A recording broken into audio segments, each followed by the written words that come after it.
Today you look so handsome. You also, thank you. I high five for him. Oh.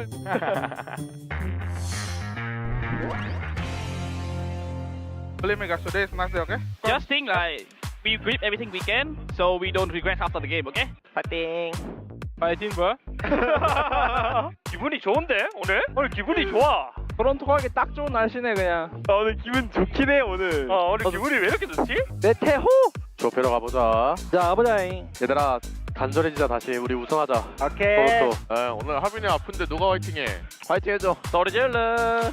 화이팅 화이팅 화이팅. 가자.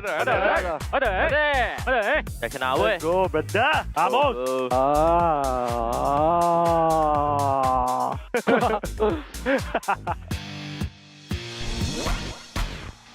내 플래시 좀 깨주라. 확인. 깼다. 둘, A맨 둘. 야, 스플릿 맞는 거 같아요. 쇼 봐라, 그냥 아트 쪽. 확인, 나도 부탁해. Ni mali na bigang. Sa pump din ka mali. Mas na tao. 어이, 갑도. 빨리 해라. 와, 나와, 그래. Tiri, kang. 넌 쳐라. 우리 궁이 리테도 돼? 아니, 우리 아직 버티는 중. 앞에 스모크 돼? 앞에 스모크 비비는 거? 잠깐만. 빙어 봐라. 이 스모크 하나. 나이스. 에바! 디디디디! 나이스 나라요. 어이, 나라 이거 뭐야? 야, 네. 맛 좋네. 맛 좋네. 에이 조용해. 이번에 A 레이즈 좀 봐. A 레이즈. 멀리 있었다 멀리. 이기겠다. 이 앞에 없었어. C 조심. 나 몰래 하나 까놓을게. A랑 띄우면 나 또 도와줄게. 야 여기 백사 있다 백사. 야 여기에 킬조이고 백사에 다른 애 있어. 오맨인데 쟤. A 리테이크인가 보다. A 레이즈 아니야. A 레이즈. 레이즈랑 오면 있어. B 없는 데더라 이거. B가 되긴 해. B가. 야 와라. 스톱. 하나 더 갖고. 들어왔다. 찌리크. 하긴 치리커만 봐. 하나 더. 천천히. 하나 더. 쟤 잡으러 갈래? 지를게. 스파이크 메인 하나 짝방 하나. 짝방 둘이야 지금. C 없을 거지. 형 총 먹어. 갔다 앞에 상단. 상단 잡아볼게. 천천히 해봐. 천천히. 둘. 하나 더. 총 먹어. 야 여기 총 있어. 구태기 형. 나 총 있어. 나이스. 클래식으로 대형 사고가 나버렸네. 클래식.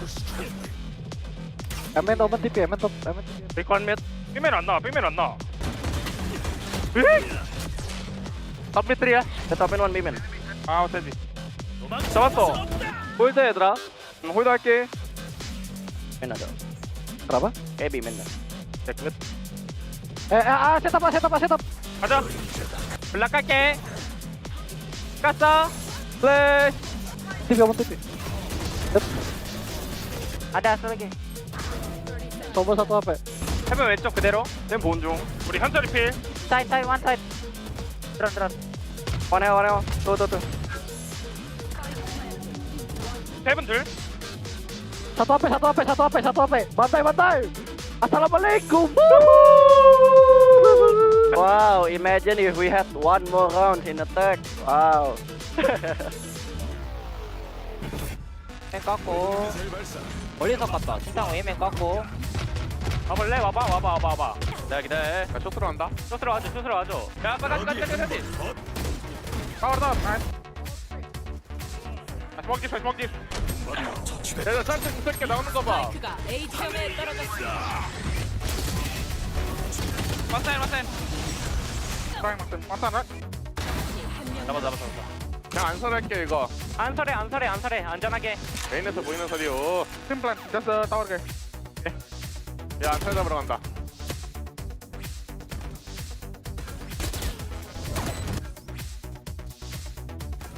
명관아 좋아요. 드리블 너무 좋아하지 명관아 지금.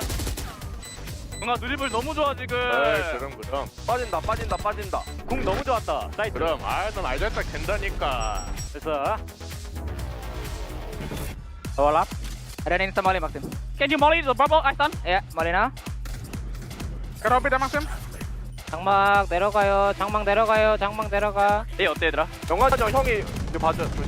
일단 가줄게. 이거 뭐 A일 것 같아. 몰라 이거. 우리 정리 안 된다 얘들아. 야 구체 이거 CT까지 갔다. 이거 A일 것 같아. A일 것 같아. I smoke heaven, I flash backside. I'm ready now. Okay, go now. One stairs, one stairs. It's backside, it's backside. TK, 계단 조심해야 돼. 야, 좀만 붙어. 좀만 붙어봐. 잡아. Go. I'm blind. Oh no, fight, nice. 다 있다. 야, 가운 중이다. 잠깐만 가운 중. 하나 더. Take heaven. Yep, ulti. We don't see. Maybe side. Heaven. 괜찮다. 괜찮아. 진상 돌 것 같아. 저. I have done. Okay, go. He got stun. Ah! My king, man. You are my king, man. I'm not. You are queen, bro. Nice. 시멘트 폴트 연막까지 얘네. 쇼크. 타이밍 떼주고 가봐. 팝 조심해봐. 얘네 봉봉 깠다 이거 일단. 확인했어. 야 팝 조심. 계단. 왔다. 한명 남았습니다. 피를 했다. B 지점에 떨어졌습니다. 면철 개피.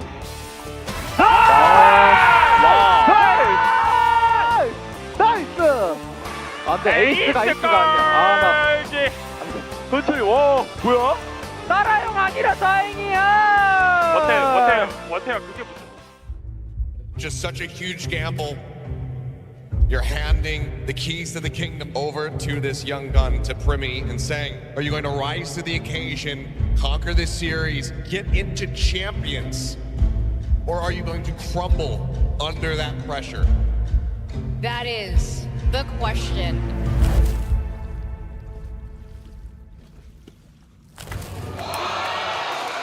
First time I had heard about Primie was right after Champs LA. Cruz was telling me about this young kid he wants to try. He had success with the last young kid that he wanted to try, Jip Boys, and he was a friend of his. And I said, okay, he can trial. I've always seen like videos of him, but it was so different from actually seeing him play. So the first time I saw him play was during trials back in 2023. We played really good teams and he was just destroying people, but he couldn't speak English and he was typing. He's so used to ranked that like rather than communicate, he'll just type out, I did 80 damage to somebody, or like this guy's one hit. So Hector was having a hard time like, should I choose this guy over what we have? And then Hector didn't pick him. Why I didn't accept it at first was quite simply, I knew that the way to win in Pacific was more game IQ rather than mechanics. And Primie very early when I met him was just not acclimating to tactics. It was all about brute force. Talent indeed qualifies for playoff.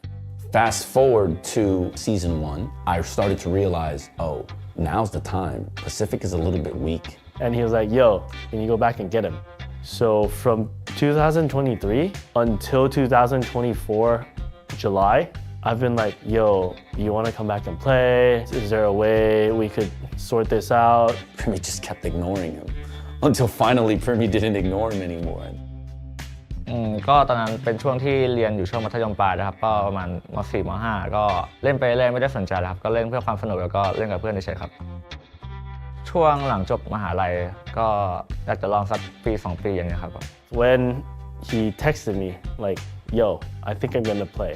And then at that moment, I was eating sashimi and I threw my sashimi away and yo, you need a call? And I called him right away and he's like, I think I want to play. So I'm like, okay, just let me know what you want to do. And he's like, okay, I need you to convince my parents. ก็ช่วงที่เรียนอยู่มัธยมปลายก็มีบ้างครับเพราะว่ามีหลายทีมชวนมาแต่ผมก็ไม่ได้สนใจแล้วก็แม่บอกว่าอยากให้เรียนให้จบม.6 กันครับก็ตอนนั้นก็จะลองทำอะไรก็ได้1 ปีหรือ 2 ปีอะไรประมาณนี้ครับ So I flew in the day after. This is before Zeta. So we didn't prepare for Zeta at all because I was not in Korea. Flew to Thailand, went straight to his hometown, which is like 4 hours away. I drove there with my parents. I brought my parents too, just to try to convince them. Luckily, my homegrown came out and his parents watched it and recognized my parents. They just showed his parents how proud they were of me. I think they can feel it, they can sense it, that he could be up next. Cruz, who is this new guy on your team? So he's our newest addition to Talon, Primie. Primie. This is the wild card coming into today. You know, and Abyss is in this weekend too. And that's the big question, because if we don't see it in the first two bands, one of them's picking it. ก็มีตื่นเต้นนิดนึงครับประมาณช่วงก่อนแข่งแต่ถ้าเราเล่นได้ตามฟอร์มก็ไม่ค่อยมีอะไรให้น่าห่วงครับ So we get through with the vetoes. In my mind, I'm thinking there is not a chance that people are going to risk their playoffs on Abyss. So Hector and I, yeah, they're not gonna pick it. The map just came out, so I'm like, let's just take the chance. Okay, I think it's happening. here we go. Hey, oh, it's Abyss. When I found out that they picked Abyss, I'm just sitting there like, wait, what? Okay, all right, cool, sure. We go into the room. Guys, we got Abyss. And everyone's like, heh, I guess we're going to map 3. And in the red corner enters Talon Esports, recruiting a rookie to play for the very first time. Cruz, I want Primie to know that it doesn't matter if we win or lose. If we lose, it's on me and rest of us. It's not on him. At the end of the day, just enjoy it. Map 5! Map 5! Let's go, guys! Wait, you're on side already. On side. ก็จำได้ครับตอนนั้นผมอยู่กับจิตบอยหน้า2 V4 ครับผมก็อันนั้นก็คิดว่าต้องดีเทคให้ไวที่สุดครับแล้วก็คอกับเพื่อนว่าจะเอายังไงอะไรอย่างงี้ก็เล่นตามนั้นเลยครับก็เดินไปยิง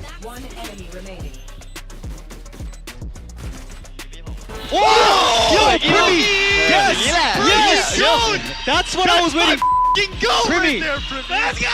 Alright, calm down, calm down. We were like so hyped up because that round showed us that he's gonna be the same like he was in scrims. ก็รู้สึกดีใจนิดนึงครับเพราะว่าเป็นราวแรกของการแข่งขันด้วยแล้วก็ทำให้ทีมชนะครับก็ดีใจครับ The second pistol win was the one that I was like, oh, it's over. They don't have a chance. Wait, nice. One door.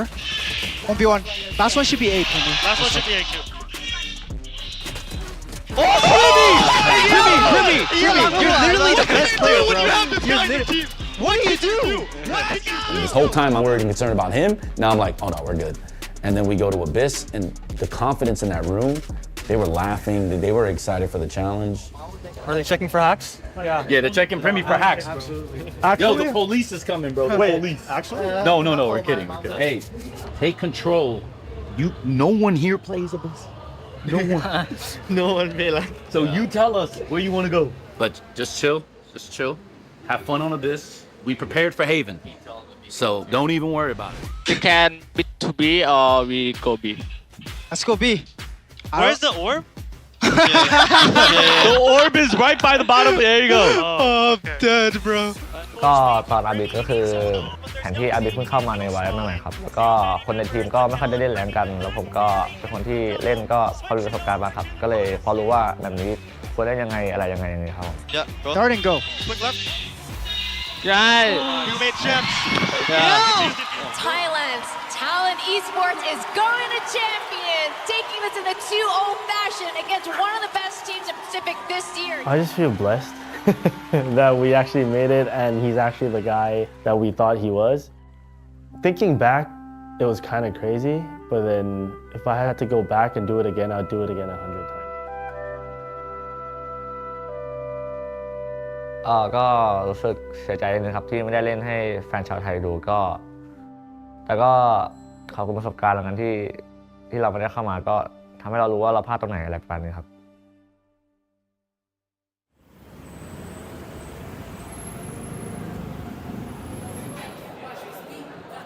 Who's your favorite Thai player? Primie. I have Primie and Cruz. I like Primie. Primie. Yeah, he's like aimbot. ก็รู้สึกประทับใจที่มาสเตอร์แบงคอกที่ไทยมากครับเพราะว่าแฟนชาวไทยที่เชียร์ก็เยอะแล้วก็ถ้ามีมาสเตอร์แบงคอกอีกก็อยากไปครับผม Honestly, I think he gives Thailand a hope. Seeing him play on the stage, every Thai fan would say he's going to win Thailand a title, which I think is very true. I felt that Primie, going from a ranked player to a guy that now knows how to play on a team and has people he can trust, I think he can be the best player in the world. My hope for him is that he wants to be the best player of all time. He's pretty much done a little of everything. He's been a duelist, he's been an IGL, he's been a flex. I think now it's more him finding where he thinks he's gonna belong, perfecting that, and then also, you know, inspiring and developing teammates. He's gonna be undoubtedly the best player that VALORANT ever produced. พูดถึงพ่อแม่ครับ ก็ขอบคุณที่ให้โอกาสแล้วก็จะทำตรงนี้ให้ดีที่สุดครับ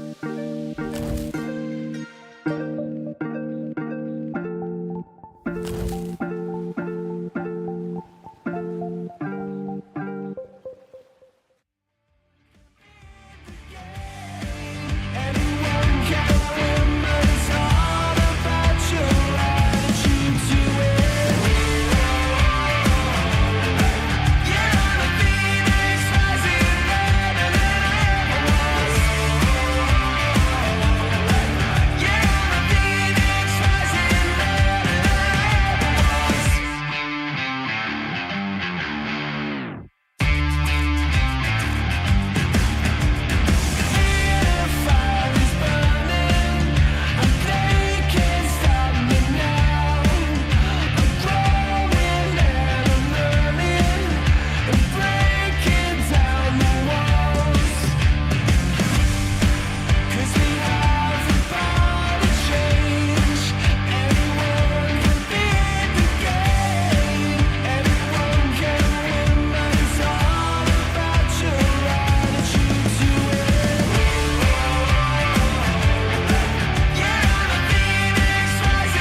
Red Bull gives you wings. Red Bull gives you wings.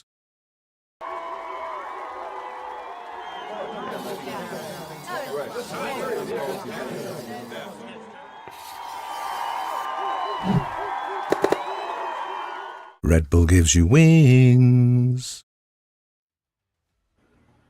Welcome back to the VCT Pacific PH broadcast at nandito na nga kami. Nakita nyo kahapon si Honey Glaze at si Ray Ray at kami naman ang mga kasama nyo for today. Ako nga pala si Dash at let's welcome Sunvi here in the VCT Pacific broadcast. Hello everyone, it's me, Sunvi. I'm very excited to see what's about to happen for today's match, PRX versus RRQ. Wow, it's gonna be a really nice matchup dito, no? Kasi PRX kahapon, we were really rooting for them from yesterday's games. Kasi nga, you know, P from PRX is Pinoy Rex. Kahapon, it was Patman, sabi kasi ni Honey Glaze at ni Ray Ray. Pero ngayon, it's Pinoy and also Patman. So, dalawang P. Nasa PRX today. I love that. Patman was on a roll yesterday. Everyone was so hyped. Mga Pinoy were like, oh my gosh, yes, Pinoy represent. You know, I just love the vibes from yesterday's match. And again, from yesterday's match naman, nakita naman natin how there's a lot of clutches na nakita natin even from Patman from yesterday. And ngayon, this time around, it's gonna be them versus RRQ. Nakita rin natin yung laban ng Genji versus RRQ from yesterday's match. And it was definitely on the side of Genji. Kita naman natin, Genji is really at the top this time. Yes, I mean, fun fact, noong VCT 2023 at 2024, nakakompete sila with the result of PRX winning in 2023 and 2024. At ngayon, dito natin malalaman kung sinong team makakapasok sa Grand Finals for VCT Pacific Stage 1. At honestly, excited na ako kasi grabe ang pinagdaanan nila for the past few weeks. Yeah, and also, one thing lang, fun fact rin para dito sa dalawang teams natin, RRQ and PRX, I think, during the whole time nitong VCT Pacific natin today, they haven't met yet, even once. Kaya this is the first time that they're gonna be meeting here in the lower bracket grand final. So, wala pa tayong technically litmus test because last time they met was 2024 pa. So, it's gonna be a challenge for both of our teams. Yeah, I mean, one yet. He was in PRX and now he's in RRQ. Yeah. Yeah, very different. Very different yung teams natin. But again, let's take a look at the bracket from where these two came from. Alam naman nating RRQ, they top Group Omega from their side, kaya sila yung naka-bye as they call it on their side. Kaya 2 beses lang sila naglaro. They got taken down by Genji, kaya sila yung nasa lower bracket grand finals. And PRX, they had such a hard time nung ating group stages, and that's why nasa lower bracket sila. For sure. And you can see right now, lower finals, PRX and DRX, yesterday's match with the PRX winning 2-0, and ngayon they're here at the lower finals, and this is what we're gonna see today. RRQ and PRX. You can see from today's schedule today as well. That's true. Actually, sila lang yung nasa schedule natin for today. RRQ. Yes, RRQ and PRX lang tayo today. And magsa-start tayo later on dito sa ating day. But again, it's a best of 5. Kahapon yung mga laban natin, best of 3 siya lahat. So this time, it's a best of 5 full on. So parang lahat ng mga covers na nagagawa nila dahil they don't really have some of the maps, mabubuksan lahat yun. Kasi this time, there are some maps that they're supposed to play na hindi nila ginawa ng best of 3s pa tayo. Yes, and now, you know, with the best of 5, it's gonna be a long game for sure. Yeah. What do you think? Like, how long do you think this will take? Like, would this be a 2-0, 2-1, 3-1? There's just so much to talk about. That's true. That's a good question though. Kasi honestly, this time sa PRX, I'm still gonna be vouching for them. So probably a 3-1, and I think RRQ would be able to get there. Ikaw? I'm rooting for PRX. Like, I've seen them play since 2023, man. I'm grabe excited kasi ako, like I've seen them play from creative plays, and now it's just consistency with their strength as well, and their synergy as a team. Grabe, like, it's just mind-blowing. Yeah. They've been a household name for VCT Pacific, no? Kaya I think everybody knows what they do, their own play style. I think everybody internationally knows what they do as a team. And even back then, even before PRX became a well-known team, kilala ko na rin to PRX na to, and they are very well-known of their aggressive play style. And I think this time around, there's been a bit of a tone shift, kumbaga, dito sa PRX. Yeah. Yeah, I guess I could say that. I mean, it goes back to May 3 match where they struggled as attackers for Fracture. And I think if you remember this, where they gave something a role of a controller.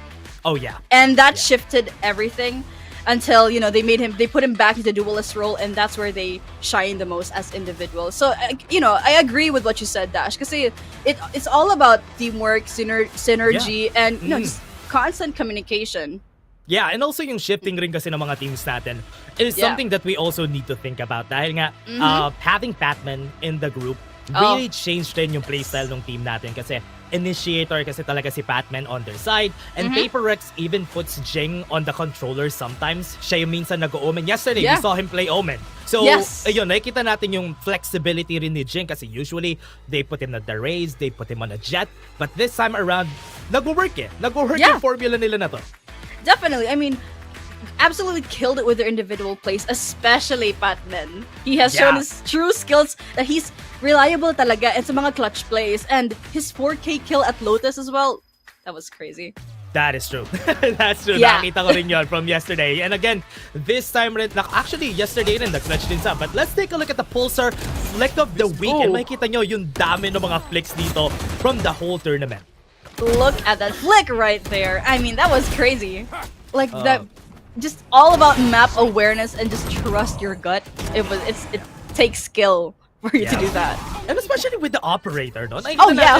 Itong mga players natin, especially with the operators, is actually crazy whenever they get the flick on that operator. Kasi you're zoomed in, then you have to flick away. Yeah. I think masisira yung masisira yung joints mo sa elbow while doing so. Kasi isang malaking, isang swish movement yun eh.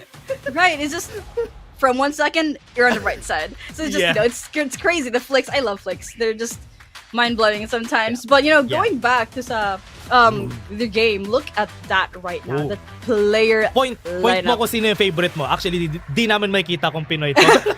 Tell me about your favorite player from both of our teams.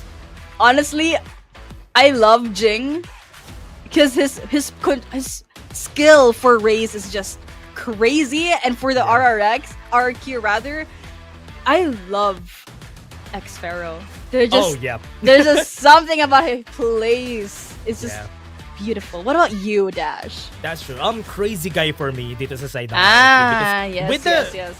with him being in the team, recent lang rin siya naging addition dito for the team. He was playing for Bleed before, but again, this time around, it's a different story for Crazy Guy. Pero him being the IGL really made a difference for RRQ, and I think it's very healthy for the team as a whole. But on the other end, PRX, for me, consistency.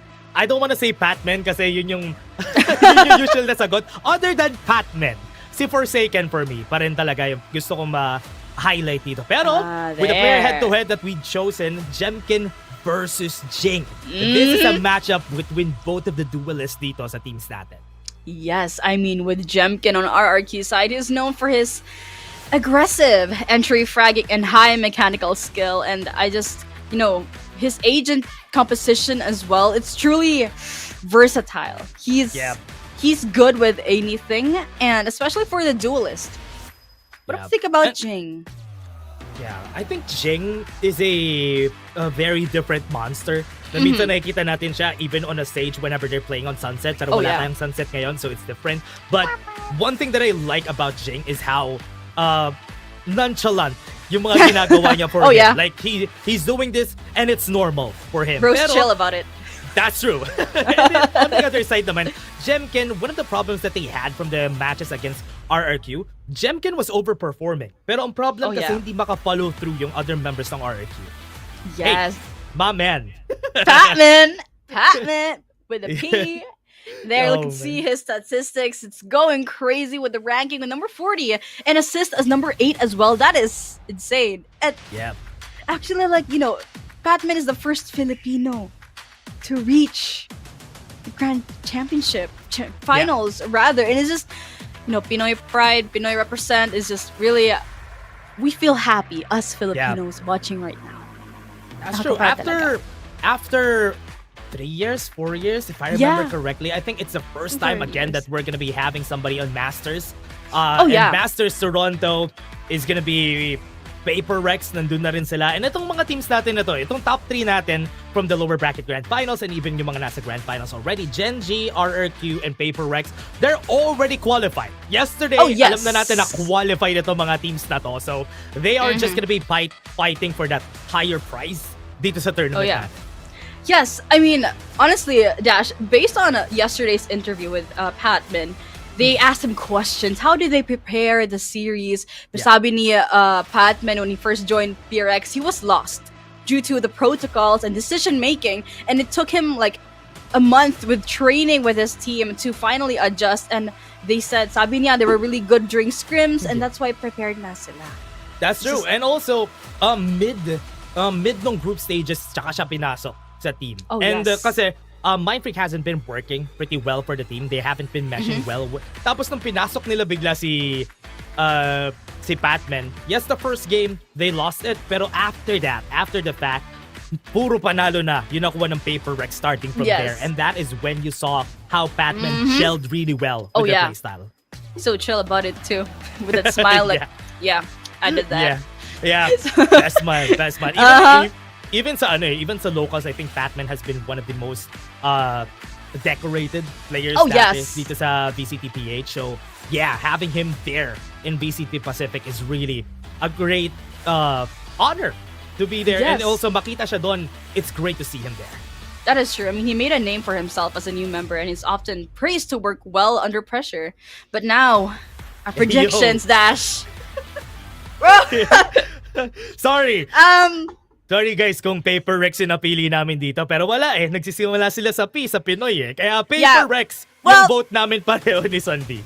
Yes, I agree. PaperX for the win. I mean, if we weren't voting for the other, well, who are we as Filipinos? So, so we're just gonna bring our name to the Philippines. Yes, that's true. PaperX being here. And also, I hope that they will be able to take it. I mean, RRQ has been one of the strong teams rin na meron naman tayo dito even during playoffs. Sila nga yung move forward sila sa ating brackets dahil nga sila yung nag-top 1 sa kanilang group.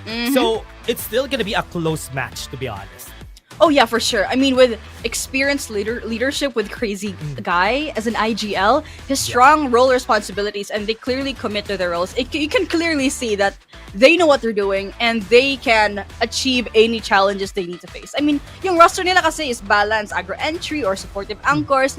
Mga players nila are also flexible. It's safe to say that they can handle this pretty well.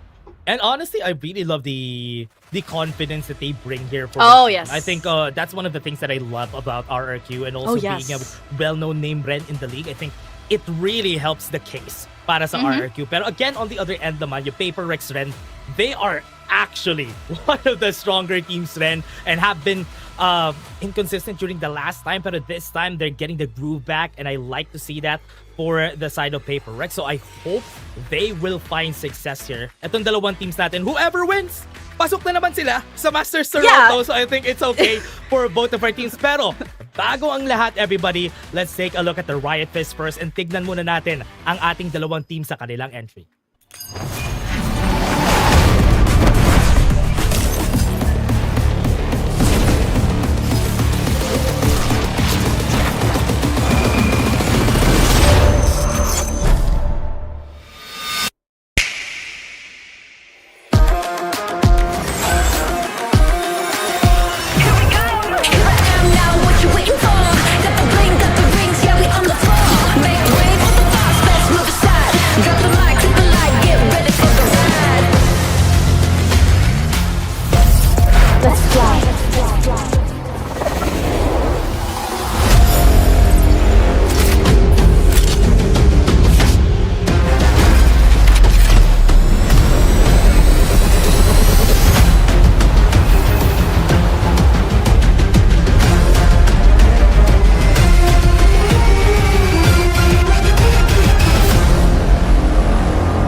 VCT Pacific Stage 1.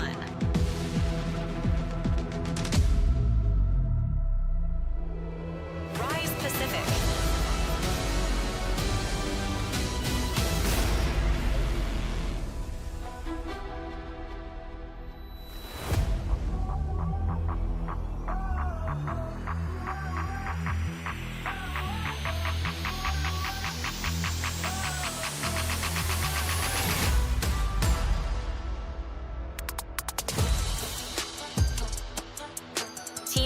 RRQ. Yeah, it's a whole new level. A whole new level. Yeah, it's a whole new level. A whole new level. A whole new level. Yeah, it's a whole new level.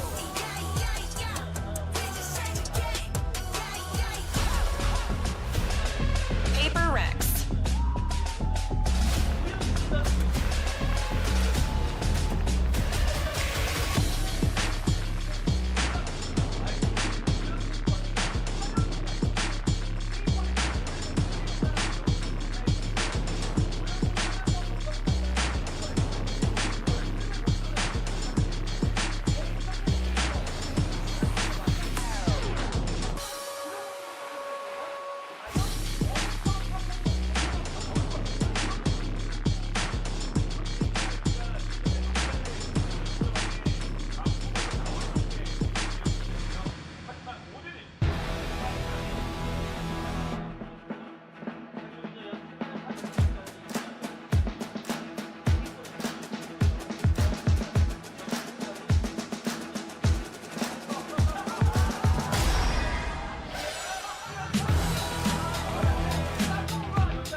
Okay. Hindi sila nag-fist bump. Hinihintay ko kasi na mag-fist bump sila. Pero again, you saw it, everybody. It's Paper Rex versus RRQ.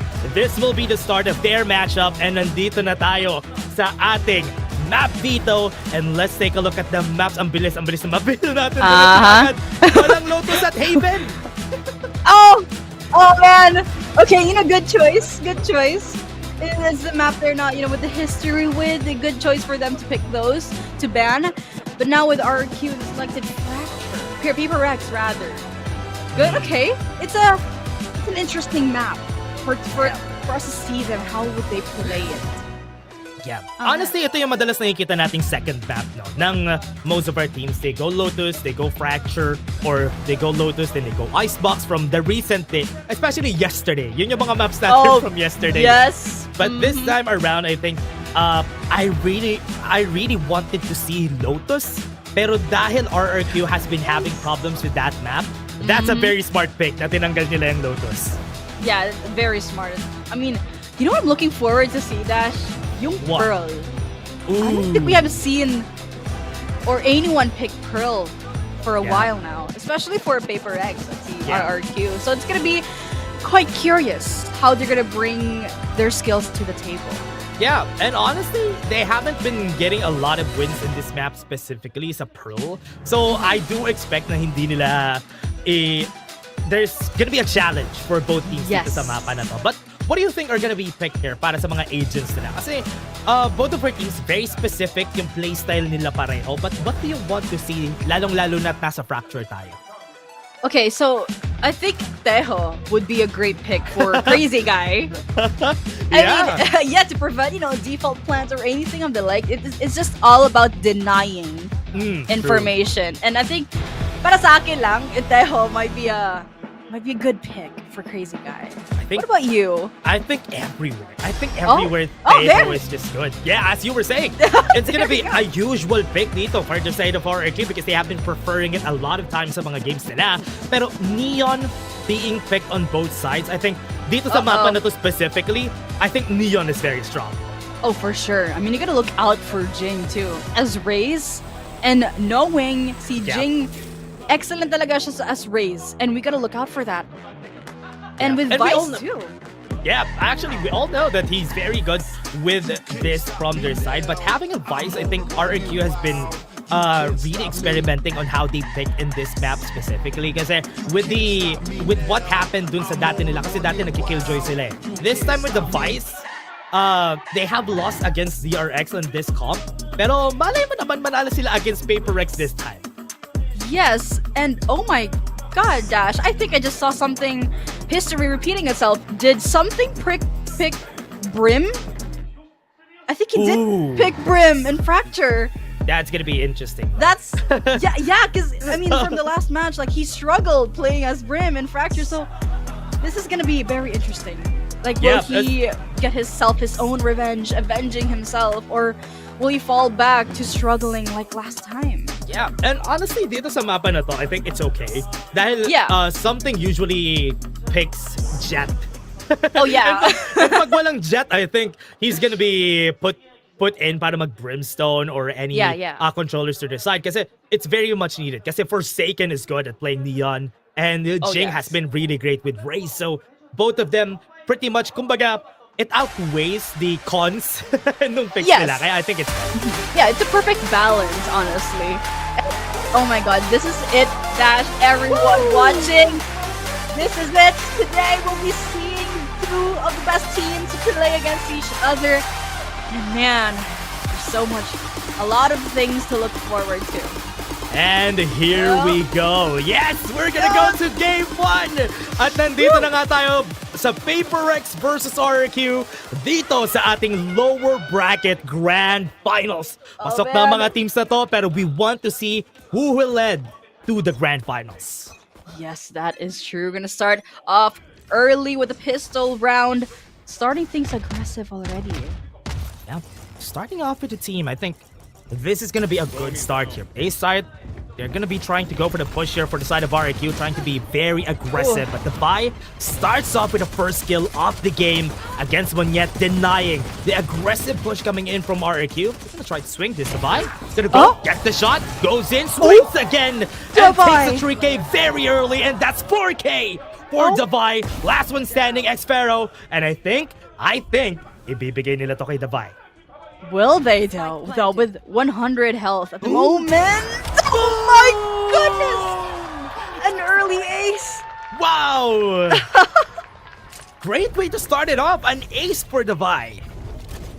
That is true. I mean, they started off aggressive, like pretty early, and that's something PRX is quite known for. But take a look at that replay.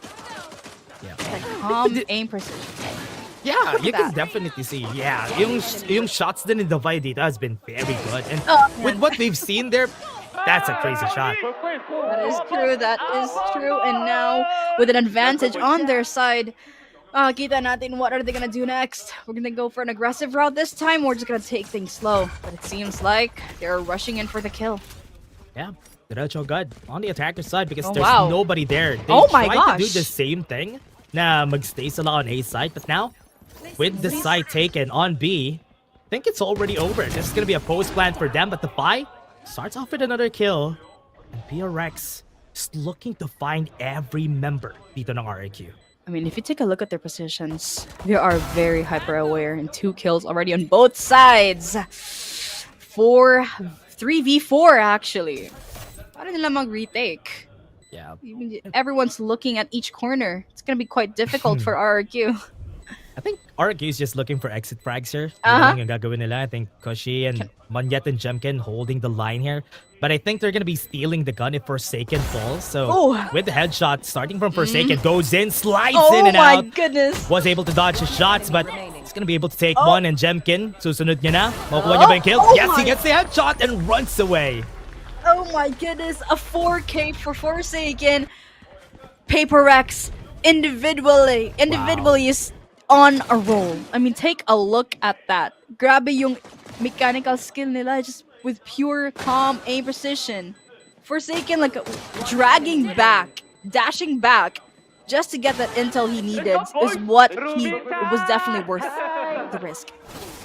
Look at how happy they are, no? Ang saya pa ng PRX this time kasi look at the bank that they built just from those wins na meron sila. This time it's gonna be a gun round for them, so it's gonna be different. RRQ will have guns to fight with, and PRX, this is just a bonus round, so I hope they would be able to at least do some damage against RRQ. But right now we're seeing PRX taking the space again for B side, smoked off sila in A.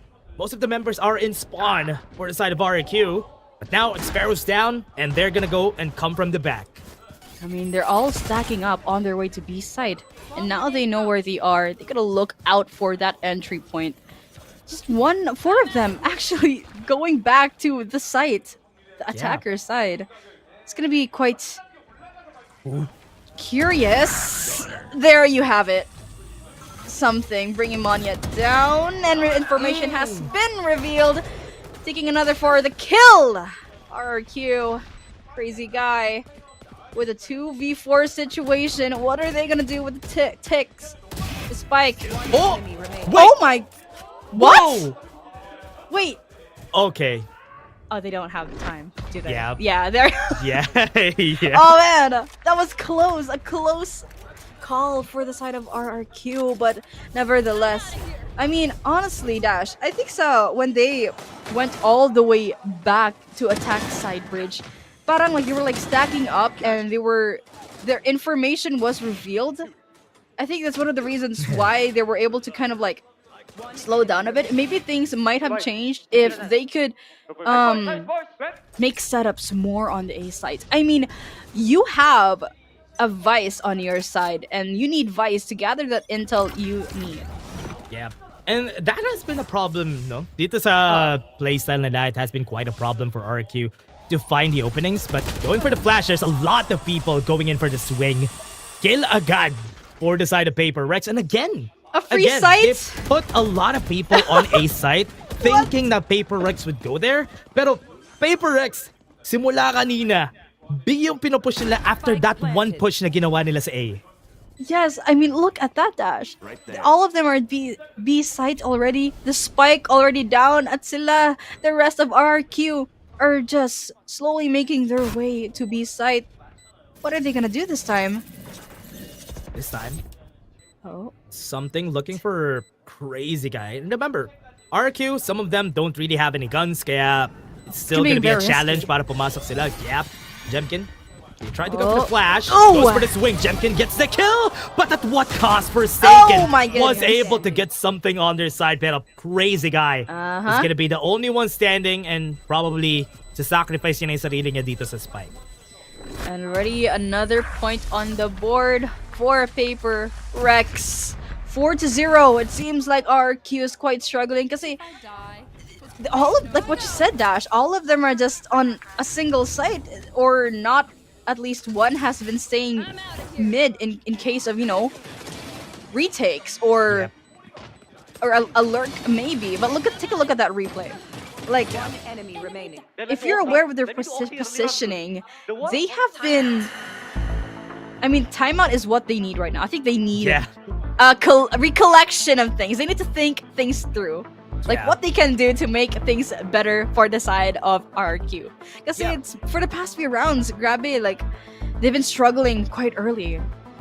And so far, no, ang naging problem kasi dito for RRQ and PRX, or rather RRQ, they've been doing 4-1 kanina pa. For the past 3 rounds, 4-1 yung ginagawa nila, putting a lot of people on A, trying to push, then yung nasa B, may iwan siya dun. I mean, it's okay kasi B is one of the easier sites to retake rather than A. But this time, ang hirap kasi most of the time they lose that one person na nasa B site before it even starts to go in their way. That is true. I mean, here's the thing about RRQ kasi once they lose their confidence, things start to go downhill. However, compared from the last match against Gen G, they lost 4 consecutive rounds or a few consecutive rounds until naka-comeback sila. And I think that's what they need. Consistency and confidence. Wait, I think I know that game. Against Gen G, di ba? Yes, that they one. lost 8 consecutive rounds. Then they were able to get 4. So, I think this is not the game that they're supposed to do that. Pag ginawa nila dito against PRX, getting a lot of wins, they can play around that eco pretty well. And that's what's hard when fighting against PRX. And they play pretty fast. And usually, mahihirapan ka makabreathe if ever you're playing against them on a disadvantage. So this time, it's gonna be a challenge. They have the lockdown. They're gonna be pushed back dahil nasa ilalim nila yung lockdown. So they have to really go away from the site. And this site is gonna be for free again for sure. But again, Forsaken on the other side looking for something. But Kushi was able to shut him down, and that's good. Lockdown has been used, but they got the plant on B. Yes, that is absolutely true. And now the spike has been planted. Anong gagawin nila for them to retake for the side of RRQ, since the lockdown prevented them from pushing on site, but now it's gone. They can finally find their way back. I mean, with 6 health remaining, and there you have it. Nawala na siya. No HP kanina si something. So this time, RRQ, I think it's working pretty well. Yung timeout nila kanina, it's working pretty well for them. They have the smoke coming in. Satchels goes in, gets the headshot, pero nothing else is gonna happen. RRQ with that timeout gets the win. Yes, that is definitely true. The timeout is what they need talaga. I mean, they had a final meeting that, hey, we just gotta put up some setups, some B sites. Because we've been constantly losing by the time we go to A side, but what are we gonna do now? And that's what we see. Take a look at that replay. I think it was a really good decision for them to, take a bit of your time, because it's like what you said, it's kind of hard to breathe if your enemy is PRX. You have no time to react fast. Yeah. And pinaka-importante dun sa ginawa nila dun was taking down something sa drop, or rather, taking down Forsaken sa drop. Kung di nila na-take down si Forsaken dun, that could have went in the favor of PRX dahil they have an opening at A side kasi they put more people on B that time around. But this time, PRX, di nagagana yung ginagawa nila from a while ago, so it will be a very different story this time around. They're gonna be slowing things down. Yes, and you gotta look out for the orbital strike and Armageddon online. Imagine that's combo dash. If that gets activated, PRX might have a hard time pushing if they were able to execute that perfectly with one another. Yeah, especially if they do have pretty early on that Armageddon. Kala nila nandun na sila lahat sa dish, but they haven't moved an inch yet from that spot. So, problema yon sa kanila. They already used Armageddon, was able to push back PRX, pero that doesn't stop them from pushing again. Remember, they have the Rolling Thunder, so they can force the site away here. But look at that. Most of the people are at A site already. Hindi yan maganda. They got the site for free because they went in for the push. They have the showstopper, pero they are not gonna get anything out of it. But they got the site already, so okay na. Yes, I mean, look at that. Look where they are right now. They might have a hard time retaking or pushing. Even Forsaken taking that kill already with a 5v4. Yep, goes for the flash, goes for the swing, but Monyet was able to get one, goes in, passes, but Forsaken will take the 4K and is looking for the last one. Di niya alam kung nasan si Jemkin, hinahanap niya, is looking for him at spawn, pero dahil hindi niya alam yon, it's okay. He's just gonna be... he's not okay. He's not okay about it. Run. He's going for it. Jemkin nakita niya na, swings for it, but denies him the ace. Oh man, he says no thank you, you're not getting that ace right after you have a first pistol ace. So denied, instantly denied. Oh wow, man, that's another 4K PRX. Yeah. Oh my god. Kanina may ace sila, then this time 4K 3-2, yun na lang yung sunod nila. Kailangan nila ng 3 kills and 2 kills. Nakompleto na nila lahat. Oh my gosh. I mean, Forsaken is like, it's great to see him play as Neon, since he's quite known for his flexibility talaga with the controller roles, but now he's playing as Neon. Yeah. Thanks. And with the combination too. I think this time he plays everything. Yeah, at this point, yeah, you're right. We're gonna go with that. Yeah, he plays everything at this point. Kaya, he's everyone. Yeah, exactly. with what Forsaken has been doing for the team, I think, especially when you're allowed to play Neon, makikita mo yung different yung type of smile na nilalabas ni Forsaken for this, kasi he's been getting a lot of multi-kills in the game. Oh yes, and that confidence they already bring to the table is gonna be quite difficult to put that down for the side of RRQ. No shots have been taken so far. It seems like PRX is opting for a rotate. Might go to A, but it seems like RRQ might know what's about to happen. Yep. They're proceeding back to spawn. Yeah, I think they're very well aware. Using the fault line just to deny them the push. Goes in, Jing goes out of ropes. But that's just one kill on their side though. Monyet was able to push through inside the smoke with something very well aware na nandito siya sa spot na to. So he's gonna go up, try to go for that fight. Monyet is waiting for it, but PRX already has a hold of the site. They're waiting for the timing. They have the Rolling Thunder and the orbital strike used again. And they'll get the kill against Batman inside the site. Monyet gonna push forward. Di nga alam na nandito na si Forsaken. Was able to use the fast lane, and that is gonna be 2 kills on their side. But Forsaken with overdrive gets the kills that they needed. And PRX would take the spot, and that's another win in their belt. Forsaken You are bringing so much for the team. Early rounds 2, and look at that replay with that high mechanical skill. It really brings up another point to the board. Talaga amazing for the side of Forsaken.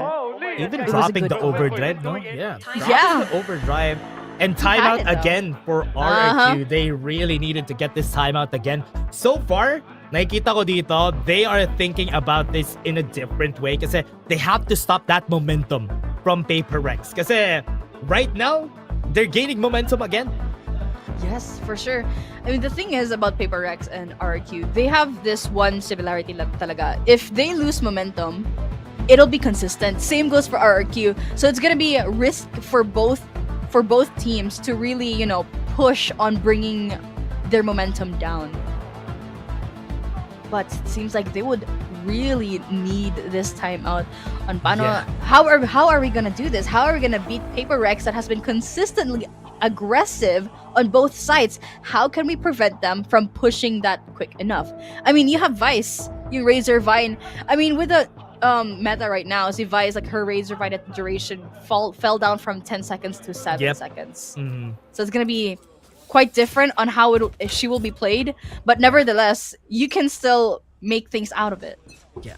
I think one of the problems that RRQ has is they really push forward pretty fast. Agad Oh, kasi. yes. With the smoke, look at the Yes. setup. RRQ knows that they're gonna be pushing this. Cuz it's gonna come out, but Jing was able to get 1 kill already. They had the orbital strike. Right now the slow comes in, goes in for the dash, moves forward, gets the pain shells, pero Monyet, they know that somebody already pushed forward. This is a problem. They're gonna try to duel There. this. Gets 2 kills. That's good. Forsaken swings out to go for the trade. Pero that is still not done. Job's not done. Crazy Guy, the only person on site. Pero it's still a 3v2. Not a good place to be in. Yes, I mean, you gotta look out for Xfero's ultimate, Vice's ultimate on the ready. Just one click away, you'll just be pushed back immediately. Take a look at that positioning they have right now. Slowly sneaking their way, trying to find that intel they need. And it's an open site once again for PRX! Oh no! That's true. RRQ, alam nila that they're not at A. They're not at A. man. Gotta rush back to B right now. So far, no, I think the problem here for RRQ has been the over-rotation na ginagawa nila so far. They have been over-rotating a lot, committing a lot of people on one place, and hindi rin sila proactive on getting information except for this round. I think that one was a good try for RRQ, that they tried to get proactive on the rotation, went in, saw somebody, and they put a lot of people there. But the problem here is, dahil nga hindi rin healthy yung economy nila, they had to win this round. Pero dahil they know that they're gonna be losing, they're just gonna be saving etong mga guns for nila. sure. I mean, the thing about RRQ kasi, they sometimes struggle with their timings and spacing. And they tend to overpeak. And for the past few rounds, we have seen that. And the over-rotation, like what you said, Dash, makita natin talaga yung play style so far. And I think they gotta keep up with it, or need more of Crazy Guy's guidance, or how to work together as a team. And if you take a look at that replay, with that intel they have already, it was a good call for the side of RRQ. I mean, take a look at that. They knew they're gonna be pushing. Yeah. So they took that to an advantage rather than falling back. Or giving them that space. Wow. Alam talaga nila how to play around it. No? Kaya, Yes. yun yung nagiging struggle nila dito. No? Kasi kahit na alam nila that that's gonna be happening, now they're gonna be going for the force buy. They have half armors. Pero this time, they're trying to aggressively look for that information. Yun yung kailangan kasi nila gawin dito. They're gonna be pushing, they're gonna try to go for it. Pero ito, they got some kills on the site. At least, nakuha nila, stop them on their tracks. Hindi nila makukuha tong site na to right now. Still Garden, ginamit na nila. But they're gonna be pushed back just a little bit. The buy, as the operator, nakita siyang isa. Magsuswing nga ba siya ng isa pa? Kushi. Try to find it, pero parang hindi pa siya magiging aggressive. Xfero is on tower, so oh man, try niya mag-swing, and for now with that flash was able to get one. Trade. Nakita na rin siya. At nag-iisa na lang si Patman, and he's gonna save this for, or rather dahil nga nasa kanya yung spike, he's gonna try at maghanap ng clutch dito. Yes, are we gonna see a clutch for Patman once more? Or is he gonna save for this round? But he's gonna about to rotate towards defender side spawn. Oh my goodness. Oh, there you go, Patman. Another kill on the board. With 28 seconds remaining, and the spike will fall down. And how will the rest of RRQ retake? Gonna have Nakuha to siyang shop isa. online. Oh, a close call. The trade was just there. Okay, it's okay. It's okay, Patman. Sayang, kala ko makaka-clutch na naman si Patman.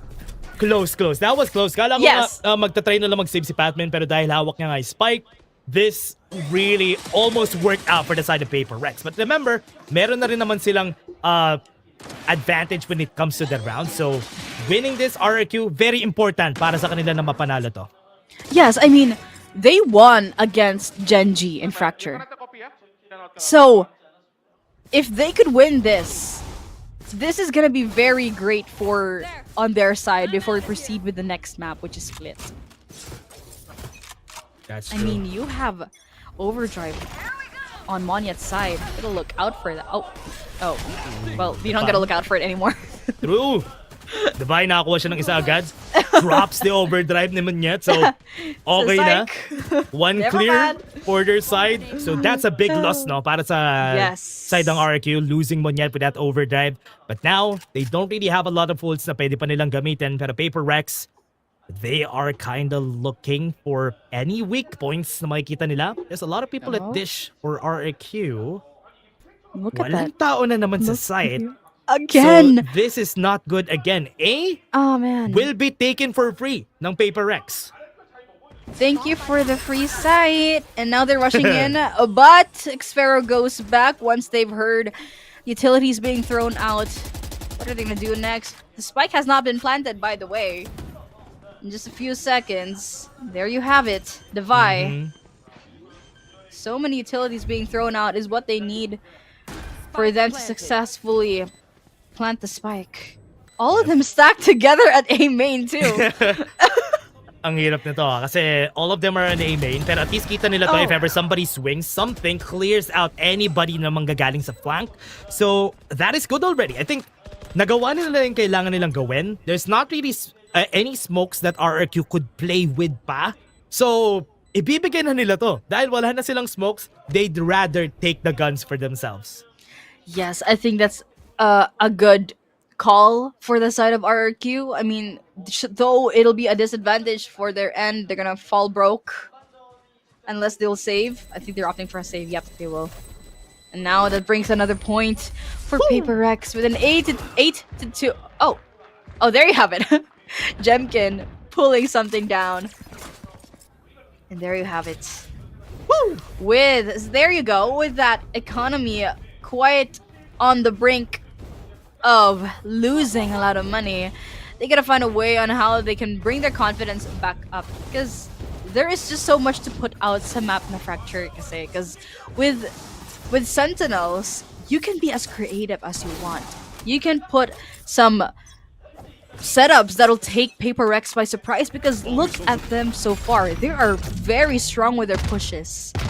But there are times where they don't, so that takes them by surprise as well. So,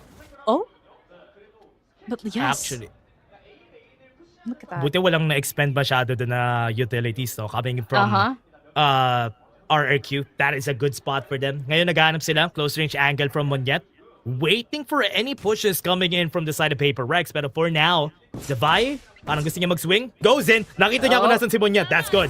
But what they don't know is dalawa yung tao naka-swing dito. Goes in for the swing. Won't be able to get the kill. Sayang naman for their side. Fast lane. They're gonna try to go for main and try to go for side. Pero Monyet goes in. They have the smokes on their side, so this is good. This will stop the push from happening. They're gonna go for a rotate this time. And it seems like PRX, hindi nila alam if they're gonna rotate or not, because 2 on site, but the rest of PRX are rushing towards B. And the question lies here, what are they gonna do about it? Razorvine, slow down sila ng unti. They even use the aftershock para hindi agad sila makapush. Right now, they're pushing the person at canteen para hindi siya makatry and react dito sa clear na gagawin din sa tower. But that's 2 kills agad para sa side ng RRQ. That's good. Planting on default. They're gonna try to go for this, but RRQ, they need to win this round. Ang problema, they only have 2 people na lang on their side, but they can still try. PRX can try and go for the swing sa canteen, and they kill both of the people here for this side of RRQ. Parang na-pressure sila si RRQ. Kasi yung aggressiveness na dinilan sa PRX, parang like they're like nervous. And it kind of affected their morale as well. Siguro if they try to switch things up a little, siguro makita natin yung mga changes for the way they play for the next round. And if we do see that, then that's gonna be good for RRQ. Kasi need nila, I mean, you have 2 ultimates ready for Jemkin and Cushy, and with that combo, pwede nilang to push back PRX. Imagine Armageddon and Orbital Strike, you're in for a treat. True. And maraming ultimates rin na available rin for the side of PRX naman. Remember, this is the last round of the half. Jing goes in already. They know kung nasan siya. Binato niya, wala tinamaan. Jing still at least was able to clear the side. Okay na yon for the side of PRX. There you go. That combo I was mentioning. Yup, yung combo natin nakita. PRX something. 2 on behind. Oh my gosh. Still got the kill, no? Yes, the trade was what they need. Strike is down! Oh my god! Crazy guy. 2v1. Still have a few utilities left. Oh! Pwede pa yan? Ay! Nakita siya. He's dead. Barrel! Bro! There you go! Batman! 10-2! Oh my gosh! Wow. Feels bad. It really feels bad for their side now. Kasi RRQ, this is their map pick. They're the ones who picked this map. And 10-2 on the first half is not a good place to be in. Kung naging 9-3 man lang to, that's doable, honestly, for the team. But this time, dahil they were not able to get the rounds that they wanted, this might be a bit harder for RRQ.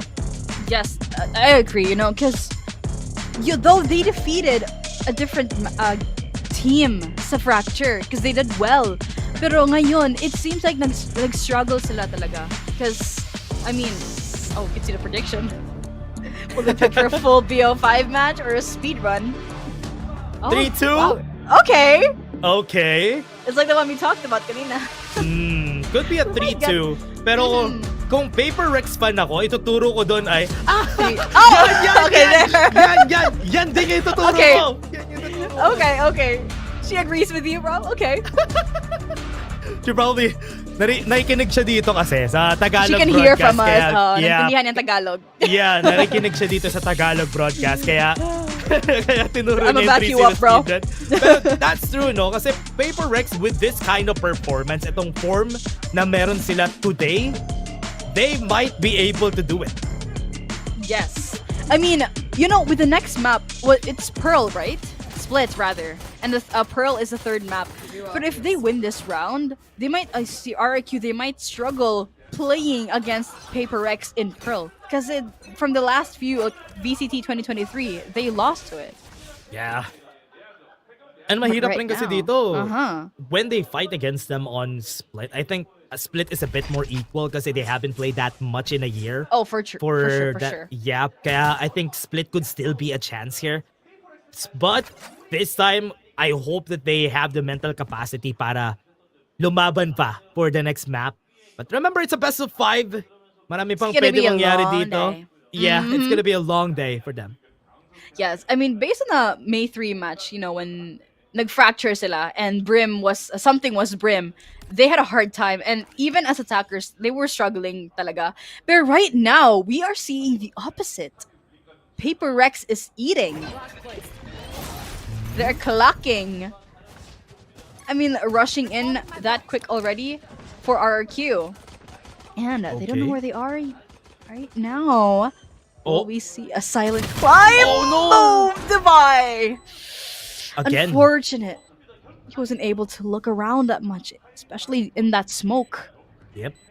Pistol round na naman. Oh! And the Vi was able to get it, but Forsaken gonna try to go and peek out again. One's on the corner. Oh my god! Paper Rex was still able to clutch it. Last one person, Monyet, is gonna try to go for the chase, pero it's still Paper Rex getting this to 11-2. Oh my goodness. Just 2 more and that's a game win already. That early.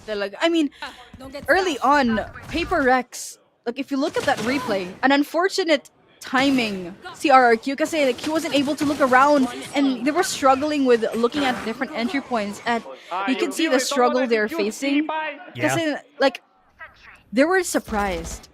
Nakakagulat, you know. Nagulat sila. Yeah, they were. That's true.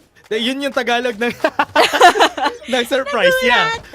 Nagulat nga sila doon. Pero this time, Paper Rex, they have guns and looking at the scoreline, pag 11-2 and you lost the first round, usually ginagawa ng teams, they have to force buy. They have to find a way to force buy kasi pag nag-match point to, it will be way harder. So take the chance of winning on a half buy from Paper Rex and kailangan i-force buy ng RRQ to. And this time, they're gonna try to go for it, but Forsaken already knows na all of them dito sa drop. There's a lot of people there. Remember, Outlaw, very destructive. Sa kung sino man push dito, was able to get some damage in, pero what was not able to get the kill. They're gonna be cleaning up. Naka-ghost to Forsaken! Pero wala siyang pakialam. They got the 3 kills from that ghost, 1 with that Outlaw, pero they still lost that round. 12-2 match point para sa Paper Rex. Oh my goodness. You can give any gun to Forsaken and he can flawlessly kill, frag everyone. Look at that. Is this all about positioning? Kasi yung just once you're in a good spot, you're in for a roll. You're on for a roll. Oh, ang ganda ng pwesto ni Davide dun sa rope. Para siyang may one-way smoke. Hindi siya nakikita kaya pala. Oh man, that is so good. And now RRQ doesn't have any guns. Naka-stinger lang sila. Buti na lang, wala na masyadong HP si Monyet. Pero ito, they're gonna try to go for the push, but Paper Rex is just gonna be denying them and do everything in their hands para ipanalo lang itong game na to. And what was that performance? 13-2 laban sa RRQ. Wow, an astonishing game. Round 4, Paper X. Paper X, like giving that 1 point already.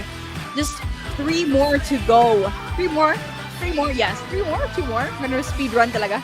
Yep. If they're gonna be, sa totoo lang kung gagawin talaga nila yung speedrun na yun. Pero I do think RRQ still has a chance here. Pero 13-2 para sa Pinoy Rex. Pinoy. Patman Rex sa Pinoy.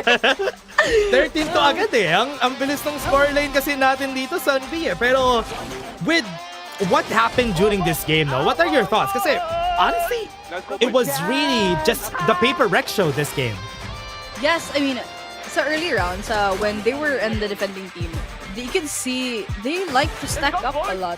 And parang nag-over-rotate, like yung sinabi mo kanina. Like, they tend to go things together. Parang together. True. Pero yun yung naging problema kasi ng RRQ. No? They've been sticking together almost the whole time. And it was not healthy against a team like Paper Rex. Dahil nga, ang Paper Rex kasi whenever they commit. And they're gonna be going at you from all directions. And yun talaga yung ginawa nila during this whole game. It's either they go at you in whole directions or lahat sila manggagaling sa isang spot. And they're gonna be fragging. And you should be ready for that every time. If you're fighting against Paper Rex. And that was the struggle dito, Sunby. Let's take a look at the score again. Wow, RRQ Jemkin with an MVP, but we gotta look at Forsaken, 26 kills. I mean, he used to be he's more of a controller, but right now, nakita natin he's going with the duelist, and that was a good decision for Forsaken. 26 kill, wow, galing. Yeah. Especially, no, pag naka-neon talaga si Forsaken and pag naging effective siya and he would be able to get these amount of kills, talagang magiging good yung game para sa side ng Paper Rex. And I love that even during the start, si Davide, especially pistol rounds, yung performance rin ni Davide dito was really good. He was able to get multi-kills, naka-ace siya nung first round and even during the second half, maganda rin yung performance niya during the pistol round. Oh, wow. Paper X, 14 for first kills. The post plant 10 to 12. Grabe, Dash, yung statistics nila, like nakita natin, like you could see the individual efforts they put out together as a team. And True. our RRQ naman, hopefully we get to see something new, something stronger than ever before. Yeah. An MVP, there you go. Forsaken. Very An well MVP deserved. as Neon. We started off really strong. Even sa team itself, Paper Rex, they're starting off strong, and it's what they need for their confidence to go up. And it's just a good call, honestly, for them to bring Forsaken on top of the table. Yeah, sobrang well-deserved, no? MVP Yeah, for Forsaken. deserved. He was getting so much kills dito sa game natin. Kaya nakita naman natin he was performing so well. He was getting a lot of kills. Pero this time around, it's gonna be different kasi next map natin, it's gonna be split. So, split rin yung decision call for split. So, hindi tayo sure kung ano yung gagawin ng RRQ. Will they be able to get back into the game? Kasi Yes. yun rin yung tanong ko for them kasi we're still not sure if they'll be able to take it. Yeah, I mean, Split is a crazy map. Yeah. And I think that's what they need for RRQ and Paper X. It's just like on top of each other. Like parang like they gotta bring out their all. If they True. lose this round RRQ, mag-struggle again sila. So it's not something they need. Yeah. They need to beat Paper X for this. That's true. Mas mahirapan sila if ever that's gonna happen. Pero again, everybody, we're just gonna be taking a short break before we head into the next game. Don't go away. Babalik kami.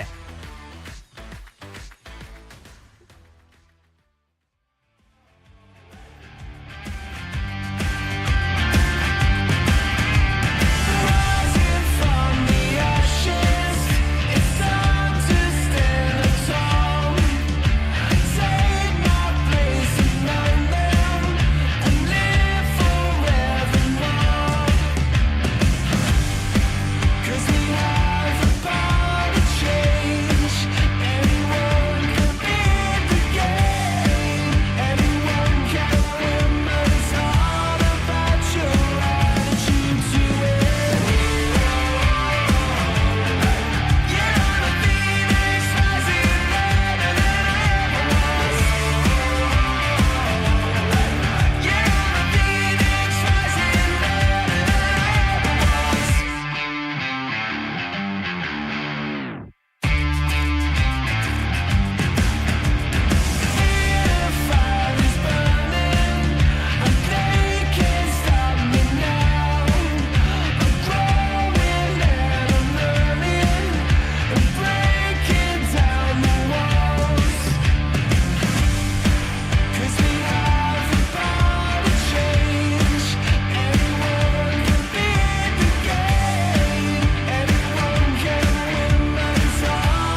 And we are back. Nandito na tayo ulit sa ating game number 2, or rather, map number 2 dito sa VCT Pacific Tagalog broadcast. And we are back. Ako nga pala si Dash at kasama ko uli dito si Sunby.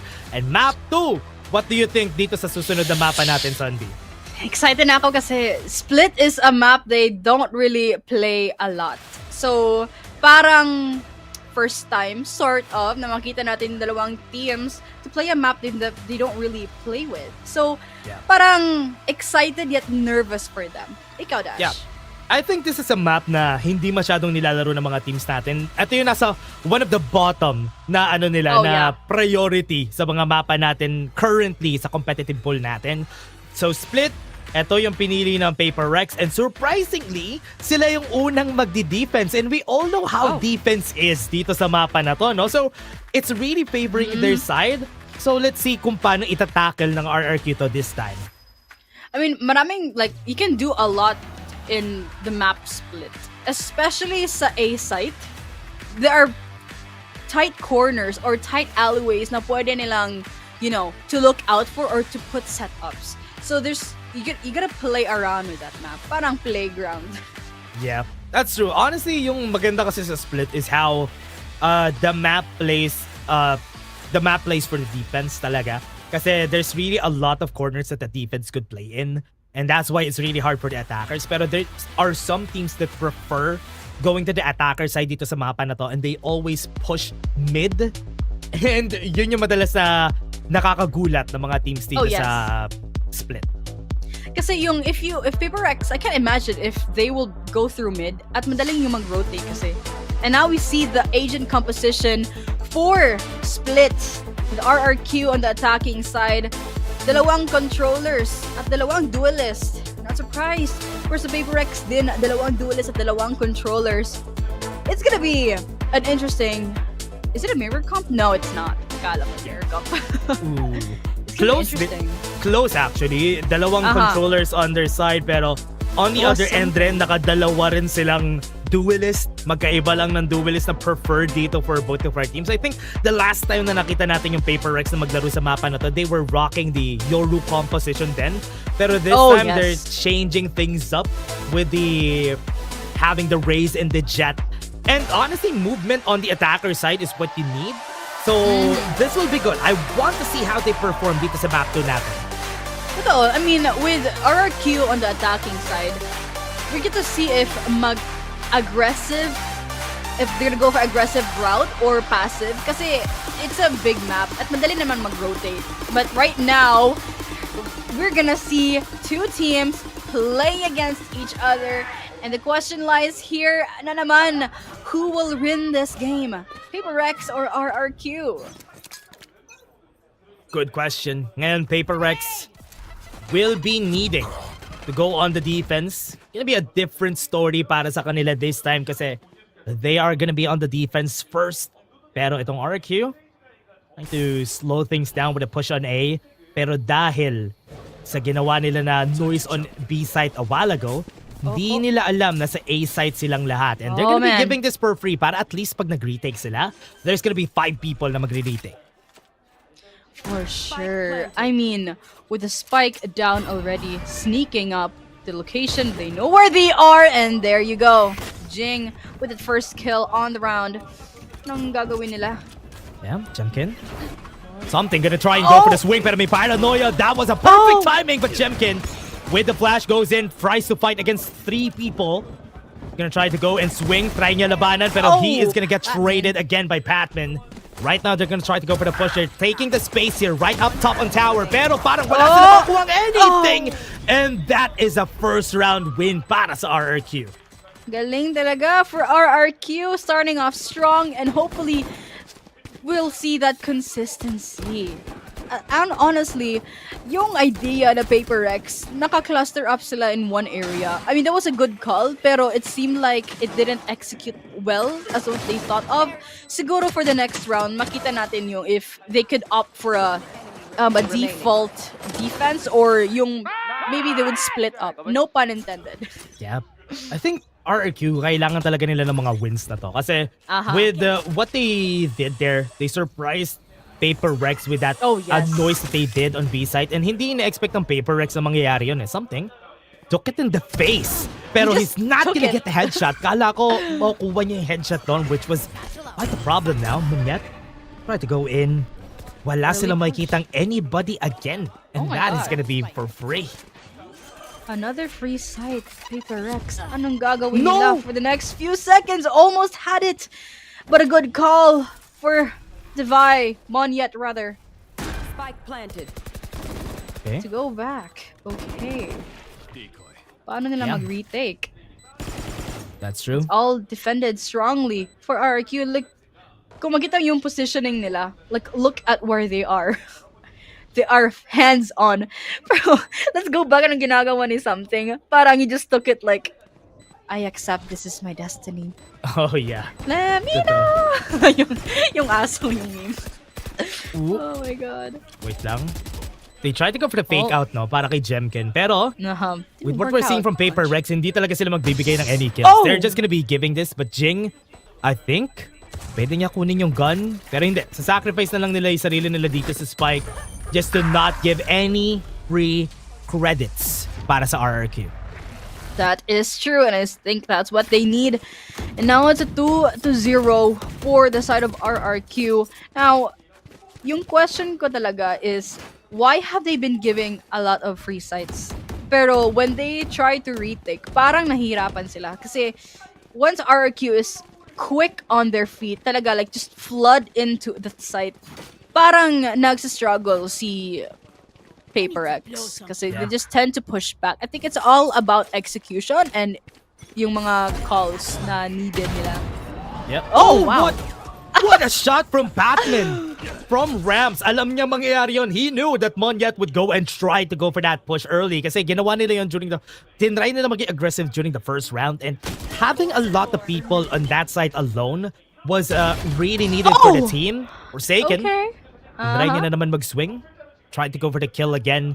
Pero hindi niya nakita kung nasan si Kushi. There. But they are just killing everybody from RRQ. Remember, this is just a bonus round. Kaya alam naman nating Paper Rex would take this. But not this way na tinake down lang nila with a headshot yung everybody on the other side. With ease as well. That smoke was a good call for them to put, parang so that they won't be able to push that much or give the information they need. And that's how you defend, you know, like scattered everywhere just in case if nasa sa B sila or sa A, para madali lang yung rotate and forsake then with a 3K already in a, oh my goodness, I thought we were about to get a 4K, but Devi just cleans that out. 2-1. Now the bonus round. It's gonna work well for them. Yeah, great round for them. Flawless for the team. And ito yung gusto mo mangyari every time na you're in the third round. You're expected to not be dying because you have the better guns against the other team.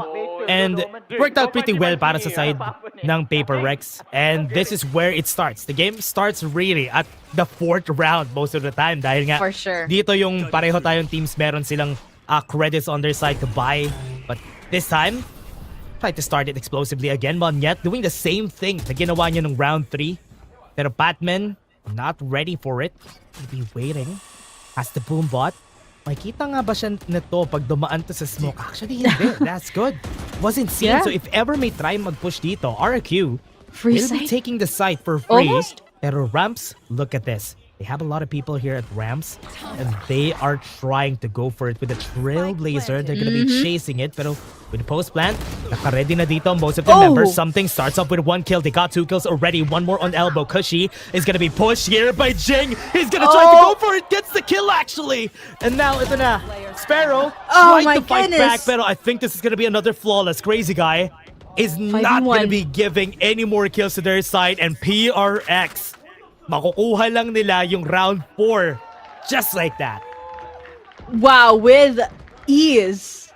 Grabe, yung execution nila is something they actually needed para sa yung is what they actually need. I mean, it's an advantage already sa with their credits. Crazy. Wow.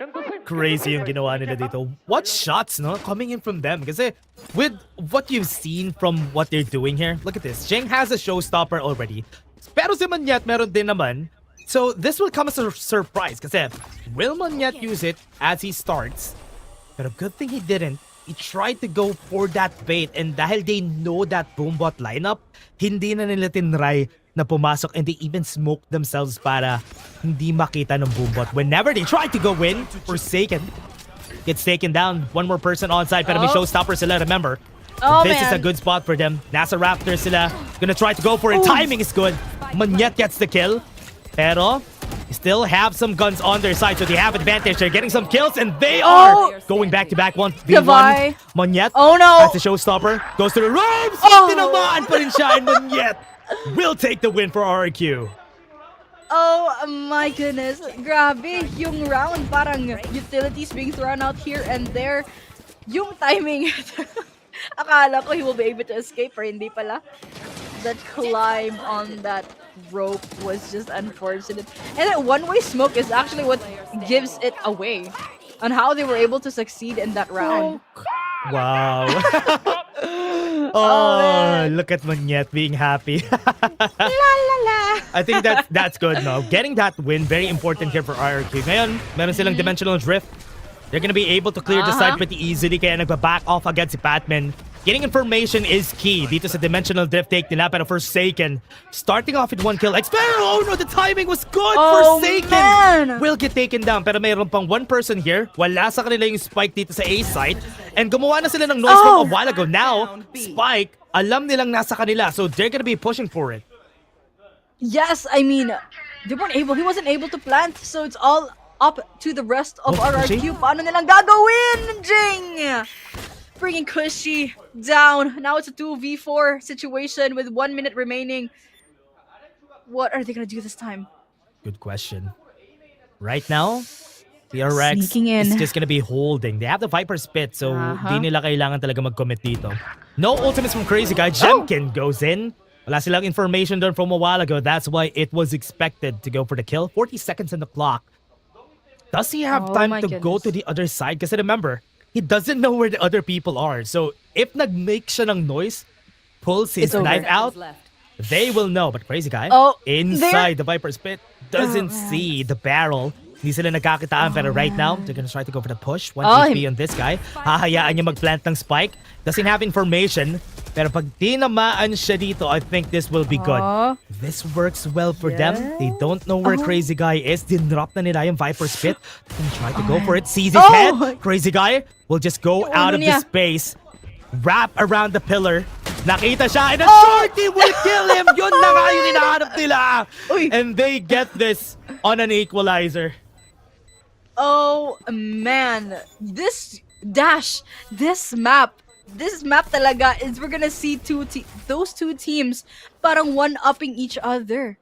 This is gonna be a tough round. This is gonna be a tough game. Like, look at that replay. Wow. It's all about timing. And RRQ, it's like they're avenging themselves. Parang nakabawi from the last map. Yeah. And they weren't expecting na there's still a person here. One thing that I'm surprised of, hindi nakita kanina ni what do you call this? Hindi nakita ni Davai na nalaglag yung spike kanina. Kaya siya nag-Viper Spit eh. Hindi niya sinama yung kung nasan yung spike nung nag-Viper Spit siya. Pero it was still gonna go to the side of PRX kasi nga may man advantage na sila. With the people they killed na magkakahiwalay a while ago, Monyet feels a bit of it. Hindi maganda yung positioning niya. Batman out of Billboard got killed. And now they got the space for free. Kuha na nila tong site. Yes. And oh my goodness. Monyet. Now it's a 3v5. Now Viper Spit online. It seems like PRX might have a hard time to retake. I mean, you have 2 ultimates ready for Raze and Omen. What are they gonna do? Showstopper pa si Jing. So I think this is gonna be good. Once he goes in, just needs to find the corner kung nasan sila. Monyet out of the Viper Spit. Actually, the Vi gets the kill there. Nasa taas yung other members. They don't really have guns, so they can take the risk of trying to go for this fight na meron tayo. Jing gets one. That's good. They have to clear tower. They have to fasten up. Pero ngayon, they lost a lot of time from that, and they're just clearing up all the members here from the side of RRQ. That 50 round. What a great round for the side of RRQ.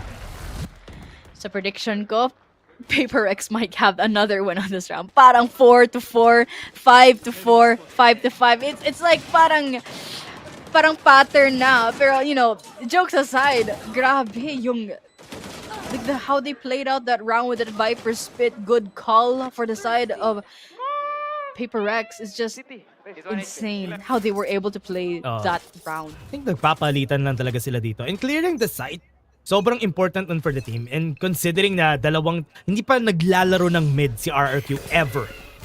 Oh, yeah. And that's why PaperX always surprised na baka this time around nandun sila ulit. Pero they have always been just playing the site.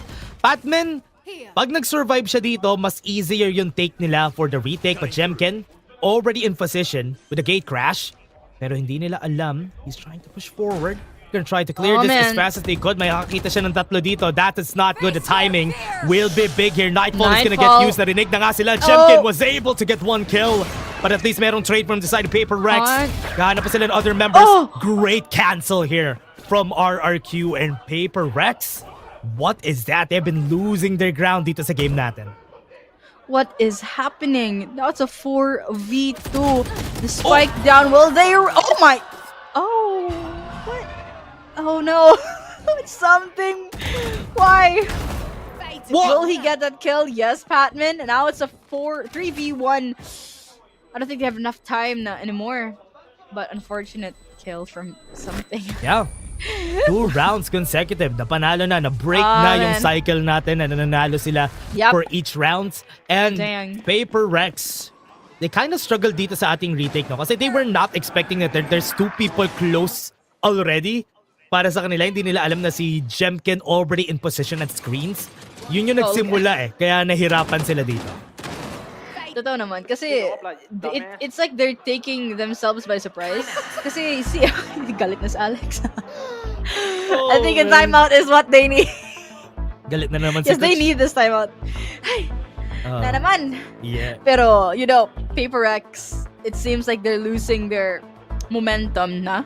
Now it's a 5v3. What was it? 5v3? Yes, no, 5-3.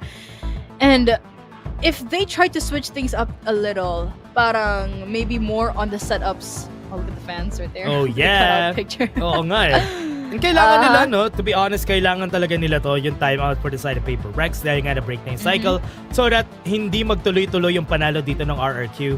I think ready naman sila dito. Mind freak ba yun? Yep. It's mind freak. Yep. And with what we've seen dito, no, from the side of PaperX, they do need to be a little bit more composed dito on the defender side kasi they have been losing on.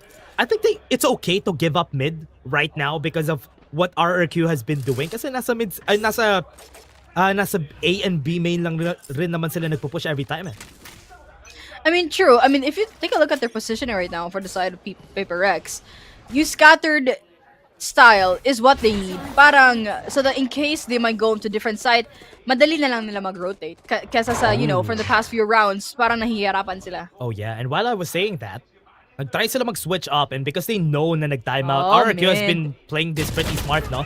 Goes in for the swing, the buy. Wasn't expecting that, pero wala sila may kill with the showstopper. They're gonna try to go for it. Another blast back comes in, pero wala sila makukuha kill except for one.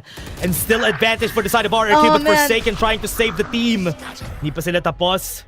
They're gonna go to backside. Forsaken knows it. Dodges the blind. Jemken moves forward. They can go. Barrel, nakita niya. That's one more shot on the head. Last person standing, tatamaan siya na paranoia, pero hindi niya alam meron ng tao dun sa ropes. And that is a 2v1 something. Wala silang information sa kanila, so this is gonna be good. Timing's just right. Goes in. Come on! That is something! Takes the clutch that PaperX needed.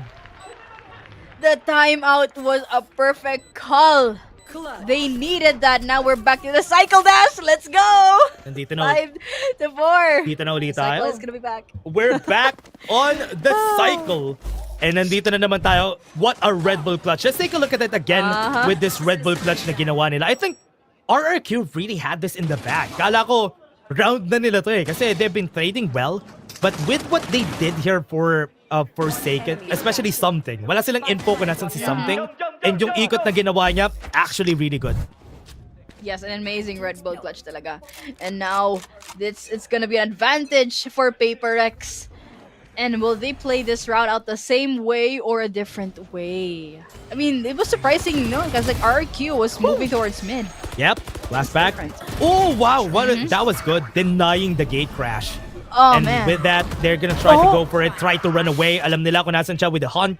And still a 3v3, wala pang may advantage. Pero, nakuha na nila yung space dito sa site, and that's gonna be a plan. With a one-way and Nightfall out in the open. Wow. Pharaoh.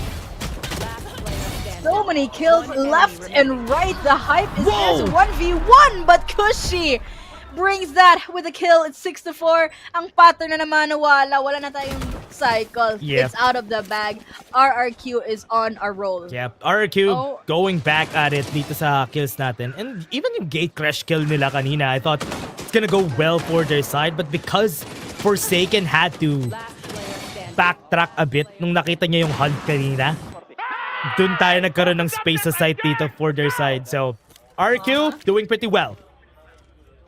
Definitely. Now it's gonna be advantageous for the side of RRQ, and you gotta look out for the showstopper for Monyet. Seems like they're gonna go for an aggressive push and a free sight na naman. I think I think a retake is in the works. Freebies. Yeah, in the works on retake dito for their side. So, gonna go for the blind. They have the hunts on their side, but PRX no guns. They don't really have a good economy. Yeah, I think they're gonna try to grab some guns while they're at it. Jing gets one. Na-deny nila yung pag-plant ng spike. That is good. RRQ, Jemkin goes crazy. Pero hindi nila alam kung nasan si Jing. He's hiding the corner, but Jemkin wants to go for the ace. Gonna try and look for it something. Gets one. He needs to deny it. Gonna try for both of the swing. Something is looking for the clutch. Nakita niya kung nasan si Jemkin with that swing. So hinihintay niya kung kailan magpa-plant ng spike. Etong si Jemkin. Something looking for the clutch. Meron siyang Blade Storm. He's gonna be planting. After that sound, alam na nila kung nasan siya, pero hindi niya alam nag-switch up na at pumunta sa Raptors itong isa. Something goes in for the swing, and that ace goes to Jemkin. You have it. A crazy play for Jemkin. Oh my goodness. It's just the patience is what they need. Look at that. Just from one kill to another, naabot tayo sa ace. I mean, look, yung mechanical skill ni Jemkin, pero nakita mo sa... Look at his face. He's just so calm and collected. Oof. Oh, Look at the man. fake out. Yung fake out talaga yung naging rason kung bakit nagulat din si something dun sa sa positioning. Just because of the footsteps, gulat din siya with a fake out. And fake out actually worked. Yes, he got faked out. Oh man, now we're in the next round, 7-4. Parang nag-struggle talaga si PRX. And we got a kill already for X-Pharaoh. Ooh. What are they gonna do next time? Viper split. Yun lang. Oh man, X-Pharaoh. That quick trade-ins for a V2 with that ultimate online. Oh man. Remember, last round of the half. And RRQ is gonna be taking it on an 8-4. And remember, nasa attacker side sila this time around, and that's good.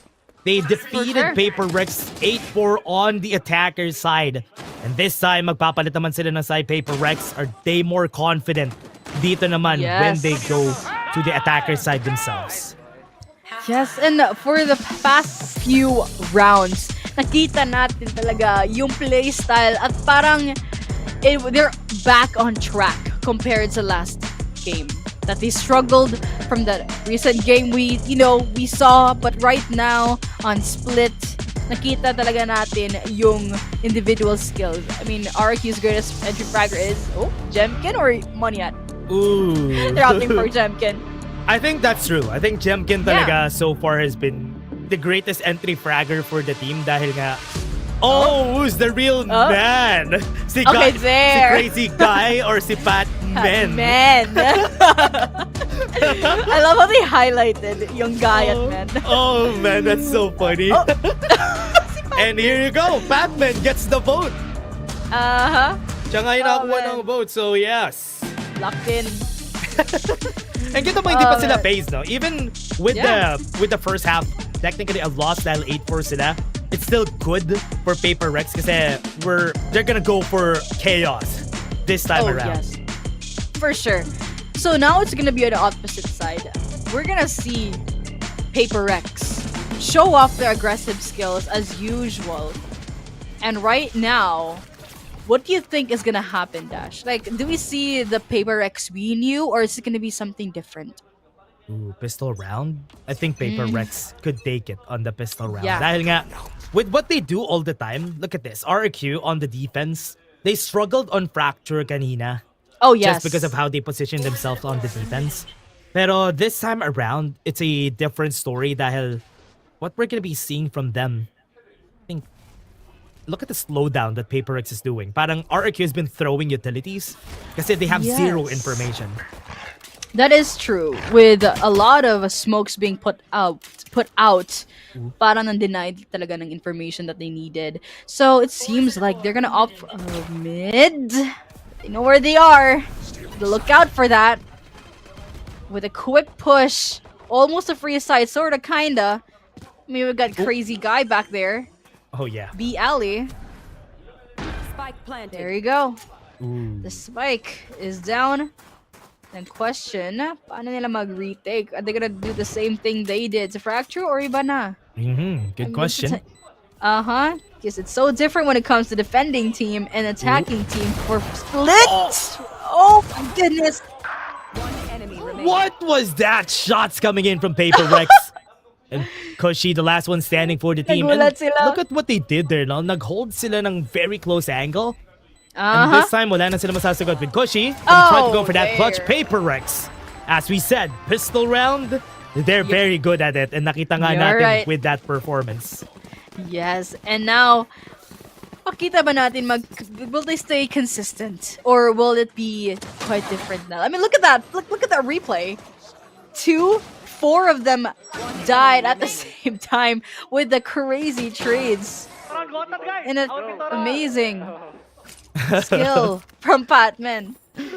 Gusto ko lagi yung parang meron silang battle cry every time na nananalo sila, tapos nakikita natin yung replay ng comps nila, nakikita natin battle cry lagi ng Paper Rex. Pero with what we've seen from that game, no, look at how slow Paper Rex has been doing. Ito yung one thing that kept RRQ on their toes nung nasa Fracture sila kanina. And they're doing it again. They're kept on their toes. There's a lot of people in A site. There's a lot of noise at mid. Pero kasi hindi nila alam if they're just throwing them off via utilities. But now, there's only one person. Crazy Guy. Alam niya nang nandito silang lahat kaya they're trying to go for the rotate. Cavalry's not here just yet. Crazy Guy almost survives pero Paper Rex will just be taking the site. Yep, as you said, for free. Yes, I mean, kung nakita mo sa positioning kanina, like almost three of them were in B tower. Because they might have think that they'd push through A, but no. They're actually proceeding towards B, and they just left Crazy Guy there alone. Oof. Pero what are they gonna do? Oh, will they? Wait. Oh. PRX is not gonna let this happen. They're gonna sacrifice themselves to the spike, no? Pero alam ng Paper Rex na gagawin nila yun eh. Alam nila yun. They know that they're gonna do that. Kaya they're gonna be pushing this for sure. They're waiting for the right chance. They're making some noise. They're throwing utilities. Pero they lost a lot of their members because of it right now. Oh my gosh. They lost everybody. Paper Rex took the risk, but they lost all their guns because of it. Oh man. Alam nila, we were all at the defense spawn. Pero still, they took that risk. It was unfortunate, pero still. They had a point. Now it's an 8-6, and it's what they need. It was talaga a Red Bull clutch. I mean, take a look at that. It was definitely clutch for RRQ, no? Kasi with the classics, playing against short range, that was good. Good spot talaga para sa kanila, and that's why they were able to take the kills. But this time, look at what they're doing. Paper Rex, on the 3rd round, they force bought. They bought a lot of guns on the 3rd round. So they're expecting to win with something. Getting that shot with the operator. Good. Nakuha nila yung kailangan nila. They wanted to get a pick off on the attacker side with that operator. Very good. Ngayon, opened up yung mid nila. That is true. Without a controller, Viper on their side, it might be quite difficult for them to defend the site. I mean, you still have Omen, but still, it is quite different if a Viper is your controller. And now information has been given from the side of PRX. Towards mid. Oh, they're safe. Buti na lang, Mage Gate crash siya. He's very, very safe. PRX looking to go for the push here. Alone na naman si Crazy Guy dito sa side. He needs to go away. Wasn't able to get the right spot, pero at least nakabalik siya sa alley. Right now, they're gonna go for heaven. They're gonna try to wait for anybody to cross. But Forsaken knows what's up. Kaya nudge step shot to just go in and get this plant in. Good call. Kind of predictable for RRQ to do that. And now they're... Oh man! He fell for it. Oh no, what a great fake out. Oh man, now it's a 4-1, but Jing cleans that out, giving them another point on the board, 8-7. Oh man. Is the pattern back? Is the thing we were saying back? There's no pattern. The pattern is consecutive wins for paper. Right, absolutely. Yun yung pattern natin today. And I think that's a good thing for... dito. Yeah, that's true. That's a good thing for PRX kasi with what's happening, it's the same thing. Ito yung problema nila when they were on Fracture for the side of RRQ, and they tried to cure it a while ago. Tinry nila i-cure yun when they were on the attacker side, getting back the confidence. Pero ang problema kasi dito, Sunday, is that PRX, look at what they're doing. They're trying to find the pick. Tapos, lagi silang nakakahanap ng pick na yon. And once they get that pick, that opens up a part of the map. And there's a struggle dito sa side ng RRQ kung paano sila magre-react. And Jing, pretty fast, pumasok sila. Goes in for 3 kills agad for the side of PRX. And that's the site para sa kanila. There you have it, a free site. That's what they usually do. Kasi they left Crazy Guy alone na naman. And with that being said, they were able to take that site with ease. Because sure, they took Crazy Guy down, but the follow-up was quick enough. But there you have it, PRX, 8-8. The pattern is them winning, consecutively winning. There is no upping each other anymore. True. 8-4, no problem. We're gonna get it pag nakapunta na kami sa attacker side. Yep. And they were. Nakuha nila yung 4 rounds. Nasa equalizer na tayo. PRX definitely back. And nag-pay off yung risk nila kanina, no? Kasi round 3 they bought. We were not expecting them to buy that time. But because they were able to buy, they really dictated the pace nung round 3 and round 4 natin dito sa game. And it's working out pretty well. Kailangan talaga tong timeout na to for RRQ. Yes, I mean, totoo talaga. Kasi, like what I said, for the past few rounds as defenders for RRQ, it's like they leave one team behind for one side. While the rest of the team, parang naka-cluster up na naman sila. Like, just the same as Fracture. And it gives them that disadvantage. Kasi if one guy falls down on site, it's free for PRX. True. And it seems like it has been readable and kind of predictable na paano nilang like gagawin for the next few rounds. Like, okay, he'll be hiding there. I know where you are. So it's like it seems like they read their strategy. And it seems like if RRQ keeps that up, I'm afraid that this might be a win for PRX. It might turn into 2-0 if they keep this up. Yeah, and I think ready sila dito for the side of RRQ, no? I think yun rin yung sinabi ni Coach Awok kanina nung nag-uusap sila. So this time at least RRQ, they're trying to at least spread out dito sa mapa natin. Pero I think nahanap na naman ng PRX yung opening. Once they went for the timeout, tinamaan yung kamay niya. Pilay yun. Yung kamay ni Something. Nakita. Oh my goodness. Will they offer a shrouded? I mean, from the shadows for Forsaken, it can be quite useful for making a fake plant. Ooh, timing na naman. Great timing from Jemkin again, getting that shot against Jing. Goes in for the kill. Nakuha nila equalizer. It's a 3-4-3. Xpero at least takes one from the air. And this time, meron silang man advantage dito sa game natin. So that's good. It's a 3v2 as you said. Pero hindi pa sila nakapag-plant ng spike. They're very far away. And look at that bait na ginawa nila. The Vi could actually go here. He's at the top. Pero man, does he know that is this gonna happen? Doesn't have any information. Zero information this time around. The noise naman yung toxic screen. Pero the Vi was able to just pass through. Right now, they're trying to go for the plant. Pero what he doesn't know is that somebody's there on vents. And Patman, nag-iisa na lang. The pride right now. Pinoy Paper pride! Rex. Yun lang. It's RRQ okay. takes it. There you go. Parang it's like when they switched, it's like, Paper X switched from B plant to A plant. And nakita natin na like it wasn't executed well for what they wanted. Oh, look at that. Yung kamay niya nakita. So that's why they were able to get that kill. They're skilled. Maybe they might go for a B plant again. Because if that were to happen, they might get another point on the board. That's true. I think yun yung problema dito for RRQ a while ago. I think it's good na yung first trades, yung first kills sila nakakuha. Kasi stopping Paper Rex from getting the first kill really puts a cap on what they want to do. Usually they just push pag ganun yung mga nangyayari. Pero this time, hindi nila nagawa yun. But Jemkin again holding on that long angle. Gonna try and get some kills pero meron tayong gate crash na nagamit kanina. Great timing on that Nightfall too. May showstopper sila. Nabato pa nga niya. Goes in for the swing, Jing. Will try for it pero hindi niya na nakuha. Okay na rin. It's a 4v5. Advantage. I mean, the spike has been planted. It's all about retake. Paano nang gagawin for RRQ? Is he gonna appear? No. Oh, showstopper.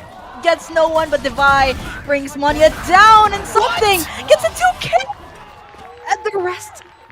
Oh my god.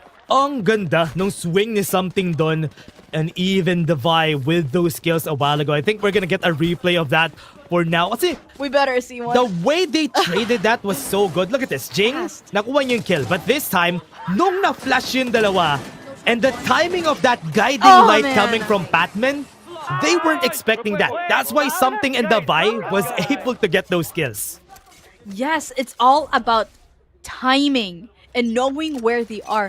Talaga yung, kung Valorant, all volume to 100%. All you need is map awareness. True. Yun talaga yung kailangan whenever we're playing Valo sa totoo lang. And kita mo naman yung communication rin nila as a team. Yes. And Batman, yes, he's not getting a lot of kills, pero yung mga guiding late niya on those clutch moments, they needed that. Those are big moments for him. That is true. Supporting your team is a number one important thing to do when you're playing a game like this. True. It's all about individualistic plays and all about teamwork. And it seems like we are seeing that from Paper X. They're working together as a team. They got each other's back just in case one of them gets down. And the trades are quick enough, Jemkin! They weren't able to see where he was. Oh my goodness. Yun na nga yung sinasabi natin. If you don't get the information here, what a great play coming from Jemkin. Gate crash din siya para hindi na nila alam where he is. Goes in for the swing. Jemkin gets another. That's perfect. That's good.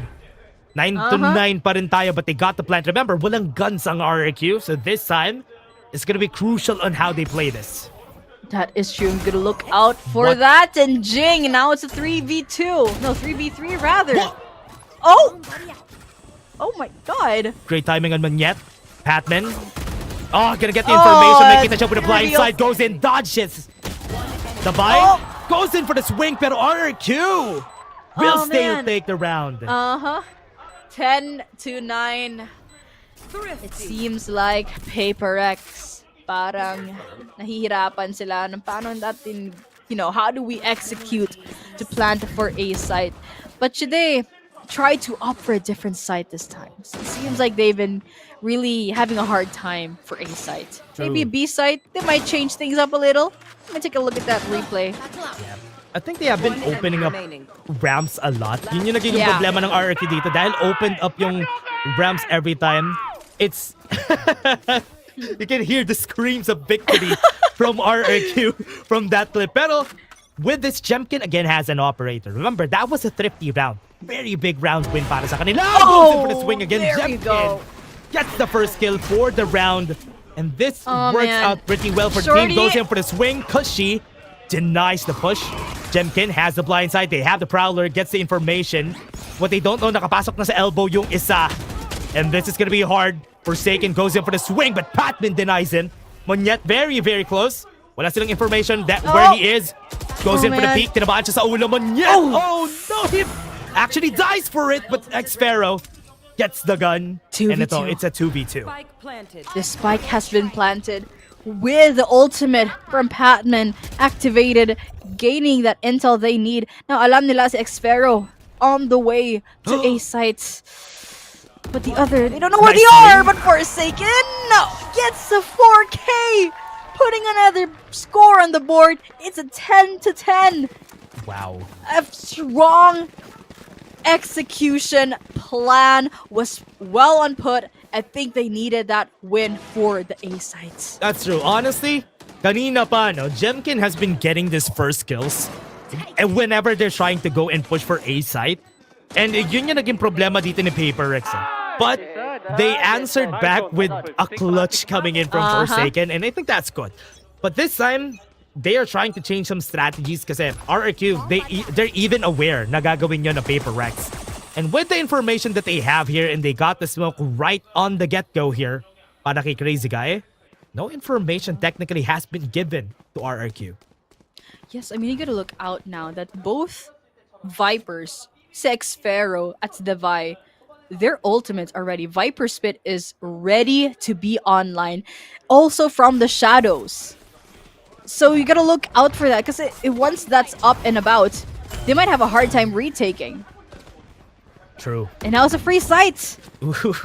Surprisingly free site, because I think they thought they would be planting at B, but no. Yeah. There Yun you pa. Nakapag Viper Spit pa sila. Yup. This is not a good spot to be in. And with the Viper Spit, it's gonna be way more challenging to try and take this site. And sobrang, look at how close the Viper Spit is. Ang hirap i-push ng Viper Spit na yan kasi sobrang corners yung kailangan mo i-push. You don't really tight have a big spots. line of sight. So when they go in, Monyet, really good to go for the shots with a 2-kill. What was that? Yun lang yung hinahanap nila, and that swinged the fights in their favor. Something nag-iisa dito. They get information on where he is. They don't really have guns. They are gonna be trying to go for the swings. Pero ito, because they're a lot, wala. That snake bite is gonna push him away. And that is a thrifty round again para sa RRQ. 11-10. That execution ni RRQ. We thought they wouldn't be able to pull that off during that Viper Spit, but all they need was to take them down. Jing. Without the Viper Spit, nakita natin yung struggle nila. Parang na-overwhelm sila sa mga abilities that they were putting out here and there. And right now, they were able to secure another point and a timeout for PRX. Kasi it's a close call na talaga. 11-10. Just a few more. Just one more. No, 2 more for RRQ. And 3 more for PRX. Yep. Nagalit na si Alex. And remember, what's good about that is yung push nila with the judge a while ago. Yun talaga yung biggest key dun sa push ng RRQ na yun. If Monyet wasn't able to get the kill on the Viper, magiging iba yung ihip ng hangin dun para sa PRX. But this time, RRQ was able to get it because of Monyet, and that is a good spot to be in. And PRX, they need to find a way to equalize this kasi pag nakuha yung match point ng RRQ, this would go better for the side of RRQ. That is definitely true. I mean, maybe siguro makita natin yung switch up. Maybe PRX might opt for a B plant. Oh no, they're gonna opt for an A plant. But hindi natin alam talaga if they might go for a rotate or whatsoever. Because, you know, Split is such a big map. There's so much to play around with, especially sa mid. But it seems like RRQ is heavily watching over near A site. Oh wait, a bit too close. Uh-oh. They have the judge again. Naririnig na naman is something, but Jemkin with the shorty went in on the fight, and that is again another kill for the side of PRX. And ang bilis, no? Ang bilis ng kills na naman natin. Something tried to go in, the Viper Spit. Nag-back off agad si Xfero, kaya wala rin talaga silang nakita doon. Yes. Take a look at their positioning right now. Parang taking things slow. It seems like they're gonna peek. No, he doesn't get that kill, but alam na nila that most of them are in mid. So all of them just rushes into B site. But look at where they are. Look at Xfero and Devi. Para nag-hangout ang dalawang Viper. True. Near A site. I think big information din yun, no? Kasi dahil nga may Viper Spit sila, there's a lot of people rotated on the B side. Pwede sila pumunta sa A side without any problems kasi wala sila makikita dito eh. They don't have information on elbow, pero at least they can go for the clear on site and talagang fino-force nila yung rotation from the side right here of RRQ. Right now, they're gonna try to go on site and dahil wala ng tao dito, they can go for the plant. A free site, and it's the fake is what they needed. Showstopper online tries to get someone, but yes, he does. What? Forsaken, and Jing pulls down. Oh my god, 3v1. What are they gonna do? Just a few more seconds. He does get them. He does give them that win. At yun na nga. Oh man, 12 to 10. 12 is to 10. Nakuha nila yung defuse. That's good for the side of RRQ. Match Yes. point for these guys. And nakita naman natin, they were still trying to go for the push on A here. And it hasn't been really successful for the side of PRX. They've been struggling a lot dito sa push nila sa A. And I do hope they would be able to think about it this time around. They've used 2 ults that round for RRQ. So maybe PRX could swing by with a Blade Storm case something. Totoo nga kasi parang nahihirapan talaga sila when it comes to attacking side, rushing towards A. And RRQ, they've been doing well as defense. It's nothing compared to, Fracture. We've seen talaga like they improved as a team and how they defended on sites. Goes in for the B push. Oh, Sees the man. information. Nice shot from Munyat. Nakuha pa rin nila yung kill. And they are looking for more. It's a 4v5 na naman. Something dying first in this game again. Oh, man. Not a good sign to be in. Goes for the gate crash. Nakatakbo pa nga siya. Pero they are gonna get kills. Forsaken and Jing hand in hand. Nagahanap sila. And last person na lang for the team. Xpharaoh. Nasa A site siya. And he will be taking some guns para lumaban sa PRX. Yes, with the default plant on head. Hindi alam na sa B tower siya. Pero with the judge, gonna look out for that. Parang close areas. Oh, nakita na And siya. where are they about to plant? Now the information has been given. Whoa, wait. What? Okay. Okay, there you go. Okay. Oh, Close. Close call. Kala But now ko- it's a 12 to 11. Oh, Kala ko makakapag-clutch pa siya eh. Pero with that PRX, that is a good start. Again, something dying first is not a good spot to be in para sa side dito ng PRX. I think they should be sure about the space na kinukuha ni something dito. Forsaken and Jing just getting some clutch kills for their sides is actually good. Pero this time, yun na nga, sinabi ng Forsaken, we can do this. They can do this. Yes, that is true. And now it seems like they're opting to plant towards A, or maybe they might fake again from B to A. With that toxic screen denying that information. Something. Crazy guy. Showstopper online and he gets one. And now it's 4v4 situation. 1 minute on the clock. 1 minute and 20 seconds rather. Spike has not been planted. Toxic screen denying information. And it's what they need. Oh, may seekers sila. Oh, man. That's good. They're gonna get the information that they need. Somebody's gonna be up close, Xpharaoh. Alam nilang close siya with the judge. Even dropping the snake bite. Right now, they're gonna try to go for the swing. Alam nilang may tao sa elbow, but they have to be careful. They need to fight this too. Because she doesn't get the kill. That's good. Right now, PRX looking for the overtime. Xpharaoh and Jemkin. They need to find a way to clutch this. Pero, from the long range that they're fighting, Jemkin on a 1v3. He's fighting against 3 people. Spike has been planted. Right now, they're looking. They're trying to take the space that they need, but Jemkin only has the blind side. no. Meron lang siyang flash, and nasa ilalim yung Sun. Goes in for the kill with 1. Pero they go to overtime. PRX gets themselves to overtime. There you have it. Take a look at that replay, yung Showstopper. And that quick precision and the almost, it's all about execution, and they performed it really well.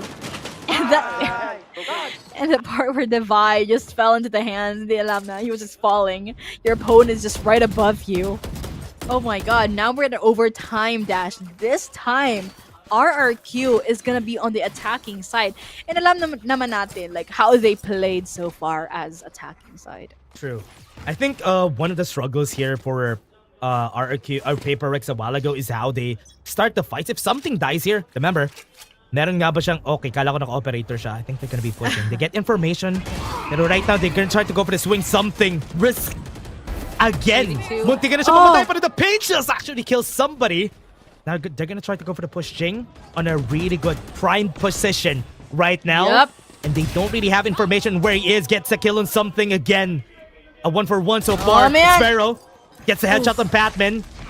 Right now, may Trailblazer pa nga sila, pero Jing, against two people, they're fighting. Na-plant na yung spike, so they have to wait for this. Oh my god, Jemkin! Already 3v4 situation with the spike being down. Anong gagawin nila? And Cushy with a quick trade. Not a trade rather, but 2 men down.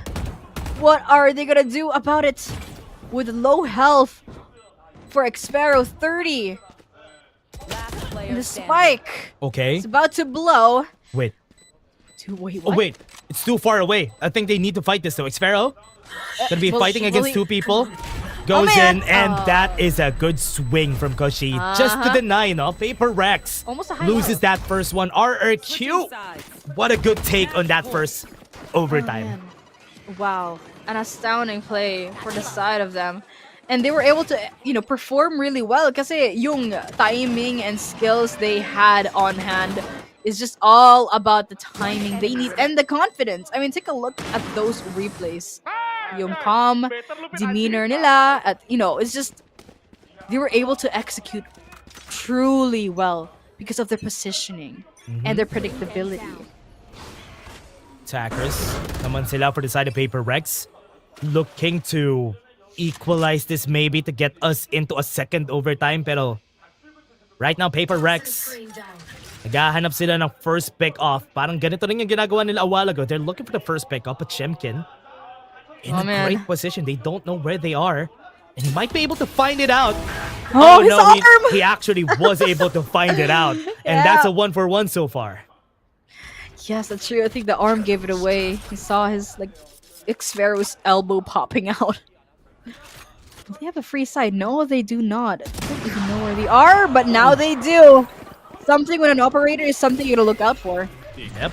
Right now, Jemkin. Oh, what a peek!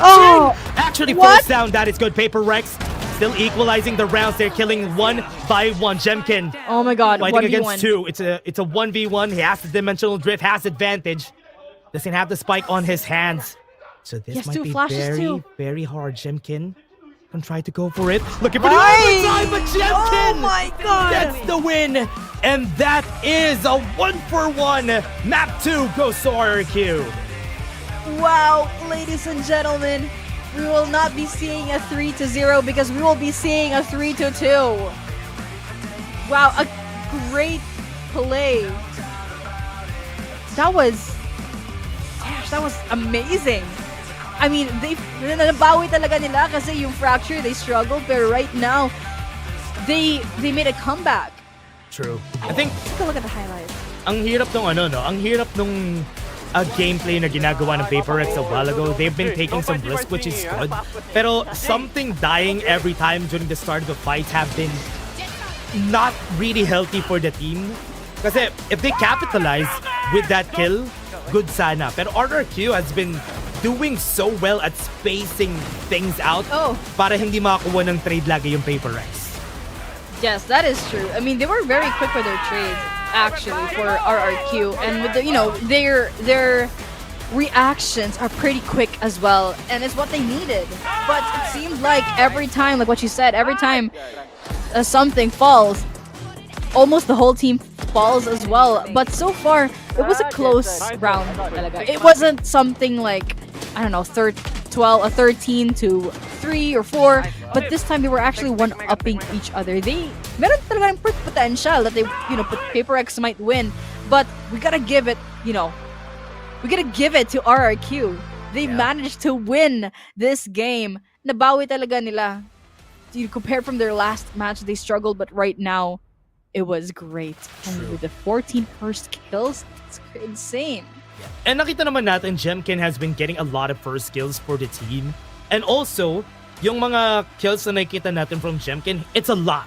If I remember correctly, nasa 30s yung kills ni Jemkin this game. So, that is a hard position to be in. Look at that. 32. There you go. 32 yung kills ni Jemkin this game. Yes, Paper X, everybody was performing pretty well, pero it didn't really translate into them winning. Kasi remember, they were able to get a lot of rounds on the second half. Ang problema lang, naka-match point na kasi yung RRQ kanina eh. Oh yes, that's true. And it seemed like parang na-affect yung momentum nila. Pero so far, like for the first round, it seemed like PRX was going pretty well. I mean, look, we have Jemkin as the MVP. Despite leaving free sites from the first half of the game, nabawi talaga nila. Kasi they learned from their mistakes or they learned from what they missed. And the timeouts, it was a good call, and they were able to collect things together at, they were able to discuss what needs to be improved. So it's just all about, communication and execution within your teammates. Yeah, and exactly. Very well-deserved yung MVP rin na yun. Jemkin was really playing so well during that game, and yun yung nakakatakot dun sa kanya. He was getting first kills left and right. He was getting multi-kills during that game, and clutch moments, he was able to perform then. And that was the reason why that game was really hard for the side of PRX talaga. Yes, it's just all about how they performed well as a team. But it's all about working together and communicating with your coach and what they can do to improve. That's true. And that's what they need for the next game though. 1-1 tayo guys. 1-1 tayo this time sa VCT Pacific. Pero magbe-break muna kami. Huwag kayo mawawala.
And we are back dito sa VCT Pacific. Nandito na ulit tayo sa ating game number 3. Map number 3 na tayo. Pearl yung magiging susunod na mapa natin. It's still RRQ versus Paper Rex. And we've seen them get to an overtime nung game 2. Kami yung magiging shoutcasters nyo. Ako nga pala si Dash at kasama ko si Sunby. And Sunby, do you think overtime ulito sa game number 3? Honestly, maybe not. Or maybe yes. Okay. Or maybe, I predict wala. Kasi Pearl is a map, again, that they don't really perform a lot. So it's gonna be, quite new for both teams, perhaps. What about you? Yeah, hindi kasi they haven't really preferred playing on Pearl recently. I mean, Yes. nakita ko yung Paper Rex, 1-1 sila dito sa mapa na to, and it hasn't been good for RRQ dito sa mapa na to. Pero, you can take a look at it sa split. Nakita natin 14-12 a while ago, 13-2 naman sa Fracture, nanalo yung Paper Rex kanina. So kung kaka-tune in nyo lang dito sa ating Filipino broadcast, yan yung score natin. Parang wala lang nangyari, guys. Balik tayo sa simula. Best of 3 tayo ulit kasi Pearl Icebox Ascent yung susunod na mapa natin. Oh, man. And Paper Rex on the defending side. So it's gonna be, the same like last time. With attacking si RRQ, makita natin paano nilang, ano yung strategy naman nila. Will they cluster up again together? Or will they make some fakes? Or, the same thing they did sa Fracture or sa Split. Yeah, and so far sa Pearl, defense has been winning a lot. Especially sa VCT Pacific, they have been winning a lot on the defense. So most likely, ganun pa rin yung magiging case dito sa mapa na to. So it will be very defense heavy para sa mga teams natin. Setup heavy yung mga playstyle nila dito. So with what is gonna happen here, I'm kind of excited kung ano yung mga i-bring out nilang agents dito sa mapa natin. Yes. Actually, expect ko talaga, like, Viper is kind of like a go-to for Pearl. Or si Killjoy. Kasi, yung mga setups si Killjoy talagang important for both sides, for B sides. Because like what you said, Dash, like it's very defense-heavy map. And especially from the tight corners like B Hall or A Secret, it's just you gotta look out for that. Yeah, and also, I think Astra has been pretty good. I think if magkakaroon ng mapa na maipipick mo si Astra, dito sa mapa na yun. Kasi nga, with how big the map is, mas madaling makapag-smoke around compared to the other controllers na meron tayo. Kaya I think Astra is gonna be a must-pick dito sa parehong teams natin. For sure. We might gonna see that in a few seconds. But honestly, Astra is such a... Oh, there you go. Yep. Like what I predicted, Astra. We don't have a Viper though.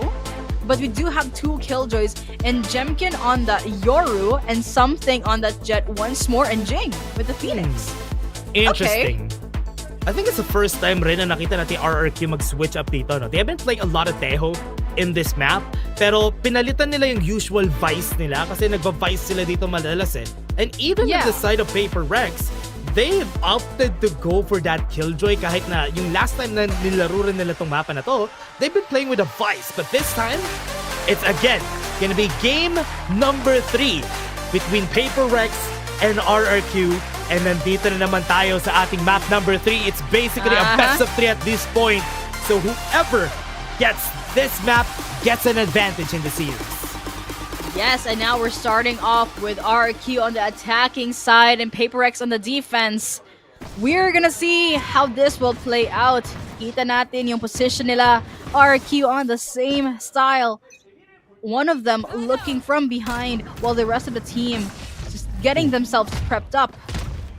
RRQ, pretty early aggression dito sa game natin. Really starting off explosively at the start of our game. Talagang dire-diretso sila from that start. And that's good. Honestly, seeing them confident on how they start this game is going to be very good. But right now, Crazy Guy drops the drone.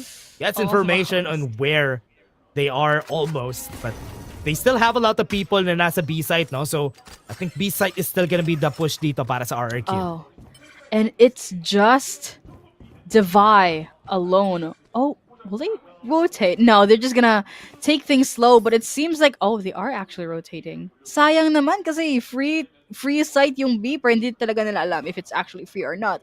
But if they just took that risk, then they would have already planted that spike.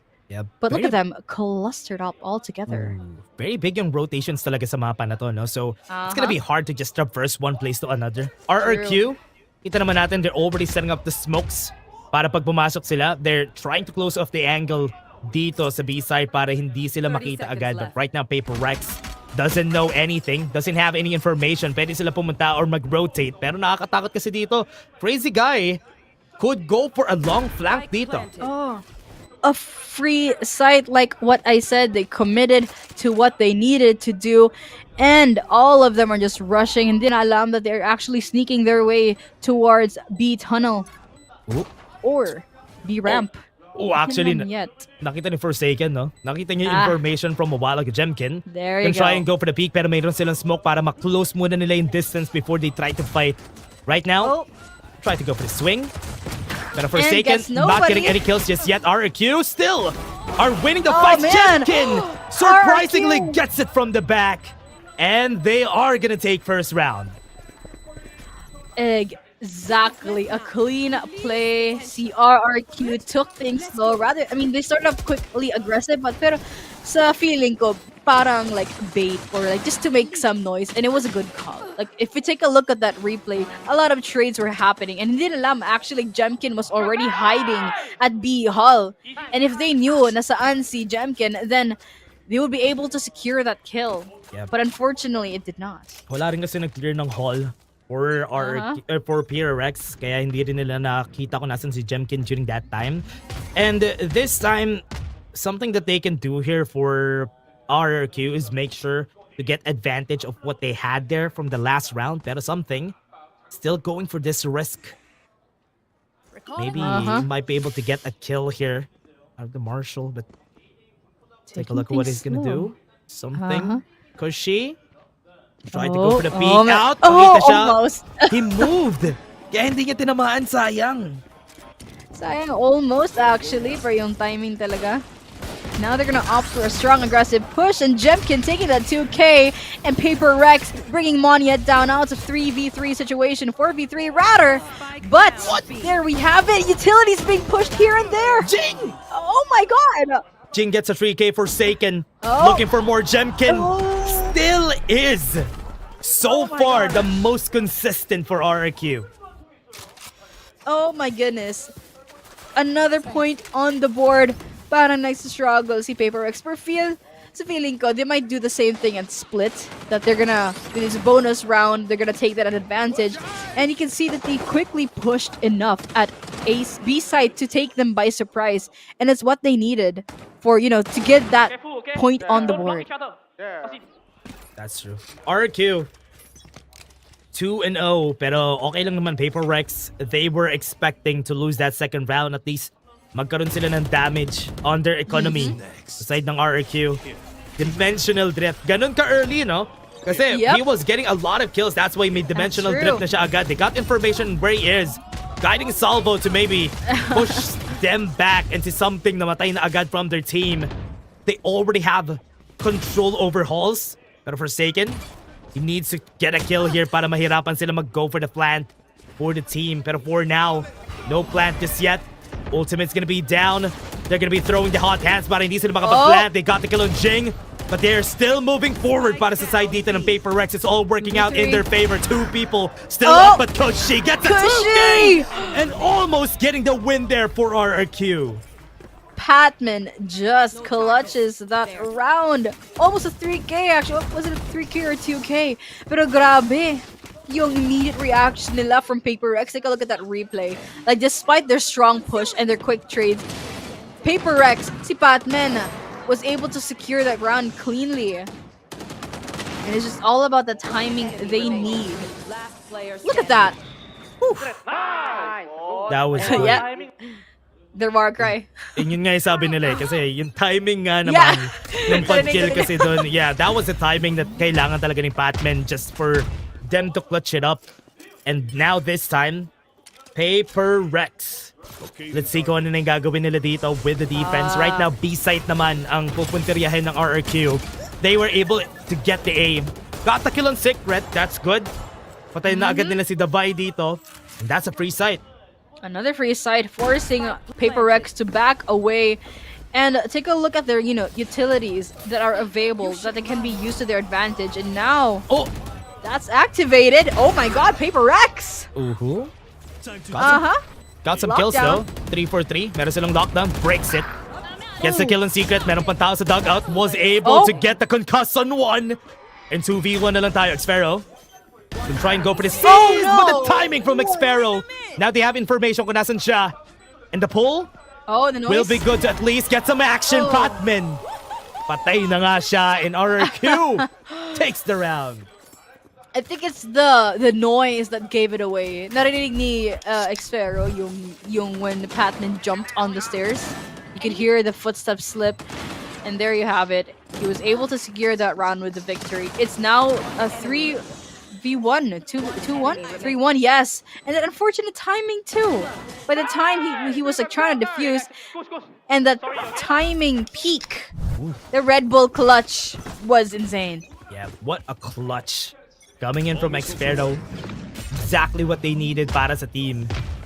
I love this guiding salvo setup na meron sila. No? They are trying to push them back away and also cutting off the rotation. And it's good na meron silang ganong setup dito for RRQ. And now, with the smokes coming out, PRX still looking to go for the push on A. But this time, they were just pushed back dahil nakita nga nila there's somebody there, nakita nila si Jing. But remember, PRX, wala silang guns on their side. That is true.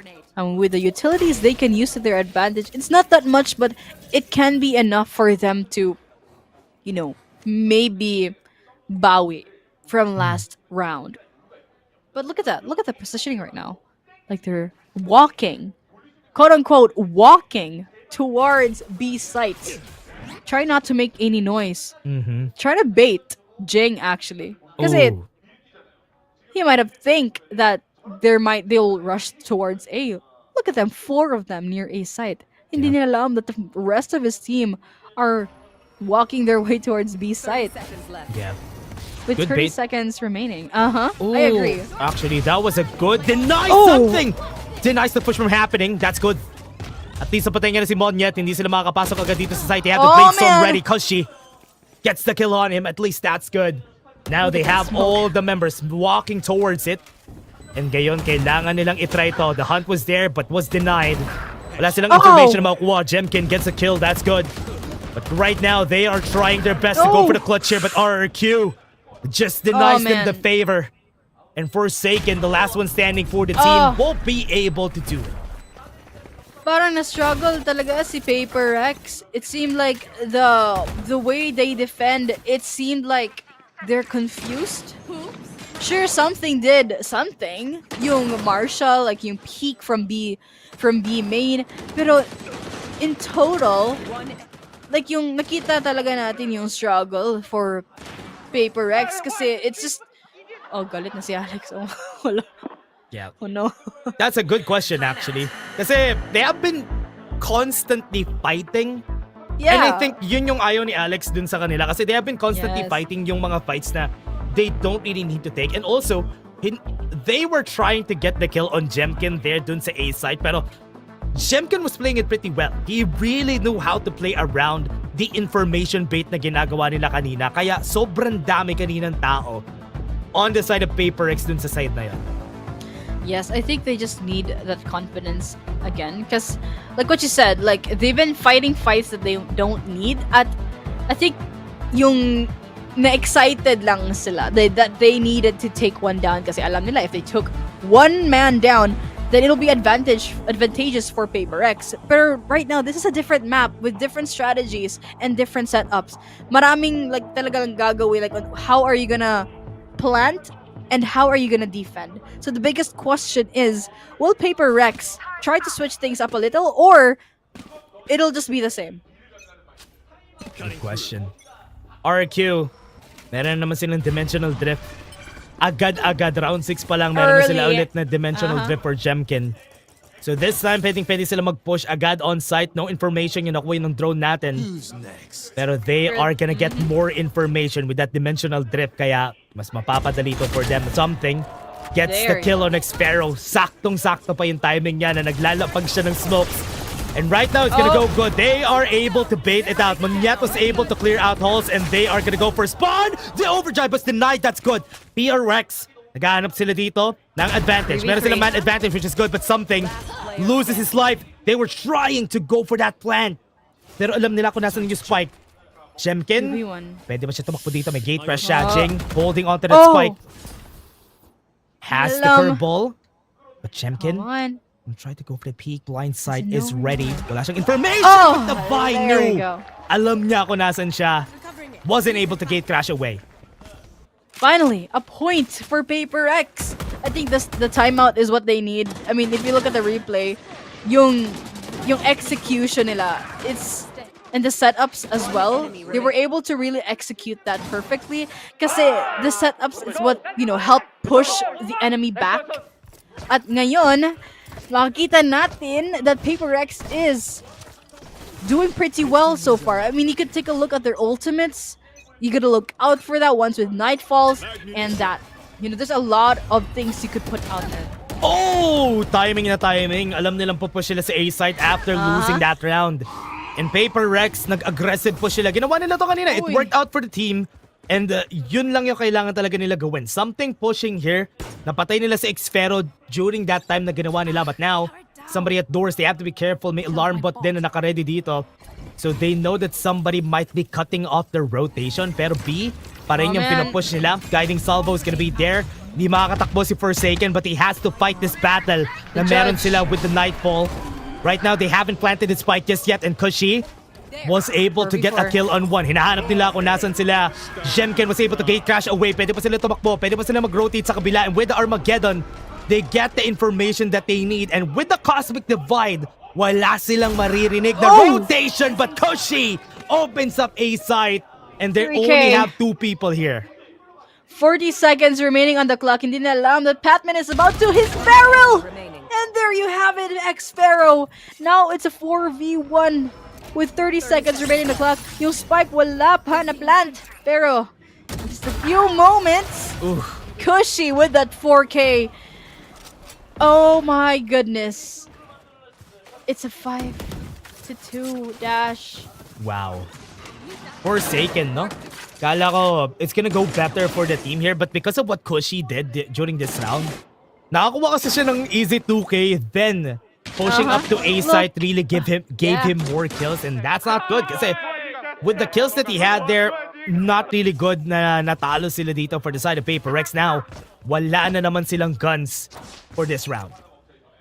That is true. Parang it's like they might be able to rely on their ultimates or their abilities, and they're just gonna go for a pistol round, a pistol choice rather.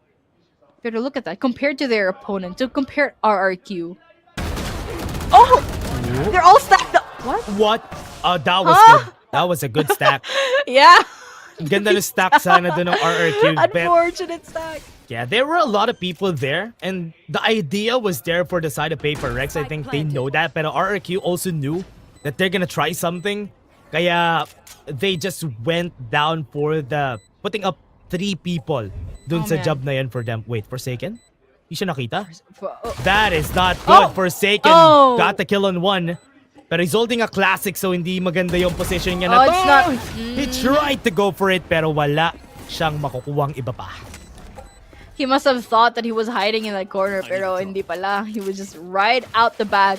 I mean, there wasn't a chance anyway. In a classic and a Vandal, look at that replay. Look, the stack was just it was crazy.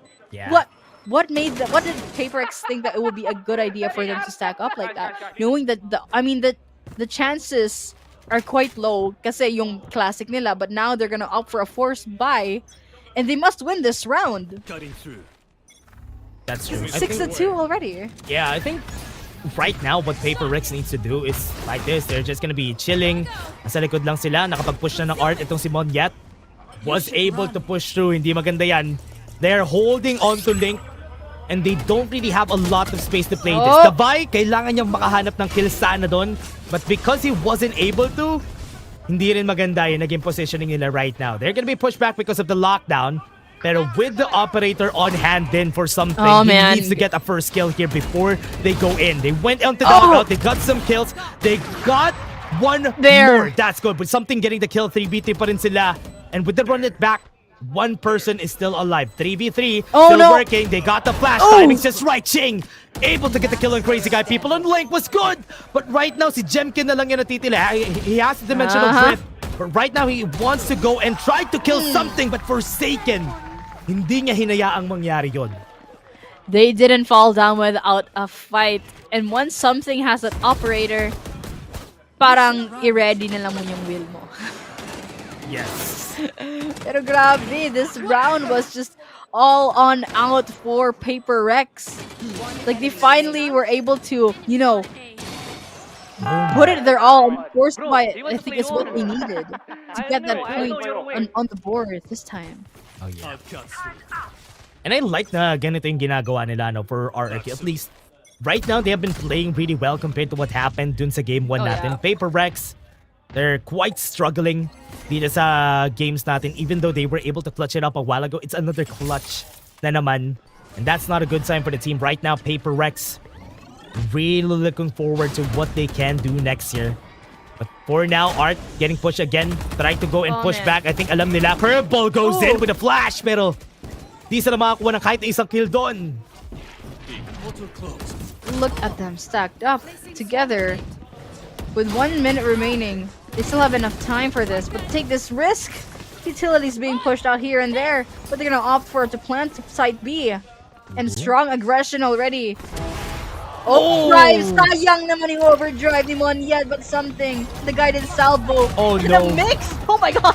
Oh no, all the utilities ginamit sa kanya. He died on all fronts. Wala talaga siya magagawa doon. Hot Time's gonna get thrown against Jemkin. He has to really run away, pero crazy guy. Great cover. Gets the kill on Jing.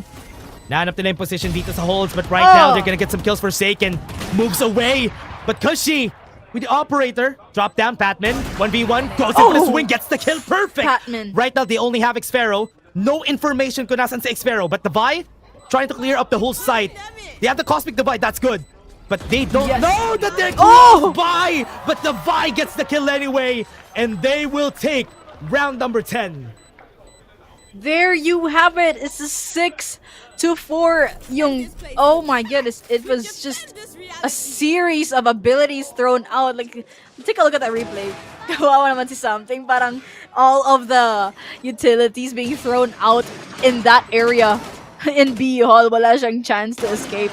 But still, they were able to win that round because it's just, you know, discipline, aim, at, you know, there was so much to put out there all at once. Yeah. And it seemed like RRQ was overwhelmed, or it's just, you know, the skills of Astra as the agent. She's really good for Pearl.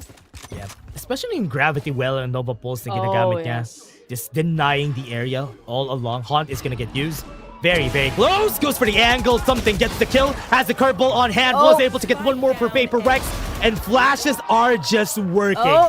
And that's why ginagawa ng Paper Rex kanina pa yun, because they know that at one point RRQ hindi nila i-expect yun. Yes. Look at that. 2 left for RRQ. And they're, everyone at Paper Rex, they're eyeing for the spike. They're defending it with their might. While nakita natin si Forsaken, he's gonna just try to find information. But it seemed like they won't risk it. Because alam nila something has an up. And if they risk to go that area, I'm afraid that they will lose onto something's hands. Yeah, I think so. I think Kushi and Xpharaoh are just gonna be saving this with the 30 seconds na meron tayo. Kasi they have no choice. They have to just save it.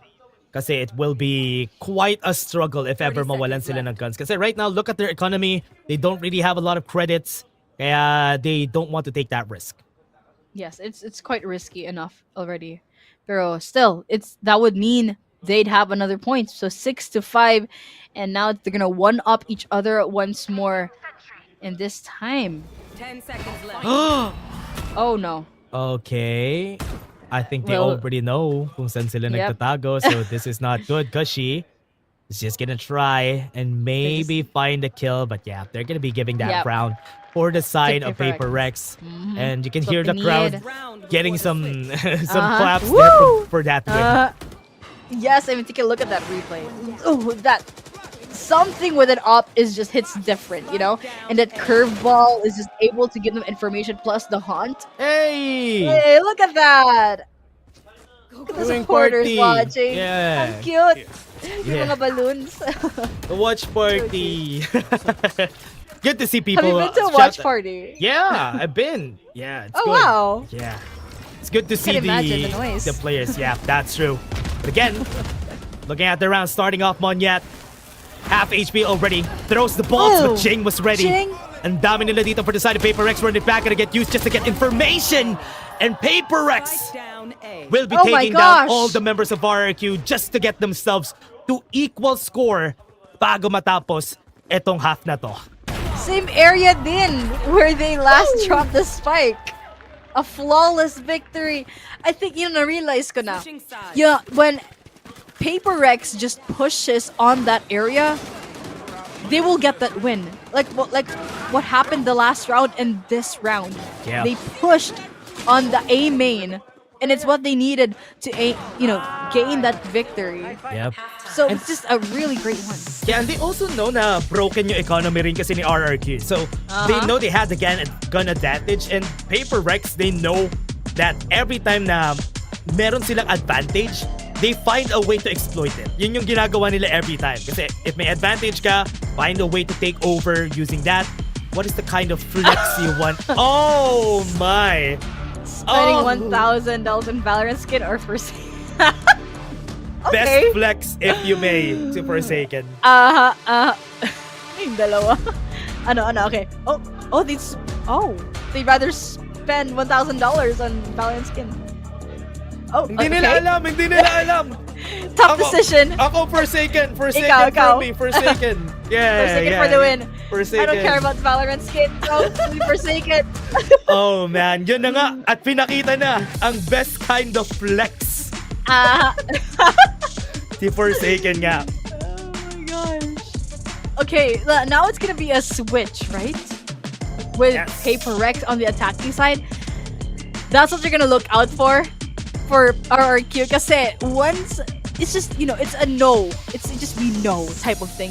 If PRX is on the attacking side, parang you gotta look out for that kasi aggression nila, and we'll know that they will push. Because you have two duelists, silang Jing at something. Just gotta prepare yourself. Yep. You have to be ready. Look at this push. Art, dire-diretso sila sa Art. And ang problema dito, kasi with that, another alarm bot has been taken down. Meron na agad silang advantage from there. And no information has been taken. Jemkin, ganda yung position niya dito. Could go for the crossfire and maybe have the gate crash para makaalis siya if ever. He's not gonna be winning that fight. Look at that. After calling with that gate crash, nag-rotate agad etong si Monyet from far away. Enough time to let the rest of the team know that they're proceeding towards B. But right now, they're opting for a strong push. And with that wall is what they need. Yep. Oh my goodness. All of them are just there.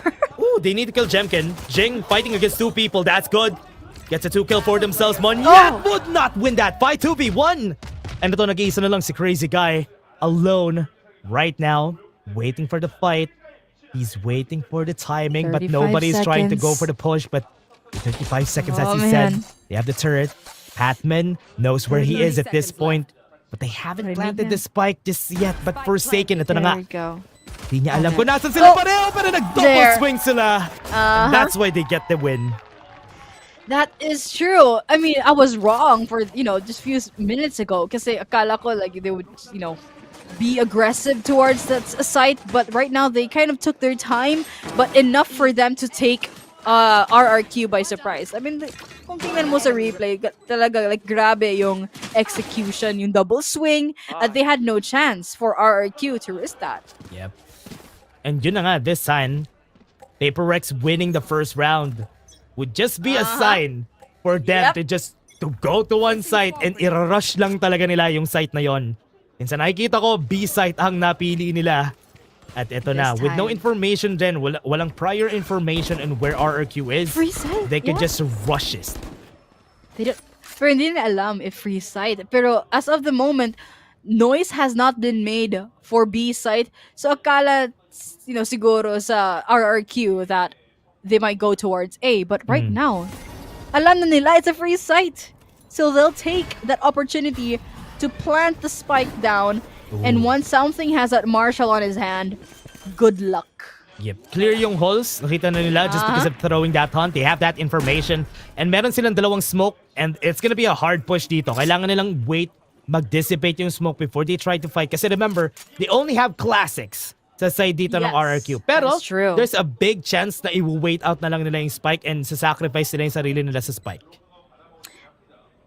I mean, yeah, like, if you look at their positioning right now, all of them are just nasa sa defender side spawn nila. Oh, something. Oh, no information, no? Hindi na alam. Okay, look at that. Oh! Yung discipline nila. Oh, there you go. Oh my god, something! Looking for a highlight. Come on. There you go. Okay, he's just gonna be giving. He's gonna be sacrificing. Ayan, at least nakakuha siya ng 2 kills doon. That's still 200 credits per kill. So that's good. PRX on this round alone, they are aware na they're not gonna be taking any big wins from there. They're just alam nila na yung RRQ magsasacrifice lang dun sa spike. But at least that's good. They were able to get the first 2 rounds.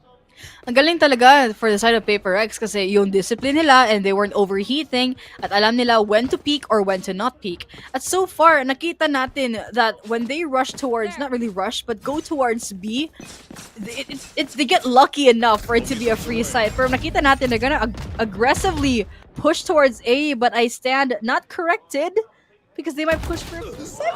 Oh! And there you go, something. What? Without the Yoro, it's gonna be quite difficult gaining intel. Yeah. And with that, no, meron naman silang nano swarms at the ready and even the alarm bot para dun sa push a holes na gagawin dito. Right now, they use the hot hands just to push him away from Link. Meron silang people dito on tunnel, but PRX still not planting the spike. But Monyet, out of the smoke, was able to get the kill. That is good. And that is gonna be starting really well for the team here. They're gonna be planting the spike. Hindi nila may clear yung hole dito. There's not really a lot of smokes already for the side of PRX. But from far away, they know. They have an idea that for seconds at the back, that threat, enough na yun para mapush sila away. Jing with the swing! That is so good. 1v1. 1v1 for Forsaken, really far away. And Koshi knows that. Naririnig niya kung nasan si Forsaken. He's gonna try and go for it. And that is gonna be the defuse for him. And PRX loses that round. Oh man, a close call. Kasi with that utilities being pushed out sa RRQ, it was a great call kasi because of that, PRX immediately backed away and that lapse was enough for RRQ to bawi. Maganda yung bawi dito ng RRQ, especially for the 3rd round, no? Kasi they do have the better guns, pero na-damage din naman yung economy nila dito. So, still good. At least they still won it. Right now, PRX, what they need to do is to find a way na makabawi sila dito sa susunod na round natin. PRX on the 4th round really need to take cover, really need to be careful because look at that. Even though nanalo kanina yung RRQ, they don't have guns. That is true. I mean, you gotta look out for, Jing with the run it back, ready to be online. But it seems like the rest of PRX, they might go towards A. But hindi nila alam if they're actually gonna commit. Uh-oh. Kasi see something. Staying at B main, waiting for a kill. Yep. At the rest of RRQ, all of them are at B. Oh, hindi niya nakita. Oh my gosh. He didn't know na pinik siya ni Jemkin kanina, no? I think that's not a good sign. I think at least he knows a bit of the information. They have some smokes on their side, but PRX not aware na most of the members right here of RRQ are already far away. Ginamit na nila yung run it back. They're pushing on A side. They use all their utilities, pero wala silang nakitang kahit na sino from RRQ. Definitely. Now the spike has been planted. Will RRQ successfully retake the site? Or mag-struggle sila kasi all of them are packed at defender side spawn with a disadvantage weapon-wise. Pero look at that where they are right now. Yeah. I feel like RRQ, feel ko lang they won't risk it. Yep. I think they're gonna back away. Yeah, they're gonna do it again. Sasacrifice na naman nila yung sarili na sa spike dito. But PRX, would they let that happen? I think they will. Kasi si Patman na naman siguro yung next na magta-try mag-highlights. Pero dahil hindi siya nakita, that's not good. He's gonna be killing 1, maybe 2. Pero No, actually, he's not gonna be killing anybody else except for that one. Nakanakaw pa sila ng isang gun. Si Monyet nakakuha ng Phantom. Oh man, I think it's just a lesson learned kasi sa Paper X. They want to pull a fracture, a split moment again. You know, that moment where all of them were just packed at this specific side spot and they just almost all of them died. But right now, it's a lesson learned from Paper X. They didn't push it out and they just decided, okay, we're not just gonna risk it for RRQ. Now it's a 7-9. It's gonna be advantageous. Nag have to force buy, unfortunately, for RRQ. Wow, look at that. Yung ginagawa nila, secure lang talaga ng orbs. That's what you want to do, Jemkin. Gets the first stop, nakakuha siya ng isa. But was able to run away from that fight. That's already good. At least nakakuha na sila ng isang kill. It's a 4v5. Yes, that is true. Nakita natin sa mapa. Like, they might opt for a B plant. Just trying to get some information they needed for the team. But so far, nakita natin, they're just not gonna go for an aggressive route. Kasi they just want to take things slow this time. Kasi they have, 9 points already, and they just want to keep things consistent. So with the nightfall already up and about, nobody has been fallen. And Patman putting that spike down. Advantageous. They're gonna pull back. Nobody's hiding at B Hall. Yep. There's gonna be all the way to B main. Lahat sila nandito. This will be an easier fight for RRQ. They're gonna be coming from the same spot. Meron silang smoke on their side, but Forsaken playing around the smoke. This is good. Playing the Nano Swarm. Alam nilang there's somebody close. Guiding Salvo's gonna get used para i-push back sila. They're even using Crazy Guy to go for that push though. Right now, they're gonna be using everything, even the gravity well. Oh my gosh! You members dito something. Gonna go for the 1v1, sees it. Gonna try and defend, but Kushi being baited out. That's a good play with a shorty to go for the kill. Oh my goodness! With a trick, smokes from Jet. Parang he's trying to pressure RRQ, and it did work. And if you take a look at the replay, yung aim trigger, yung discipline nila, and that smart utility usage they needed. And they just pulled that, the gravity pull prevented them from defusing, and it's just the perfect time they need already. Grabe si Kushi, yung mga kills nila. And unfortunately, he was been taken down by something. True. Good, amazing execution. Kushi has been doing so well now for the side of RRQ for this game. And even those skills really good. He has been top fragging technically for the team. So this is good. Jemkin naman, I think he has fallen from grace compared to sa nangyari sa kanya from the last game. But look at that. What? Beautiful art. Beautiful Win Alex as si Forsaken. Parang fan art. Ang cute naman. Ang cute na mga art ng mga audience natin, no? Love to see more. Pero, like what you said, a timeout is what RRQ needs. It seemed like nakita na natin yung struggle nila compared from the past few rounds that they were doing pretty well early. Pero ngayon, with Paper X, like what I said, with Paper X on the attacking side, it's gonna be quite difficult for RRQ. Kasi ang aggressive nila at they like to take them by surprise at maraming mga utilities na pwede nilang gamitin for every side. So it's just very advantageous. Yep. And scary. Right now, Paper X, no? With the 10-7 and wala nang guns na naman yung RRQ this time. On the eco na naman tayo. I think this is gonna be a different one that we're gonna see. With Paper X, they're kind of looking for any openings, pero RRQ are not giving them any except for Jemkin. If he actually dies here, that's an opening. And pwedeng gamitin ng Paper X yan.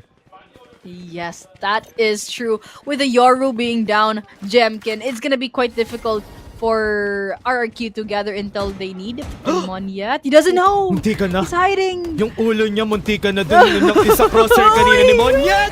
Pero may overdrive na siya. This is good. He might be able to clutch this. Kung kasi Volt was used, but he was able to get the 3K. Davai goes in for the fight but denies it. No longer. What a great amount of kills para sa side dito ng RRQ. Natago lang siya sa isang smoke, and because of that he was able to get a 3K. Kasi yung timing. 30 seconds left. Now Devi putting that spike down and the lockdown being used to force Paper X out, where it seemed like parang wala lang sa kanila. Yeah. Remember, wala silang information kung nasan si Forsaken, no? Nakita nila kanina a while ago, nasa hell siya. And with the Cosmic Divide, they don't want to take the risk here. Both long range, wala silang magandang guns for the side of RRQ, so it will be a challenge. Guiding Salvo gonna get used. But they have the Gravity Well at the ready. Magagamit ka ba nila to actually push him away? Hindi! Crazy Guy will just be able to get this to a 50. An unfortunate round for Paper X, but RRQ. Grabe, 3 of them on site. A thrifty round. Take a look at that replay. Once their information gatherer or duelist was down, nakabawi sila actually kasi si Neon, si Monyet, he was able to, you know, to get the 3K, minimizing the men from Paper X. And because of that, they were able to secure that round with ease. To be honest, what a great clutch there from Monyet. If hindi niya nakuha yung mga kills na yon, could have been going to the side of Paper Rex. But this time, ito naman RRQ. Still have a lot of people on A. And nagsusmoke na sila agad. They're fastening things up. Alam nila kung nasan si Crazy Guy, pero wala siya tinamaan. They're using the Armageddon right now on site. This is not gonna be good. They got the kill. Jing gets one, but Batman tries to move forward. There's still somebody at secret. And right now Monyet is gonna try to go for the swing, but Batman gets a 3K. Good kills for their side, and Jemkin na lang yung natitira. He's not gonna risk it. He definitely won't. Grabe yung overwhelming abilities na ginamit sa Paper X. Took them by surprise, overwhelming them. And now Jemkin, walang choice but to be forced back out if he just opts for a save. Kasi look at his credits, man. If he just falls, then it's gonna be struggle. It's gonna be quite a struggle for Jemkin's part. But still, great play for Paper X, giving them another point on the board. Yeah, look at Batman. Oh, yun lang. Nakita pa nga siya dun sa tower, but Jemkin still looking for kills. And ayaw niya na makahanap ng iba pa. He was still waiting for somebody to try and peek. But he was able to do some damage, kaya okay lang for their side. Looking at it, kita mo naman on the replay how Batman played this. Dire-diretso siya out of secret. And that was it. Got a 3K from that. But wow, that was an excellent form of play right there from Batman and the rest of Paper X. I think the timeout na naman for RRQ. I mean, it's an 8-11. If Paper X wins this round, we're gonna see the next map. But which it was Ascent, was it? I think so. I think it's Icebox. You know. Icebox. Oh yes, and I'm gonna look out for that because both teams are good on that map. Surprisingly, no, dito sa dalawang mapa natin, Fracture and Split, hindi yung map, hindi yung kung sino yung nag-map pick, sila yung nanalo, hindi yun yung nangyari. Shout out sa taga PH represent sa audience natin. Hello, we see you. PH represent. Yup. Batman Rex. Oh, look at that. All of the supporters from Paper Rex, they just need that momentum and they need that confidence. And it seemed like RRQ parang nag-struggle na sila trying to keep up with Paper X's aggression. But maybe if they try to things out differently, I mean, you have a dimensional drift online, but with Yoru's nerf so far, it's gonna be quite difficult. Kasi yung dimensional drift from 12 seconds to 10 seconds na lang at yung fake out, parang it got really expensive from 100 to 200. So it's gonna be like very, you're gonna play more with You're gonna be like careful of what you spend with or risk with. I think ang pinaka-importante using dimensional drift with timing. Sabi ko na Forsaken, the timing was perfect.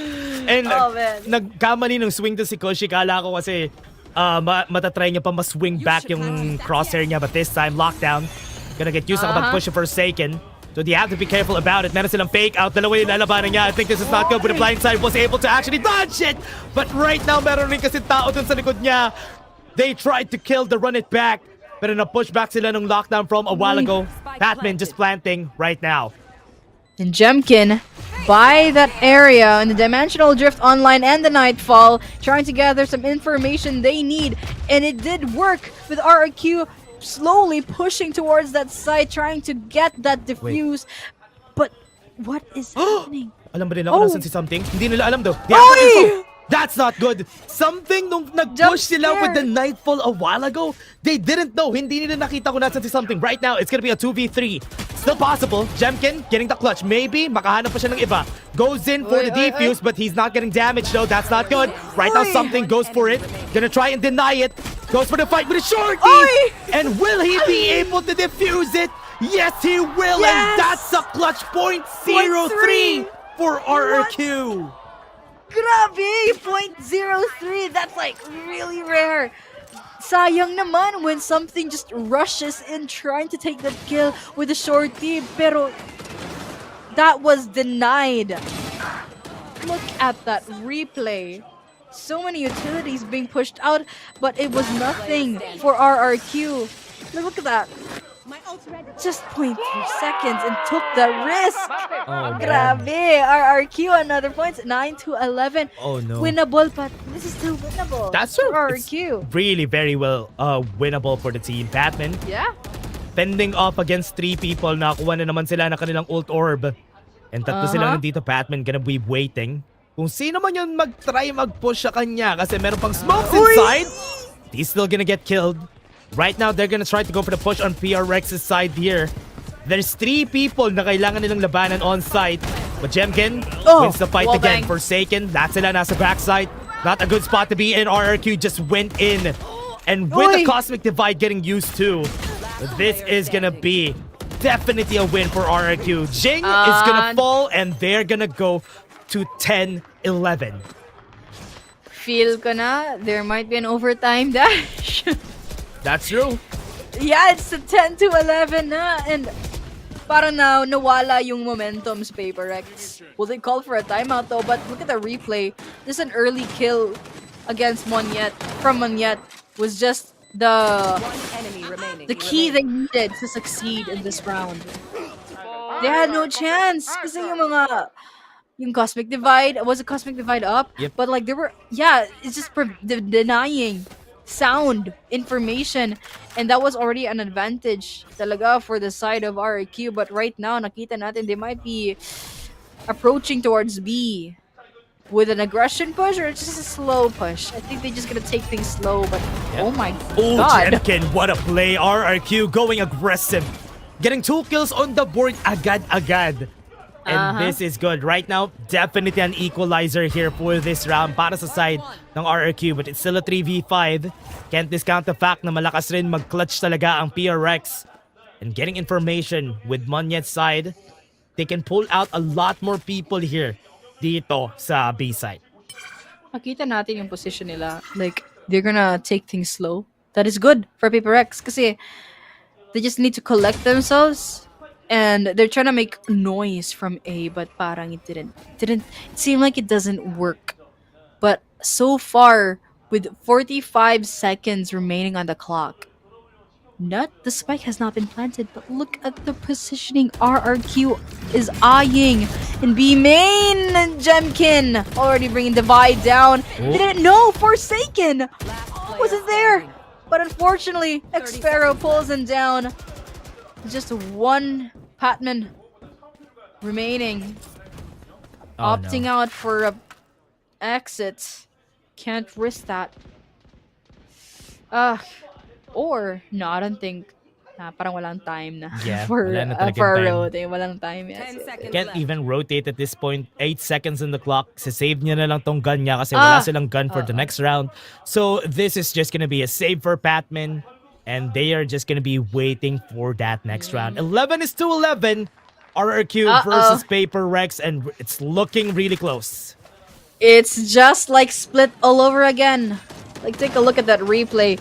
Grabe yung si Jemkin. There was a perfect TP back there. And, just... Okay, guys, listen. We're just... Grabe yung skills nila. Like, in that site, B site, they just prevent PRX from pushing, and there you have it. They're calling for a timeout. They need to, they need to strategize once more. Paano nila mag-succeed for the next few rounds? Just a few more unless we're gonna see another overtime situation. Yeah. Let's see kung Oh, ano man. mangyayari dito sa teams natin. No? I think timeout for PRX talagang needed talaga for the team kasi they've been losing shape ever since yung clutch. Nakala ko si something yung makakapanalo for the team, but because hindi sila yung nakakuha nun, they're kinda, yeah, as you said, they're kinda struggling at this point. Yeah. It's that PRX thing where once maabot sila sa 12 or 11, that's where things go downhill. Kasi I think, yeah, it was observed from the past few matches against, different teams. Once they reach 12 or 11, na malapit na sila mag 13, they just seem to just go downhill and struggle. But hopefully, we'll see them succeed. Or for the side of RRQ, kasi just things have been going pretty well. Yeah, it has been. Pero how are they gonna be doing this time?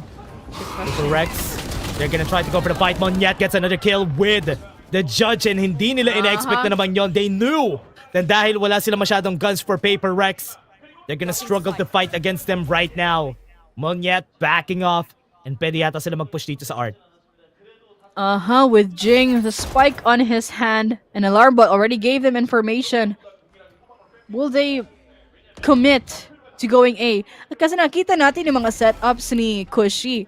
If they decided to risk and push, they might be disadvantageous because the rest of RRQ running towards A site and the cosmic divide up and about, denying information they need. Paano nila? How are they gonna execute this? Oh man. Oh no. Oh, man, tama. Denies it. Jing was able to get the kill.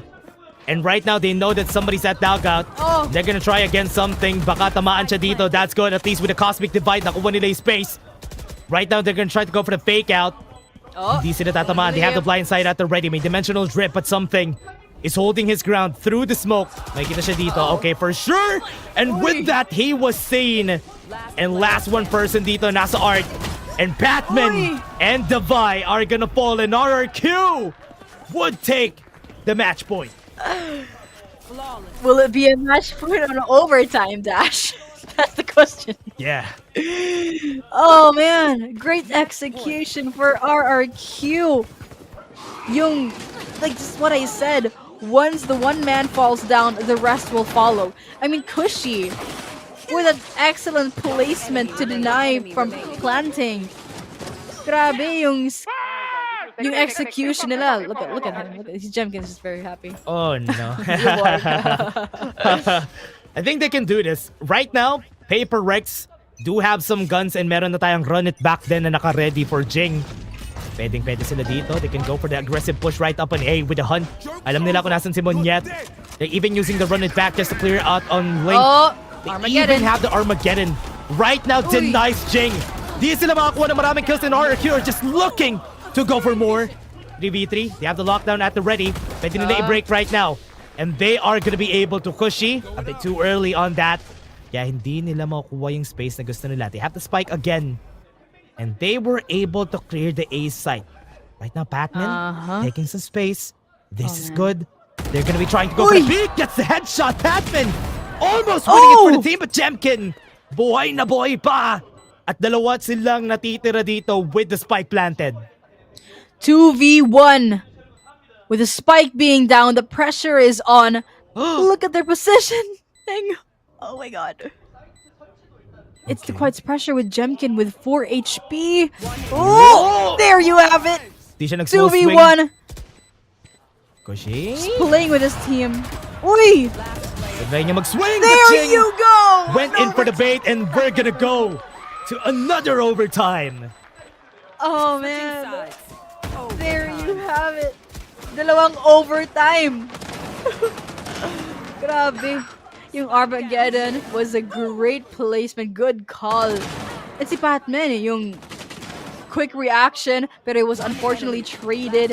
And Kushi, akala niya, someone was hiding at a dugout, pero hindi pala. So that was kind of a lapse on RRQ's end, and they were able to give that win to PRX. Oh man, it's crazy. And right now, overtime na naman tayo dito sa ating game number 3. And we've been seeing quite a bit of overtime for today. Pero, still okay. The games have been pretty close dito sa parehong team kasi natin dito, Sunday. Yes, you're having intense yung mga match. Like, so far. Dash. Like, now RRQ on the defending side. At alam na natin how they play out as attacking.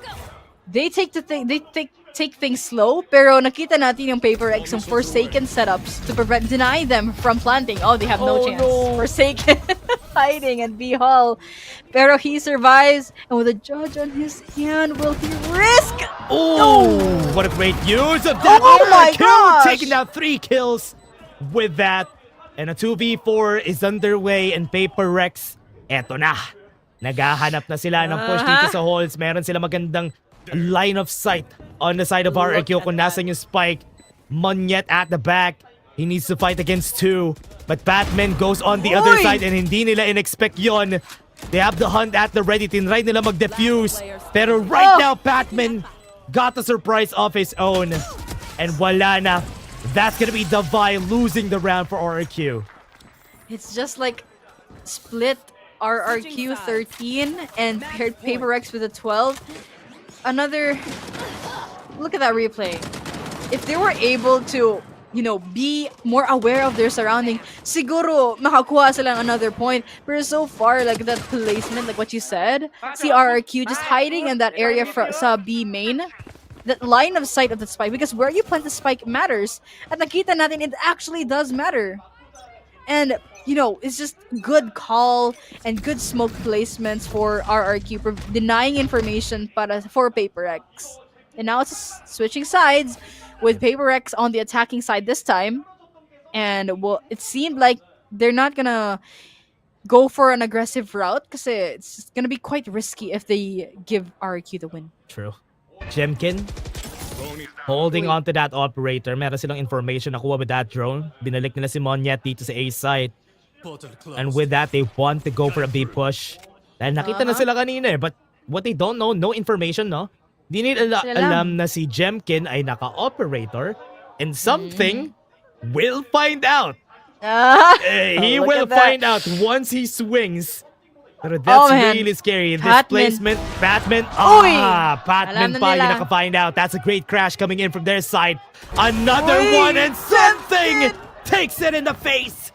And another one for RRQ. PRX struggling in this game, and RRQ are just gonna be marching to plant that spike. 5v3, 30 seconds remaining. At the spike will be planted.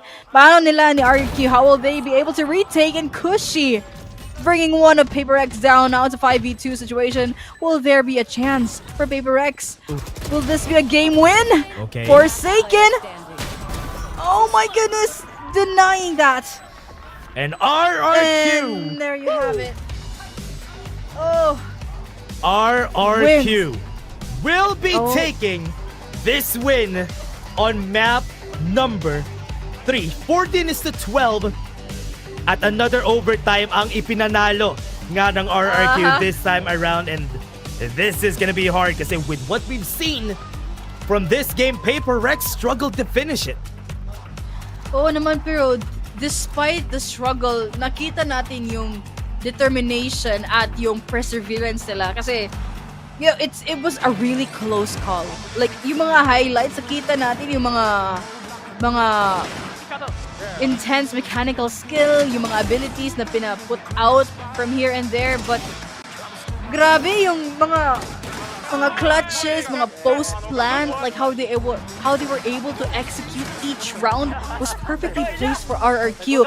Though we reached to a overtime, but still, RRQ showed that they can be the best despite the map that they don't really use or be played. Totoo, grabe yung init ni Jemkin tsaka ni Cushy today. And kitang-kita natin yun from game number 2 and game number 3. Sobrang init nila pareho. Even the clutches that we've seen here, kita mo coming in from those two talaga. Kaya this time, right now, RRQ, this is their game to win, especially for game 4. Yes, that is true. I mean, RRQ started off strong. And now that stayed consistent. Look at that statistics we see right now. See RRQ 13 for skill, kapareha sa Paper Rex, but still one clutch and a flawless round for both teams. Yung statistics nila truly show that they can be the best of the best, at they were able to execute the round despite Paper X's loss. But we will see in the next game on how they'll play out this time. Icebox. Yep. Both the map that they're both good at. And there you have it, Cushy. You're right, Dash. Like sinabi mo, si Cushy has been showing off really well as an individual player, and yes, it's true. Yep. Ang lakas talaga ni Cushy, especially for this game. Ang dami niyang clutch moments. Pero si Jemkin starting off the game with a lot of first skills. Yun rin kasi. Yes. And yun yung nagpapahirap dito sa game na to. Those clutch genes basically ni Cushy at Jemkin today. It's actually coming out. And Paper Rex kind of struggled din sa pag-finish talaga ng game. And Cushy getting the MVP, very well deserved dito. That he has been a constant anchor for the site. That is true. Yung mga setups ni Cushy, like, it prevented Paper X from pushing all the time. At yung mga placements nila, it's the execution from Cushy was really shown throughout the whole game. And it's just deserved talaga, like what you said, Dash. Yeah, very well deserved yung panalo nila dito from what we've seen here from the game so far. Ang galing nung plays na ginagawa dito ng RRQ, and they have been clutching pretty well. And I hope to see a lot more from them come game 4. Oh yes, there's so much to talk about for Icebox, because so far, yesterday, Paper X won in Icebox. Yeah. So it's just exciting, you know? What are they gonna do? Tignan natin kung mapapanalo nila yung map pick nila. But before that, everybody, we're just gonna be taking a short break. Don't go away. We'll be right back.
Red Bull gives you wings.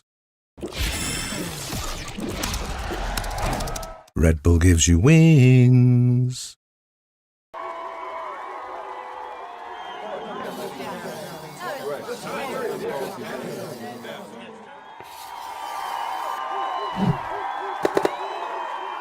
Red Bull gives you wings.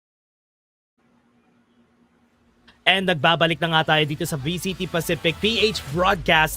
And nandito na ulit tayo, game number 4. RRQ, naka 2-1 sila laban sa PRX. And meron pa tayong 2 games or maybe 1 more game na lang tayo for today. We're still gonna be shoutcasters. Ako nga pala si Dash at kasama ko dito si Sunday. Yes, absolutely. The most intense maps we have seen so far. 2-1 with first map PRX getting that win already, followed by RRQ for the next 2 maps. And yung question is, will they earn this win this time?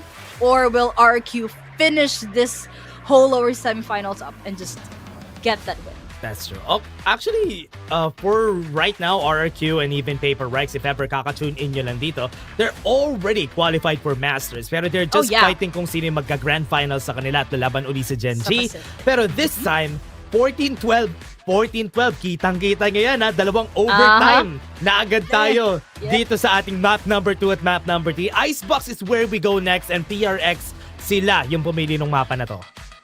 That is true. Actually, excited ako talaga sa Icebox kasi RRQ, they lost to Icebox.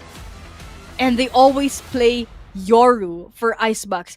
Pero for the side of PRX, they won in Icebox. So sure, that might be different kasi different teams, you know, they defeated different teams. But right now, we'll see what's about to happen from RRQ and PRX in Icebox.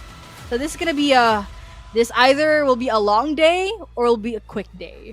That's true. I mean, already dito sa Icebox na to, I think there has been, ang tagal na rin nung last na nilaro to ng PRX. I mean, week 1, nung last na nilaro nila to, then kahapon yung last na nilaro nila, they were able to perform so well yung sa game natin from yesterday. But this time, it's gonna be RRQ going with the same lineup na ginagawa nila. They always prefer the Tejo compared to the Sova. So they would have this preference, or rather, the preference na meron sila is more on the utility side kasi they want to go for the flashes, they want to go to push people away from the site. Oo naman, pero sa PRX, it seemed like they're gonna be more of the defense kasi dalawang controller compared sa RRQ, dalawang initiator. Pero we might see PRX more of a passive style, most likely compared to RRQ, which might be an interesting play. Kasi, you know, we're used to seeing double duelists for the past few games. But right now, things will switch it up a notch. And excited na talaga ako. Like dito natin malalaman kung sino will take the trophy for VCT Pacific. Woo! And kita mo naman, hype music ang nagpe-play. And dito sa lower bracket grand finals, makikita natin kung sino ang tutuos ulit sa Gen G. This time would RRQ find a way to get that revenge, or PRX, malalabanan ba nila ang Gen G this time around? They want to get this to a 2-2. Ngayon 2-1 na tayo, RRQ has advantage, pero starting it off, PRX gonna try and go for the push, but Monyet, alam niya bang nangyayari to? Nag-swing silang tatlo! And something will get the kill. Nandito sila lahat sa likod. But what they do know, there's at least one person na natitira on site. And yung nag-iisang natitira na yon will be the Vi. Will he be able to actually win these fights? Kasi right now, they already took the spot. And kailangan niyang labanan itong 3 members na to. He wins that fight. Takes another, pero wala na siyang bullets. Pero at least nakakuha siyang isa. Yes, that is definitely true. Now it's a 3-4 situation with the spike being planted, trying to gather the intel they need. And oh my goodness, Forsaken getting one of his, oh my god, body is just flown from side to side. Drops on the floor. Wow, 2-0, no? Rather 1-0, no, for their side. Getting that pistol round, parang kanina rin, Sunby has been a trend for PRX winning the pistol round. Yun lagi nangyayari for PRX. Yes, Now it's a 1-0. I think that flank or that lurk was just what they needed to, diffuse the spike right on time. Because the thing about Icebox, it's a small map for sites compared to, B site, pero still, like, they're opting for a very strong defense. Kasi, dalawang controller at meron kang si, Killjoy compared to RRQ with the Tejo, with the guided salvo can deny you from, diffusing. But regardless of that, there's so much to put out for in this map. Kita niya, he knows that Jemkin is around, but he doesn't know na naka-outlaw nga siya. And with this, they might be able to go for the push. Onto B side, they're gonna be finding no information just yet kasi walang taong nasa orange eh. Kasi with no information on where they are, Forsaken was actually able to get a kill in mid. Pero most of the people from RRQ naghihintay pa sila dito sa green.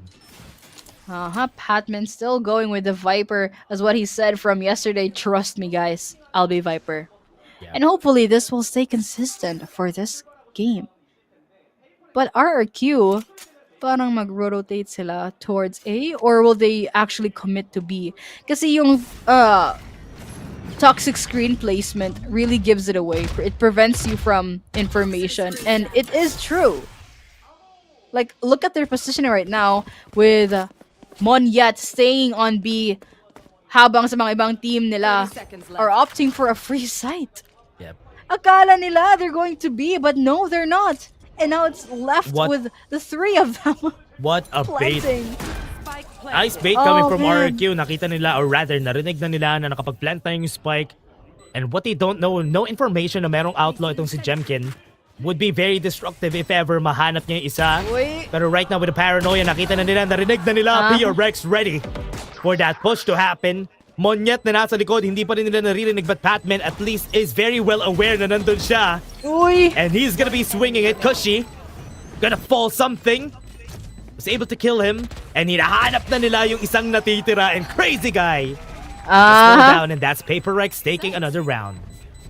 There you have it. That's what I mean. Sa guided salvo, it prevented them from pushing, but it was unfortunate timing na, it was too early. That's why they were able to defuse that spike. But so far, yung bait talaga. Oh, that's something like a memorable moment so far. That bait, they thought na, akala nila they would be planting at B, pero hindi pala.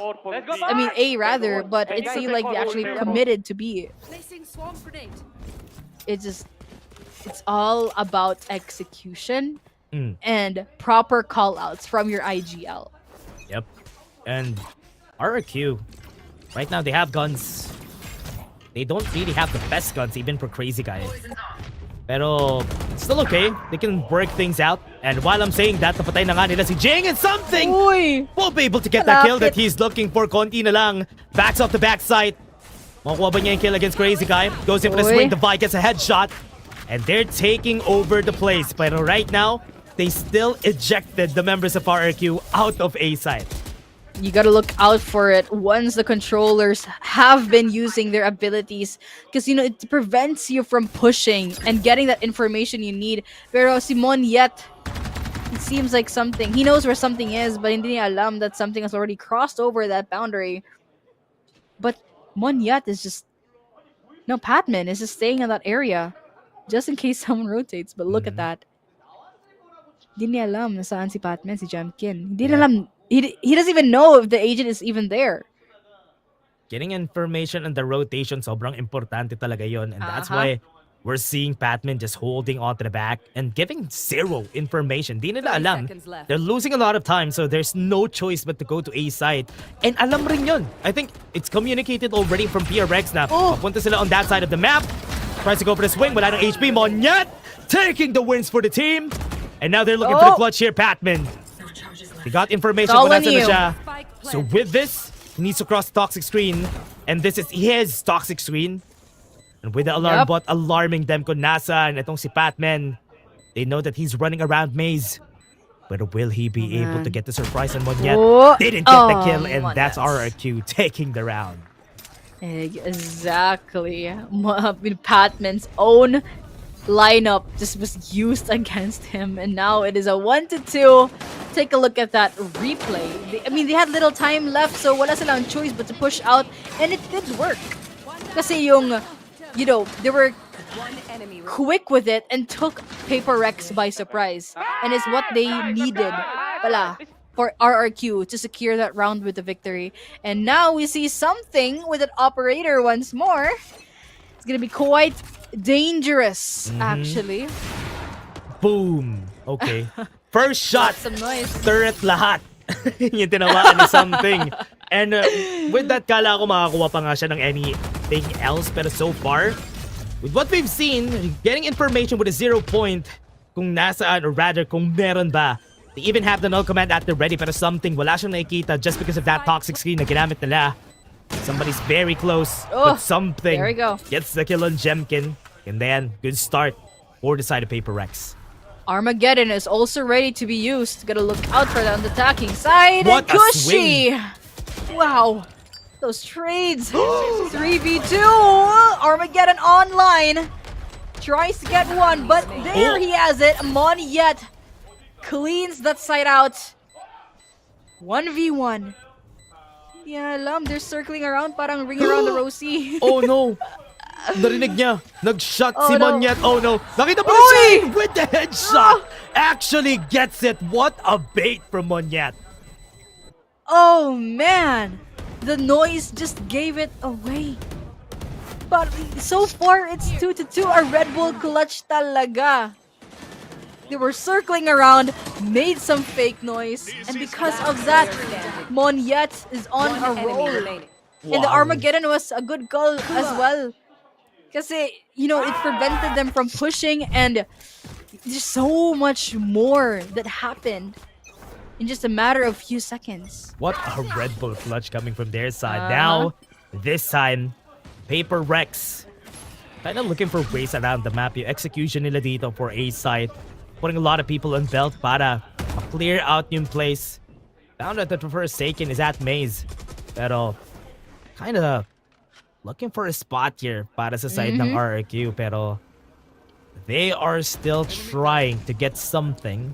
Kasi may Blade Storm naman sila, so they can play around this. Oh naman, kasi look at their positioning right now. It's already taking Jemkin. Something is something. And now, RRQ opting to plant for B. On one side, someone's behind you. Something. Look at that. Hindi niya alam that Monyet, that something is behind Monyet. Look at that, look at that. That's crazy. That is scary. Oh! Something. It's got the kill there. Right now, meron silang Hunter's Fury. Not gonna hit anyone on the spike, pero was able to get a kill at least. That's good. Meron silang lockdown getting used. Gonna try to push him back out of yellow. Wala sila masyadong guys, but Tottenham was able to get Monyet on low HP. But is that good enough? Walang HP. Isa, tinamaan ng shock dart. Ang ganda naman ng shock dart na yun. And Xpero gonna try to clutch it up versus two people, but PRX still takes the round.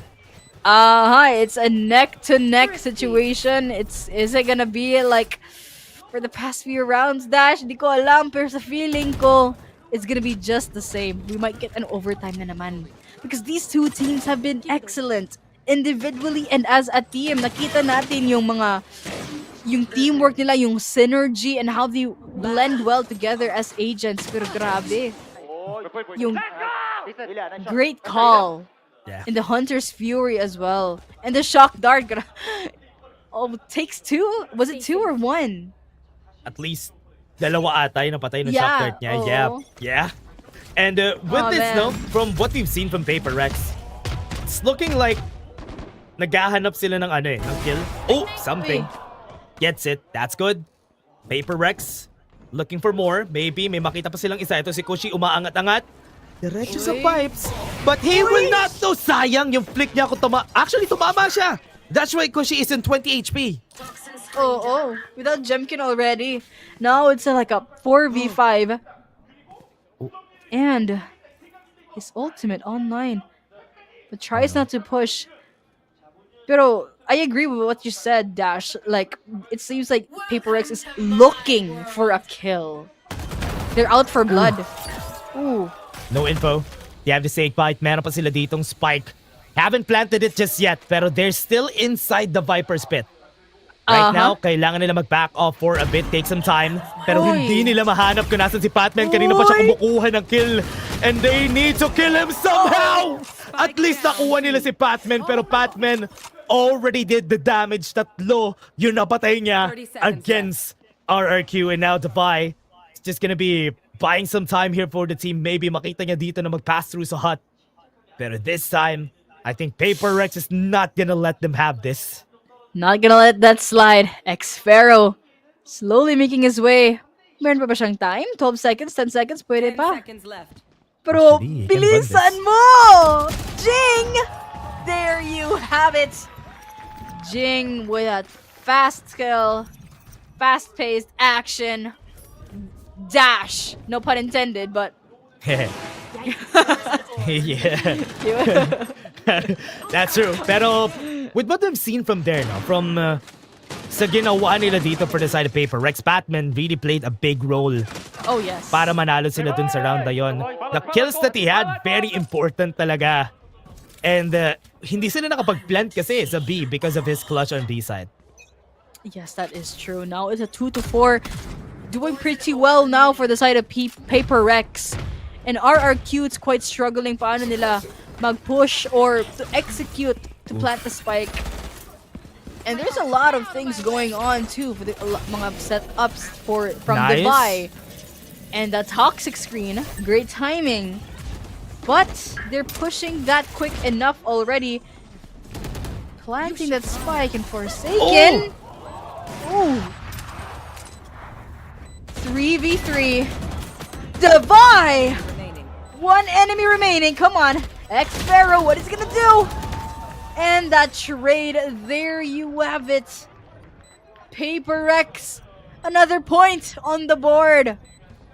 RRQ, nahihirapan talaga sila pushing on site kasi yung controller, this is what I mean, you know, like, it was a good call for them to go with a double controller para so, you know, it prevents them from information. And it did work. Yep. And that's why yun talaga yung reason kung ba't nila ginagawa. The delay coming in from that nano swarm to the toxic screen, yun talaga yung pinaka-importanting part on how they started it for the side of PRX. And that's why nakabalik sila dito sa A side. And with that, starting off that kills on their side, look at the smiles on their faces. PRX are getting the energy back dito sa game na to.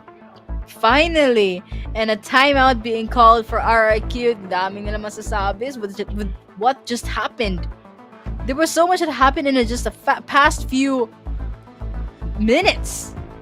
Because, you know, if PRX gets that momentum, goodbye. Because they're gonna stay strong unless RRQ finds a way to put that down. True. PRX, feel ko kailangan lang talaga ng PRX dito on how they approach this defense kasi so far has been good. They have been a bit aggressive trying to dip in and out of the safety nung site nila just to get information kung saan magpapush. RRQ has been doing a good job nga dun sa mga bait pero kasi PRX has been getting the kills more on their end. Kaya it's been working much better sa side ng PRX. That is true. Kasi if the bait did work, but PRX priority is just to take one of them at a time, and that kind of disrupts their moment together as a team. And now the Viper spit online from Patman, but they don't know nasaan sila. But with something, oy. Yeah. Timing. Yeah, drone din kasi kaya he had to really back off. Maybe get another angle here for him. Has the tailwind at the ready. Goes in for the wide swing. Tinamaan niya ba? Nope, hindi niya tinamaan. But he hasn't used the tailwind just yet. Meron pa silang salvo. They're trying to clear out the angles here bago sila mag-plant ng spike. Pero they're very close to each other. With that, alam nila kung gaano karami yung tao dito, RRQ. Trying to go for this plant. And nobody to stop it. Yes, the toxic screen denied that information they need, but we see something with the operator trying to peek, and Jemkin pulls him down to the ground. Now it's a 5v4 situation. The spike is ticking. Just a few more and PRX is on a roll. Oh my gosh. Ooh. Get some kills. Alam nila. Oh. Uy. The guided salvo. Preventing them from defusing. And there you have it. Trying to push him out. And that one-way smoke. No more time. Walang choice but to back out, pero it's okay for the side of PRX, but RRQ getting that point on the board. Luckily enough, it's all about the timing they had at yung guided salvo. Great placement talaga because it was a vertical position that forced him to walk out, but he wasn't able to get that kill, so wala siyang choice but to back out and give them that win. Yeah.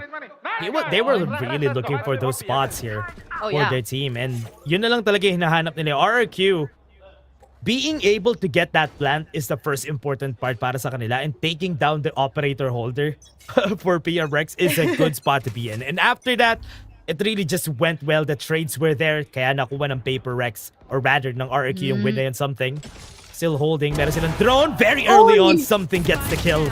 Di nila ina-expect na bibili uli silang operator this time around. Eh, nakita niya yung ulo do. Alam niya kung nasan si Jemkin. Nakita niya kanina, pero they are not gonna be swinging that again. Not gonna take that risk. Because, something has that up. Just gonna be careful. But right now, will they actually commit going towards B? Hindi na lang. Patman is slowly walking towards them with 3 men on their way. Oh, alam na nila. Get back away. With that smoke. The 2K, Patman.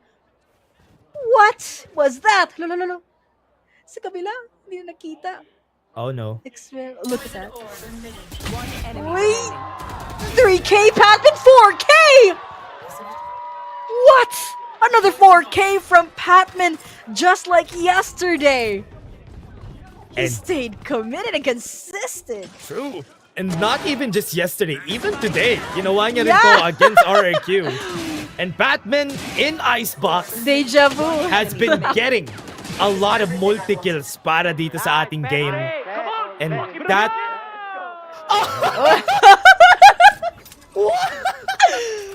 I don't know. Yeah, Patman. Words of affirmation from Patman. And kita mo how happy really, he is. Yeah, how locked in talaga yung team na to.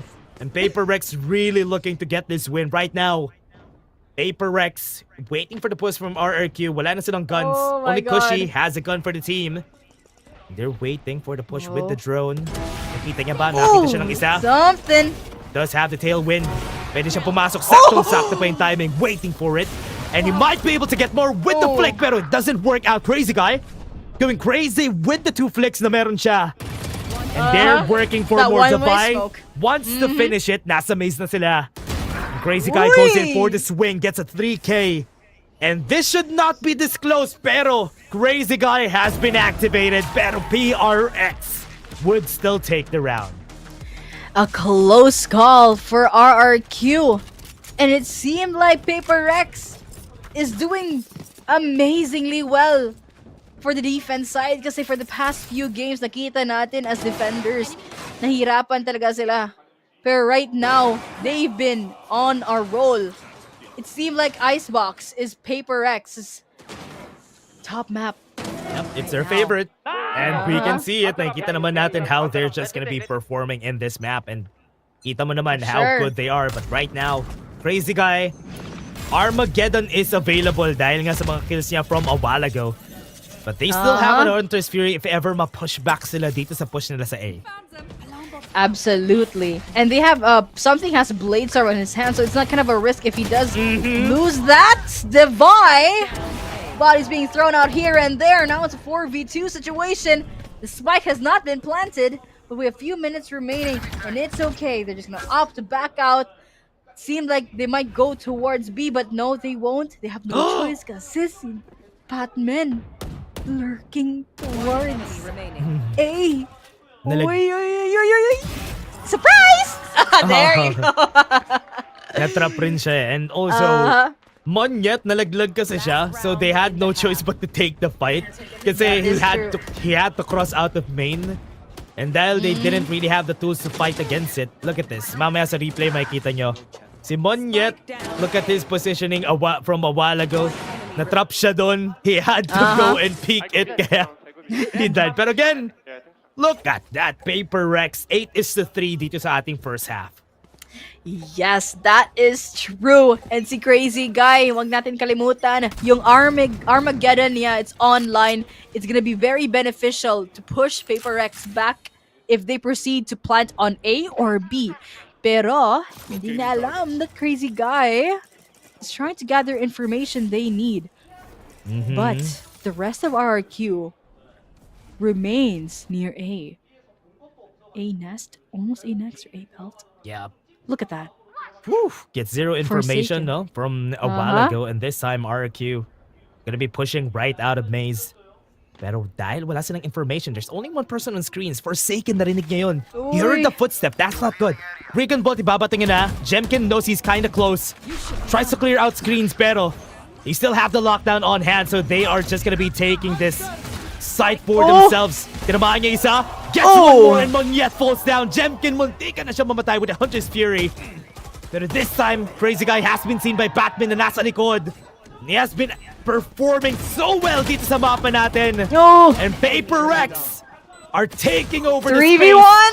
And they are gonna be finishing half number 1 with a 9-3.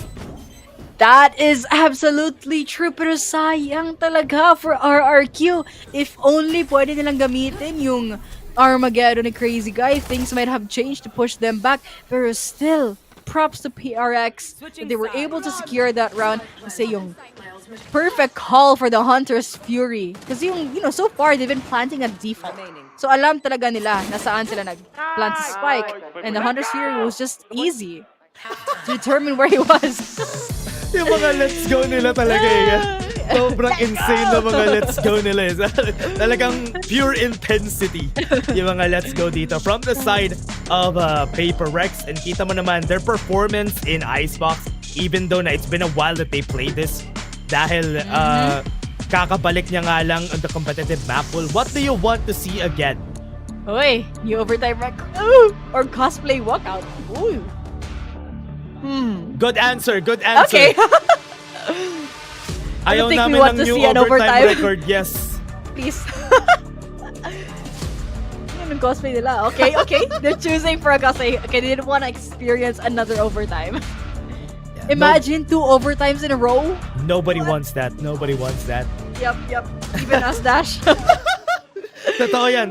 And this time, kita naman natin na RRQ, they would need a bit more of the firepower kasi they're kind of struggling. Tignan mo, smile on Alex's face. Nakita ko nag-smile siya ng onte. Iba na ang mood ni Coach Alex.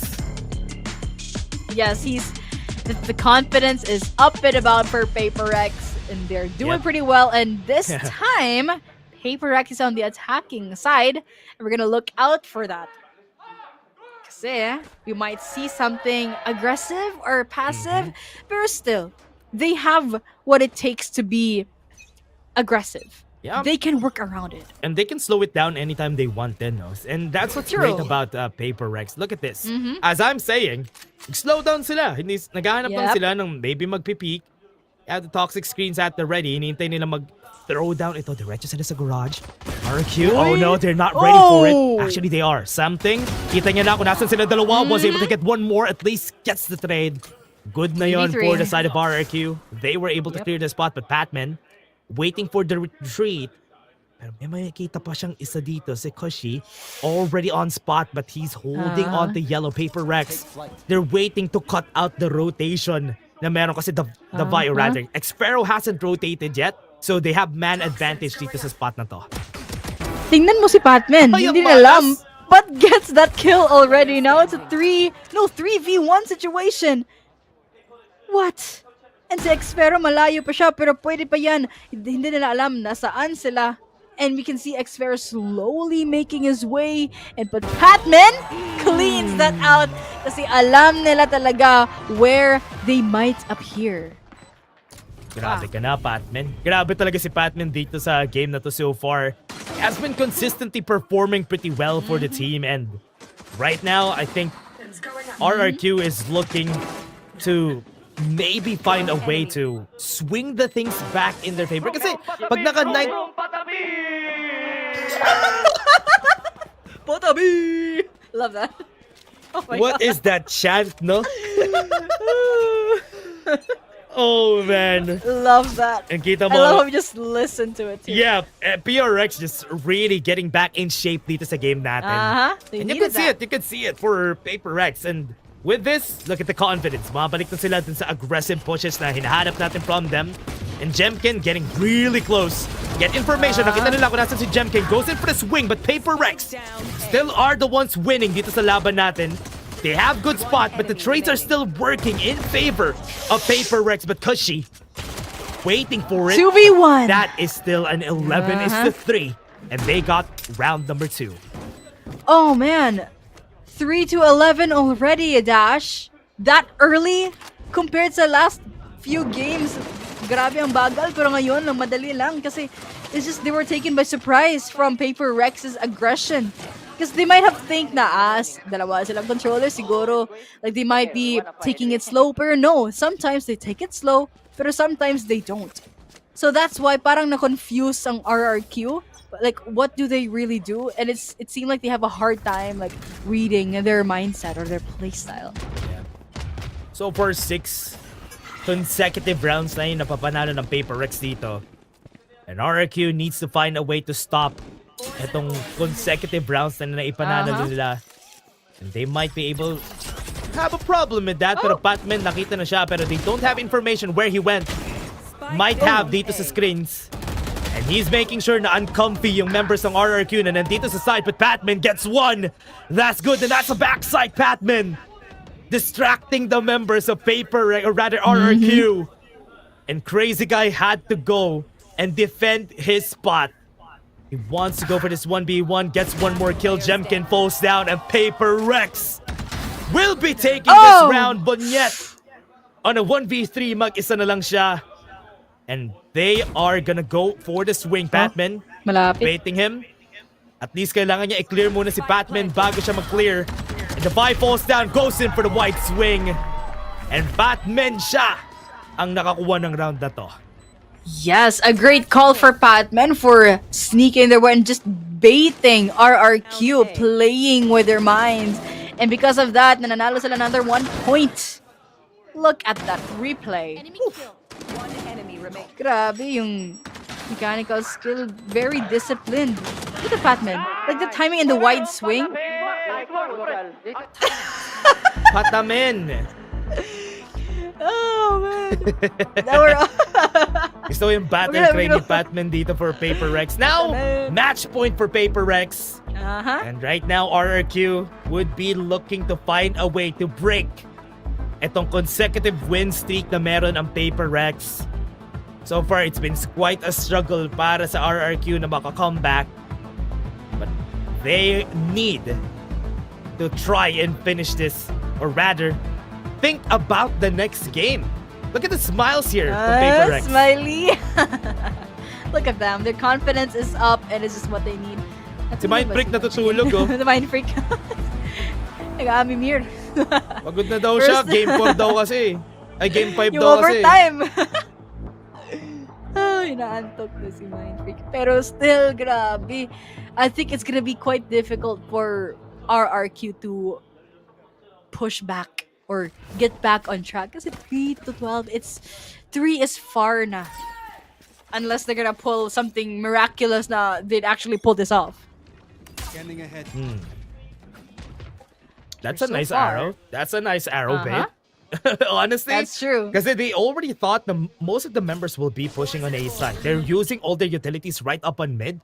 Kasi they thought na nag-push sa A side yung Paper X. What a smart play! That's crazy! Right now, they cleared it. Alam na nila na nasa B side sila. Buti na lang naisipan nila na i-clear yon. And with the toxic screen on B side, this is gonna be an easy plan for them. Pero ang problema kasi, they haven't cleared Snowman just yet. And they need to wait for the plan to happen. And ito, wala, hindi niya mawo-wall bang. Yep. Oy! Almost! Pero yes, maybe that putting the toxic screen up would have prevented or lessened the risk, but so far it's been doing pretty well, and now the spike has been planted. Recon. Paano nila mag-retake ang RRQ? recon? Alam nila! Uy! Forsaken! Grabe! Yung quick risk push! Jing!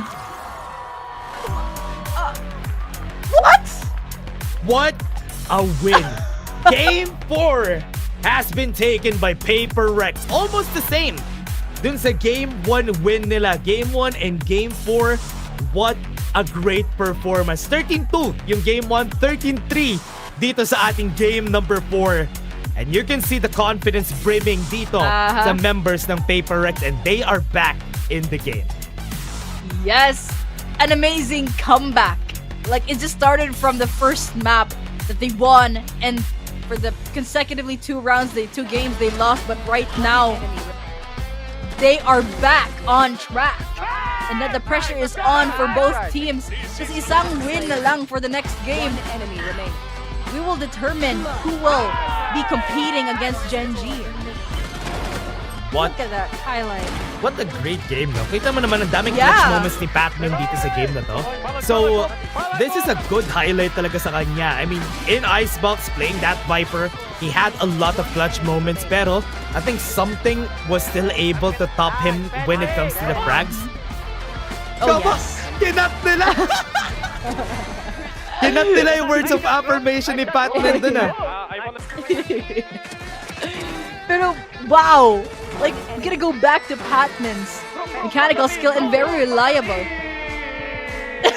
Of course, included that. Pero wow! Great play for the side of PRX.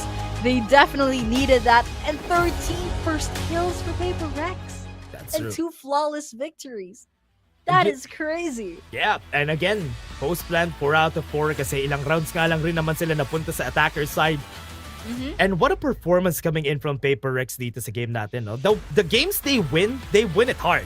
And yun lang siguro yung pagkakaiba nila when it comes to RRQ. But thinking about dun sa next map natin, it's gonna be Ascent. And we all know what Ascent means. It's a lot of fragging, a lot of fighting, and that is where they shine the most.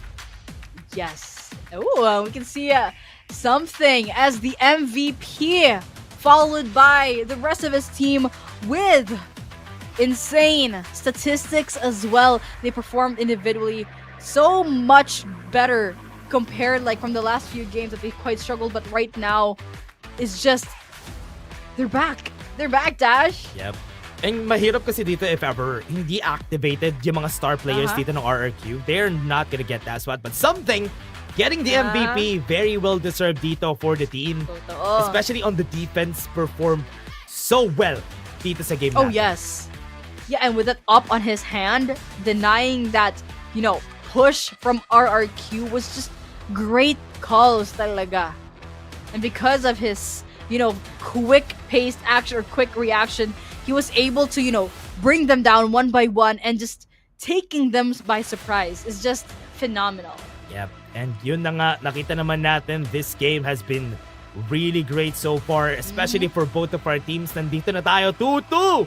And balik tayo right at the start dahil nga etong Game 5 natin, ito talaga yung magdadala kung sino yung lalaban sa Grand Finals against Gen G. So far, has been a great game for us, and I'm really looking forward to what's next dito sa ating game. But again, everybody, before that, we're just gonna be taking a short break. Huwag kayo mawawala kasi after nito, Game 5 na tayo.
At nagbabalik na nga tayo. Nandito na tayo sa ating game number 5 dito sa laban ng PRX versus RRQ. And this time around, parang walang nangyari.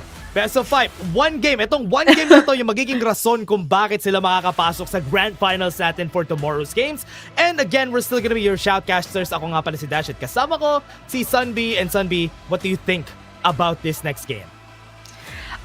Excited and nervous and scared. So many emotions at once kasi Ascent is a map that both teams are good at. Alam na natin their how they play individually. I mean, take a look at that. 2-13, 4-12, 4-12, 3-13. But right now, what do you predict, Dash? Do you think this will be a neck-to-neck type of situation or babalik tayo sa 3-13 or 2-13? Yep. Kasi based on the performance, no, kung ganito sila nananalo for PRX and nasa mapa tayo na confident sila, I think it will be going in favor dito sa Pinoy Rex, dito sa game natin. But again, just a bit of a backgrounder, yung RRQ, itong dalawang team natin, once sila natalo dito sa mapa na to, and RRQ lost to Team Secret and PRX lost to DFM dito sa mapa na to. So, yeah. From what I'm seeing, I think it's way more bearable para sa PRX itong mapa na to. Ikaw, what do you think? Naman. Honestly, for the past matches I've seen, feel ko si PRX because I've seen them play and it's always with the aggressive route or it's just expected to see with a Jet again or a Yoru or just a Teho. As usual. Parang he's like becoming a meta now. But so far, PRX on the defending team, it's gonna be quite different. What do you think? That's true. I mean, from what I'm thinking rin kasi, RRQ, I hope they would be not phased from the last game kasi from that last game kasi, they really had a hard time. They really had such a hard time in this game. But this time, everyone, nandito na tayo sa ating game number 5, Ascent, ang pupuntahan natin, one of the favorite maps ng mga Pinoy. Etong mapa na to. At nagbabalik tayo. Eto, with the lineup that they have, PRX brings out the Vice para sa kanilang Ascent composition. Yes, dalawang initiator on both sides. And like what I said, something on the Jet this time. And Patman on the usual initiator role. And Xvera with the Cypher. This is gonna be very, very useful for Ascent kasi yung mga setups, very, like talagang importante for, on the attacking side or defense. Interesting. Nagpalit uli ng composition nitong, the most recent composition na nirun ng RRQ is with the Vice. Pero dahil hindi siya nag-work against Team Secret, nagpalit sila, bumalik sila dun sa nag-work, dun sa Cypher composition. And again, we're back! Everyone in the game, and this is gonna be game number 5. Last chance para sa parehong teams natin para makalaban nila ang Genji tomorrow for the grand finals. Yes, we're starting off pretty confident for the side of PRX, but the pressure is on for RRQ as well. With RRQ on the attacking side, kita natin yung mga setups na ginawa ng PRX. But are they opting to be aggressive? Look at that stack up. Very good. Parang ganito laging ginagawa nila, no? Every start of the game, they're waiting, but Jemkin knows what's happening and nakapag-gate crash away na siya agad. -1 agad ang PRX. That early. So they decided, okay, let's push back. Let's not risk it. Pupunta sila towards B site. Totally committing almost a free site except the Vi watching over. Pero nang gagawin nila, wala na silang arc rose or something to hold them back. So they have no choice but to pull back, compared to RRQ, get that spike down. And now PRX, how will they be able to defend? But RRQ, man, yet getting that kill. Now it's a 5v2 situation with the spike being down. The pressure is on for both teams. What are they gonna do next? Oof, good question. Right now they're looking for it. They're looking for a chance to fight back here. Pero PRX lost a lot of members already. And dahil nga meron pang tao sa main, ang hirap na nito i-clear. Kailangan nila i-push to for second, trying to take the risk. Nakakuha siya ng isa. And alam niya may tao sa lane. Goes back. Travels back and gets a kill. Pero hanggang doon na lang siya for sure. Because right now, Jing, wala na siyang HP. Naghihintay na lang siya ng exit frags against the members of RRQ and parang makita siya ng isa actually. Yep. Malapit actually, pero okay naman. It's just, you know, one point on the board for the side of RRQ. It's gonna be quite difficult for PRX to try to keep up, but still, there is still a possibility. Kung nakita natin sa replay, it's just that early first kill for that game and peeking through the smoke gave them that opportunity to take them down one at a time that quick. Isa-isa lang sila actually nung sinart nila to, which is good. But again, taking out the first or taking them down on those early picks na usually ginagawa rin ng PRX, that is a good start. Yun yung usual good start na kailangan mo gawin against them because you know, aggressive talaga tong team na to and they are gonna try to be aggressive even on the defense. For sure, for sure. If we take a look at their positioning, all of them are scattered. Surprisingly for RRQ, because this is the last time, they're just more on the clustered up. But so far, nakita natin that they've been eyeing different angles compared sa PRX. Heavily using on that skill. And 2 down, 1 down for each team. 1 minute remaining.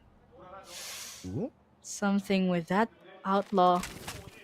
Good luck about that. Good luck peeking. Will he risk? Buti na lang di sila nagpe-peek no. Right Oo. now, I think what they're Risky doing to. for PRX, they already have cover on mid. Ang problema lang, nobody was left on B side. Kaya pinush lang nila kasi nobody's here. Might as well find something crazy guy. Oh no, that is good. Getting the headshot and taking down one person na tinatry pumunta sa main is a good start for them. Lahat sila nandito sa market. So they really have to take effort para manalo dito sa round na to. Jemkin gets one and something. Isang natitira dito sa team nila. Holding on to this outlaw. Pero that is a team ace. RRQ still takes it. Galing, another point on the board for RRQ. I think talaga it's all about how they took their time. And it was enough time for them to, you know, eye different angles. Like, look at that replay. Like, they were taking it slow. And it's something that PRX was taken by surprise. Parang nagulat sila. Like, oh, they're not aggressive. What are they gonna do? They just bait. They like to play around the map. And now this time, meron silang guns. So it's gonna be a different game for PRX this time. They have to be a bit more aggressive here this time around. But they aren't. They're really playing it back kasi alam nila RRQ would try and swarm them with numbers, and with that 0 point nakita siya ng 3 tao agad and nandito na sila lahat sa main. They just have to wait for the push to happen. Importante yung initiator, especially yung KO, to get that intel they need. And once they knew 3 sila sa A site, they decided to not just risk it and opt for a rotate. But so far, hindi nila alam saan sila pupunta. So, right now, they're gonna take things slow once more with 50 seconds left na lang. And look at their positioning. They're waiting for them. Forsaken with that judge. It's gonna be a risky play. Oh, man. Oh no, they have to be careful. Right now, Forsaken with the judge. Nakaabang siya. Distance is good. He's fighting against 2. Takes down 2. And that is a fast one. Make that 3. Kailangan niya lang kasi mag-reload. Pero they were able to get a lot of people out of that skirmish na nangyari. And look at Xpero. He's gonna be pushing. Dire-diretso siya papunta sa boathouse. Pero Batman gonna take the risk. Go for the flash. And mag-isa yung tao dito sa boathouse. They have to take the risk. Buti na lang may smoke sila. But what they don't know is that somebody is still delaying the push on main. And nasa lane na siya for later on. Batman being the bait. Tinamaan siya ng paranoia. He has to fight it close. If he wins this fight, he might be able to clutch it. And RRQ will be able to win it against PRX. There you have it. Another point. It's gonna be very disadvantageous for PRX. Wala silang pera. Just broke. But we have Forsaken's Nightfall online and ready to be used. Look at that stack up. Like, it was a great decision for Forsaken to hide there. Pero, na naman, he lost his, he ran out of bullets. But it was just not enough to put that point on the board. And an early timeout for PRX. Kailangan talaga nila mag-timeout dito sa PRX kasi with what happened during that round, that could have been an opportunity to win the round itself. Pero nga dahil they really struggled, they took time. Walang pumunta kasi sa lane kanina kasi they didn't really clear main. But they had to. But this time around, they need to take a look at what they can do on this next one. With what we've seen here from the game, the king of VALORANT, the guy at the core of VALORANT. Hey! Oh, it's her birthday. Happy birthday! Oh, happy birthday! Oh, man. That was, I think, totoo naman yung they needed a timeout kasi they've been struggling na naman for defense. And it has been shown throughout the past few games. At sana that they'll be able to, I don't know, like, find ways to make it even better or for them to put a score on the board. Going for the push again, kita mo ba yan? With what they're doing here for Forsaken, I think that's good. Pero they're waiting for the push right up on A. Something tried to go for it, wasn't able to get the kill out of dun sa nakita nating flash kanina. They have the neural depth. Gonna get vision on where they are twice. And alam nilang merong somebody right up on site, but they have a wall. So hindi sila makakapasok dito. Look at them rushing already towards A. Pero hindi na alam that Forsaken is waiting for them with a Bucky. But was taken down that quick with a quick trade. Now it's a 3v4 situation. The spike has been planted. Most of them are above waiting for them. But Sparrow cleans that out. In a 1v3 situation, it's all up to Jing. There you have it. Another score on the board for the side of RRQ. PRX. Anong nangyayari? It seems like they're losing their momentum na, Dash. Yep. No guns for PRX during that time. That's why sa nakita natin, they really just took the risk of maybe trying to win it. They're kind of ready for dito sa situation talaga na to because they didn't really have any guns, but RRQ, they're just gonna be taking that. But PRX, this time, kailangan na nila manalo kasi they have the operator invested para kay something. So they have to get that first kill, Jemkin. Oh no, he has to be careful. May blindside siyang ready. Dinrap niya lang yung gate crash. Okay.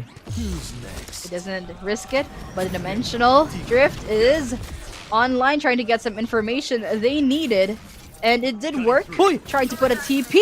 Oh! Hindi niya nakita si something kanina. Oh no, he's very, very close. So you have the Hunter's Fury. They're gonna be seeing him. Gonna be hitting one person pero nothing else. Something, hinahanap niya kung nasan si Jemkin. Was able to get the kill. Nightfall ginamit na. Wala silang marinig pero they're gonna be going in for the trades. And they are taking the trades at heart. And RRQ, in the end, sila pa rin yung nanalo dito sa round na to. RRQ on a roll. Their confidence is up and about compared to PRX.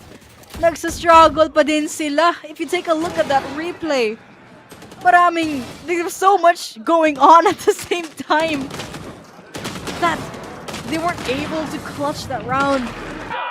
Paano? Oh, look at that. Yes. Woo! Oh, calm down. Yep.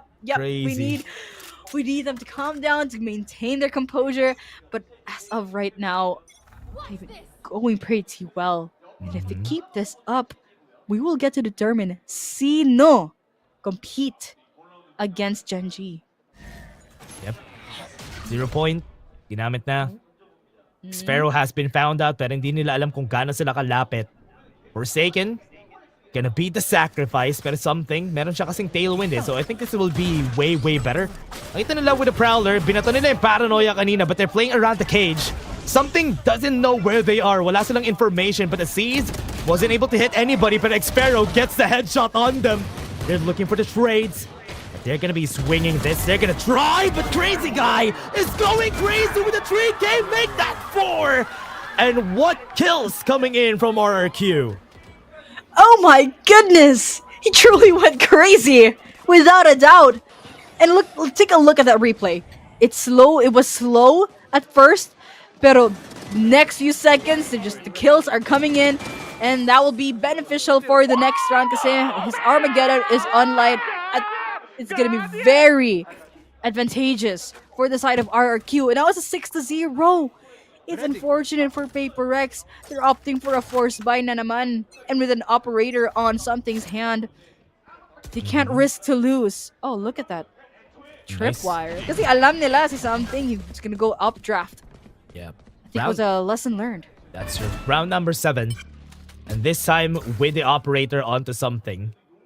Kailangan nila maging careful in how they approach this. Right now, nakita sila with the hunt a while ago. So Forsaken has an idea on where one person is. But Mon, yet what? Nakapasok lang siya sa Jenny without any answers coming in from PRX. And that is enough to push them back away. This is gonna be an easy plan for them at wala pang nakikitang first kill ang side ng PRX. That is absolutely true. If you took a look at their positioning on the map, everything is just online with the Steel Garden, preventing them from using those high-end weapons. Oh my goodness. 3v4. What are they gonna do next? Just so you know, Operator is still on his hand, and from the shadows is still online. This can be beneficial for the side of PRX, but there you have it. Now it's a 1v3. What's next? But there, PRX finally meron isang point. Finally, after 6 rounds, na hinahanap ng PRX, they really just had to have more people on that retake. Pero remember, during the start of that fight, like, let's take a look at this replay. Si Forsaken kasi he was just allowed to go here just because may smoke sila sa main a while ago. Kaya na-clear nila yung site eh. Nobody was on site except for those 2 people from the side of RRQ. Kaya na-clear nila easily yung site. Yes, that is absolutely true. And now finally, they have a point. This will keep either their momentum up or disrupt RRQ's synergy. I mean, with yung Neural Theft ready to be used for Xfero, pwede nilang gamitin for possible clutch plays. Let's get information. Yun lang yung nakita nila. And RRQ is just looking to maybe find any information that they can kung nasa yung mga setups dito nung Vice ni Davai. Pero wala pa rin sila nakikita so far. And what they don't know, something has a really good angle with the operator. They have to be careful about it because if ever they try to get close, it might be a bit of a problem. Buti na lang, something went back. Wala kasi nakatingin dito sa pizza. So he has to remain defensive. And with the drone, they will see nothing kasi something is going away already. Alam nila. A bit too close, A bit too close. Risky. Takes the shot pero buti na lang hindi siya tinamaan. Good. Yung fake out yung rason kung bakit nakuha nila yung Bachemkin was able to position him pretty well. One person unlocks something looking for more kills but Batman comes out with 3 kills dito sa round na to. Absolutely, finally. 2 on the board. PRX on a roll this time. And hopefully this will stay consistent kasi grabe yung play, that play from the recent, they can look at the replay. There was just so much going on, but they were able to stay composed. Look at that. What? Patman. Insane. I thought he'd do his usual war cry. Oh, wow. Insane. Yung 3K na yun from Patman. What were those shots? But again, RRQ, kailangan nila talaga to. They've been slowing things down and PRX have been trying to fasten things up on this side. Even on the defense, pino-force nila yung RRQ na mag-react against them. But look at that. Look at the recon bolt. Oh, wow. Oh. Wow. Nice lineup. Yep. Jemkin. That was actually cool. Yep. Jemkin already in position here on market. Hindi nila alam. It was close, but Forsaken actually sees him. And with the seize, pushes him away. Buti na lang may gate crash siya. That is true. It's still 5 men up. And 1 minute remaining. The spike has not been planted, pero they're slowly making their way towards either both sides. Pero it seems like they might opt towards A. Cushy. Bringing Forsaken down out to 5v4. Fell for that fake.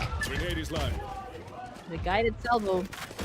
Siguro mag-push out. No exact moment. Nope. Ah, there you have it. The neural theft online and the intel they need 30 before seconds left. planting. Oh. Now it's a 5v3. Gotta be careful. Checking from different angles. 2 bodies down. Up and about.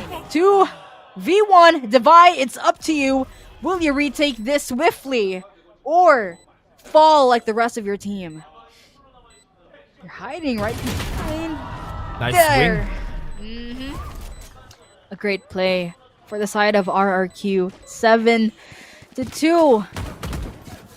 Grabe. Look at that replay dash.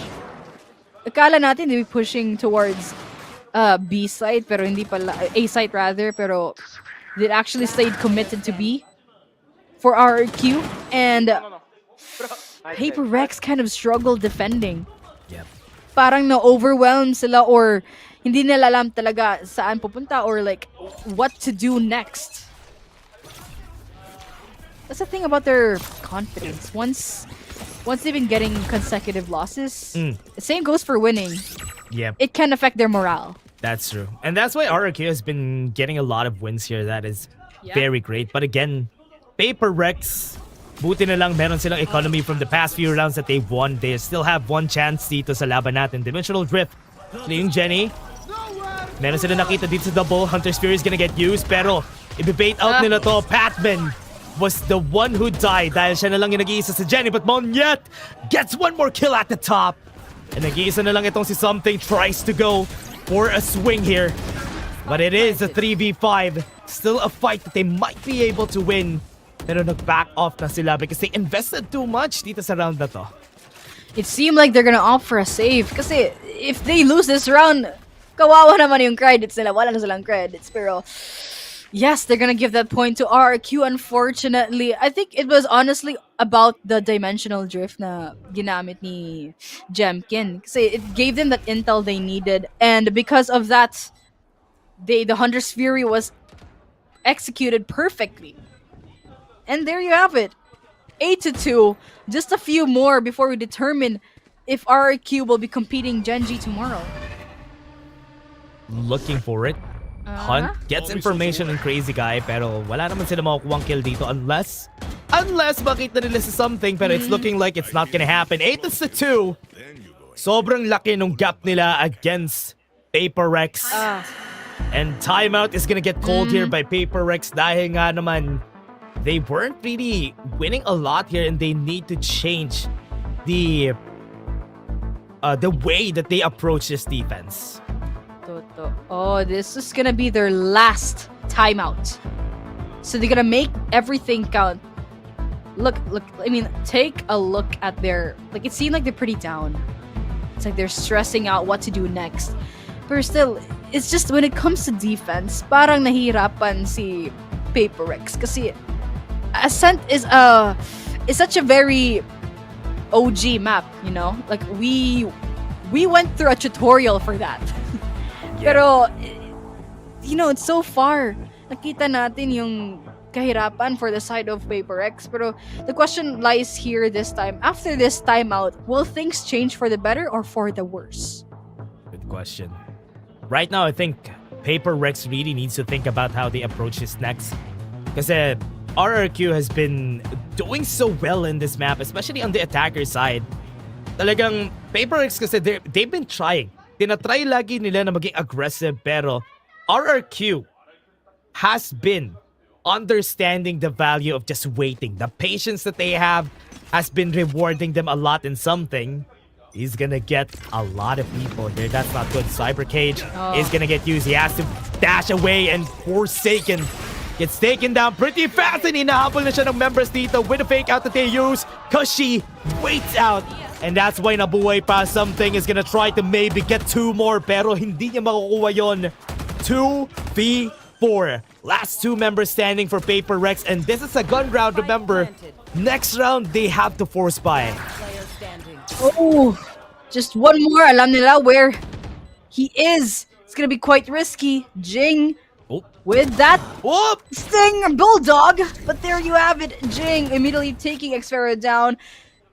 Kaya pa ba to? 3v1? I think yes. Possible? It is possible! Jing, come on, get that clutch. Oh, the recon vault. Unfortunate timing by the time he snitch, when he switches the weapon, it's where they peaked out. And now it's a 10 to 2. No, 9 to 2. I think na-overwhelmed sila by the time RRQ flooded in. Yep. It really fell, no? Kita naman natin, fall from grace dito for the side of RRQ. Nakita naman natin, the idea is there. Yung mga gusto nilang gawin, they really have the idea in their minds. Pero, PRX, the problem is RRQ, kanina pa sila na-check. Yung mga setups nila, kanina pa na-check ng RRQ. And they don't really know what to do next. Right now, they're trying their best to hold on and maybe get this to a 9-3 kasi they want to go to the attacker side. I agree. It's just the timing talaga kasi. It's like every time that they are pushing that fast, it is where PRX falls through. Like nag-struggle sila every time they do that. But with the utilities being put out, Nightfall being used and about, trying to get that information, but yes, it does, and Forsaken gets a 2K! Oh my goodness! Now it's a 5v1 situation, crazy guys, all up to you! 1v4. Oh, there you go. Finally, like what you said, Dash, they finally get that point 3 before the switching sides. They were looking for anything that they can dito sa ating round, and I really know that PRX needed to get that 9-3 at least for their side kasi during this halftime they need to think about the attack. This is gonna be different, so they can chase this as long as they do that same aggression na ginagawa nila that has been failing quite a lot on the defense side, but on the attacker side with the same wavelength, feel ko kaya nila manalo with that. Yes, I agree. Oh, which player infuriates you more? A duelist that never goes in or a controller that never smokes? A controller that never smokes. For sure. Hindi pwede yan. She's going for 2. I think mas mahirap yung sa controller part. Yes. Kasi I think it's a lot more valuable. What do you think? Yes, I mean, I do agree because duelist, it's fine. But controller is very, importante talaga and very essential as an agent. You give way for your teammates to flood in and, give them a safe space to create. He's trying to convert her to the other side. He's trying to go to the dark side. What about you, Dash? You as a controller. What do you think? I think the controller, I think that's the reason why controllers shouldn't die.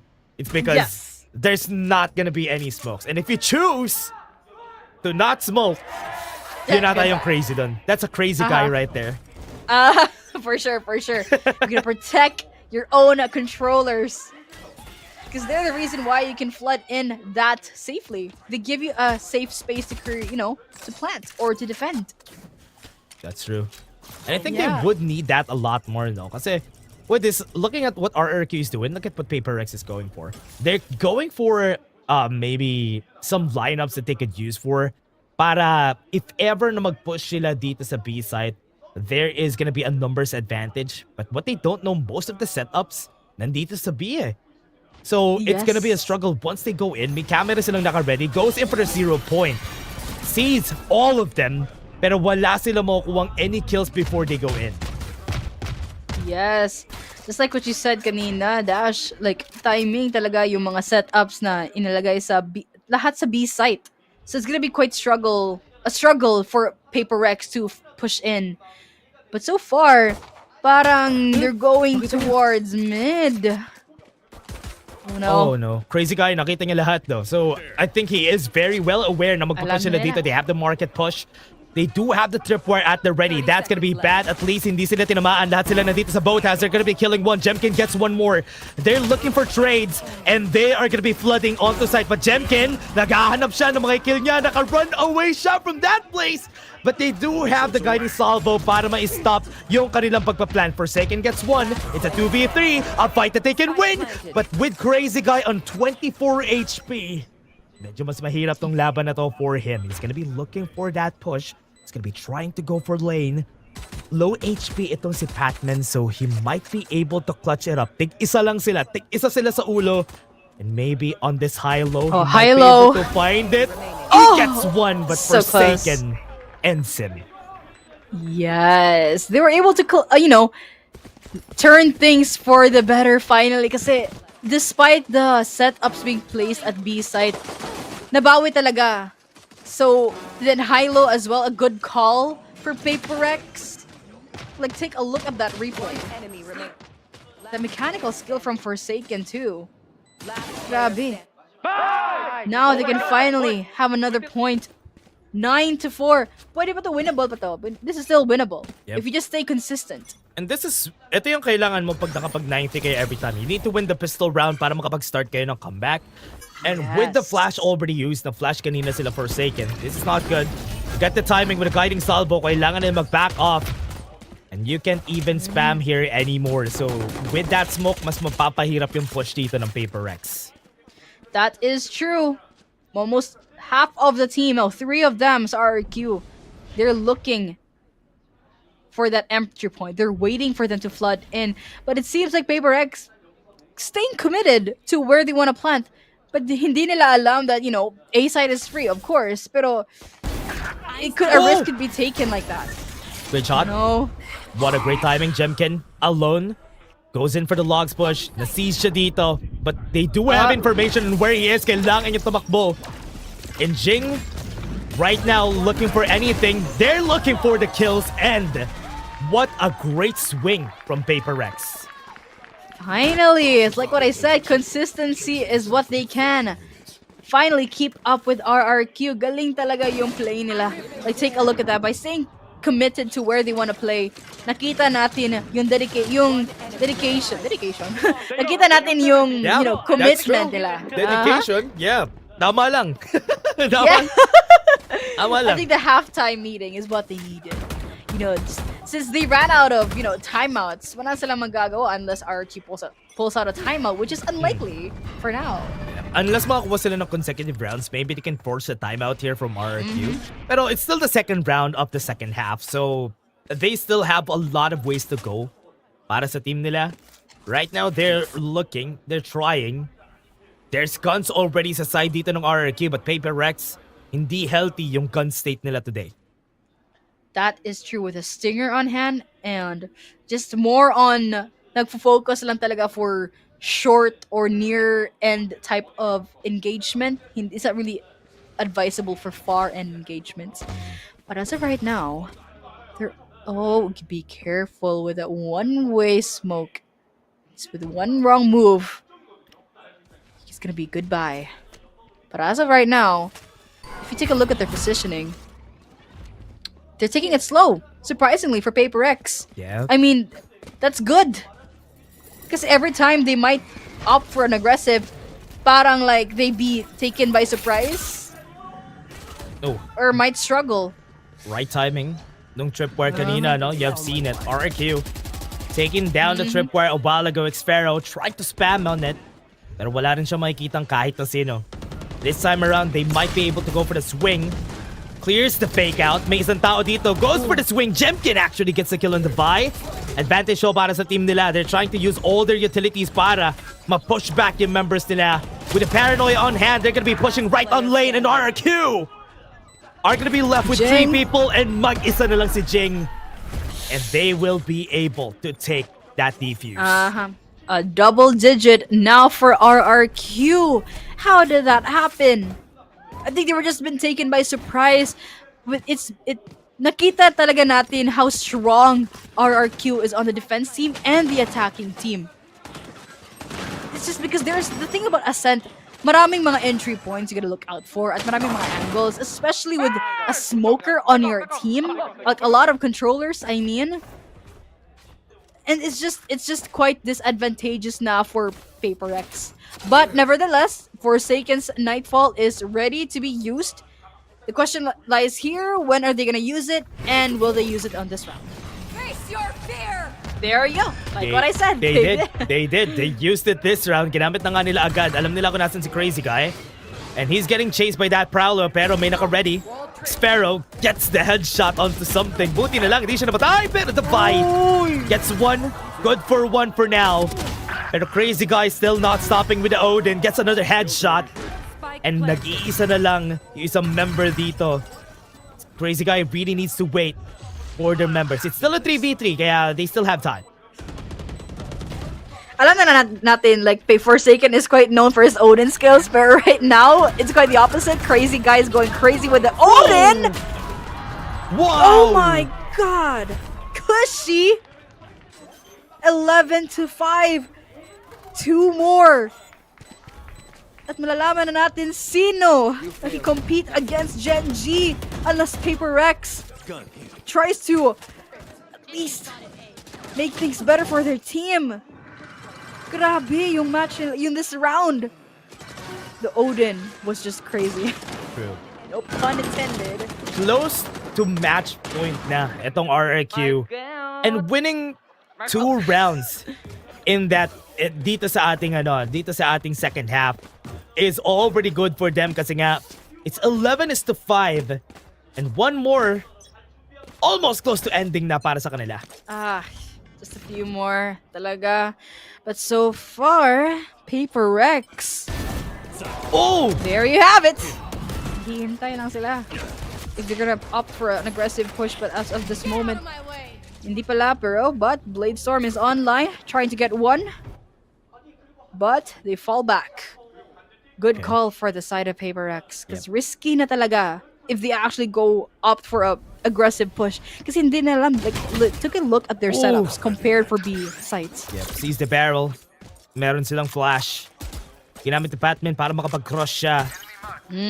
Pero with this, I think it's still gonna be quite a problem here for PaperX na low na rin si Batman, so he has to really use his body para magkaroon sila ng information for later. Pero he needs to get that ult orb. I think if he gets the ult orb here, meron pang chance dito with the null command. But right now, goes in something. Gets one kill, that's good. That's a good start for them. Kita nila yung timing dito, and Jemkin has been taken down. They have somebody at main, and they're gonna be pushing. They do not have a lot of smokes with RRQ. With Crazy Guy takes 3 kills on the board, and PaperX mag-isa na lang si Batman, and with 4 HP and a dream, will he be able to stop them from getting to match point? That is the question that we need answering, because right now, kailangan niya talaga i-clutch to, but no, match point is gonna be on RRQ's side. Oh man, just one more. It seemed like things are going downhill for PaperX. Sure, something started something pretty good, pero unfortunately, RRQ Crazy Guy especially went crazy with his skill. Job's done. I mean, their confidence is up and running compared to PaperX. They'd have to opt for a force buy because this is the last round. They gotta win this. They gotta have 6 consecutive wins. Yep. Gonna be a hard sell para sa kanila to. Add the flash Jemkin. Adds the fight right out of Pizza. Pero na-push back na rin siya, so this could be good. Crazy Guy looking for the timing, but they have no command. So pwede sila mag-push dito sa market if ever they need to. Pero there's already 2 people pushed back away. Even using the Steel Garden, pero dahil wala silang information, they won't really know where most members are gonna be. With the Arc Rose, they push them back, and that's good. That is true. Now they have a free site to plant. That is very beneficial for PaperX, and with Hatman's ultimate online, preventing them to use their abilities to gain the upper hand.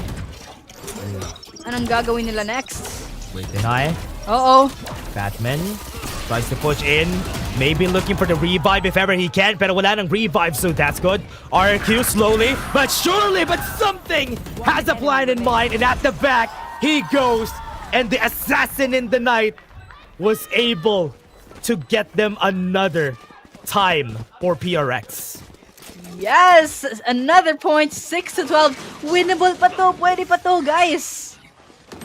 Like, look at that replay. Something sneaking behind them. Doesn't even know where he was.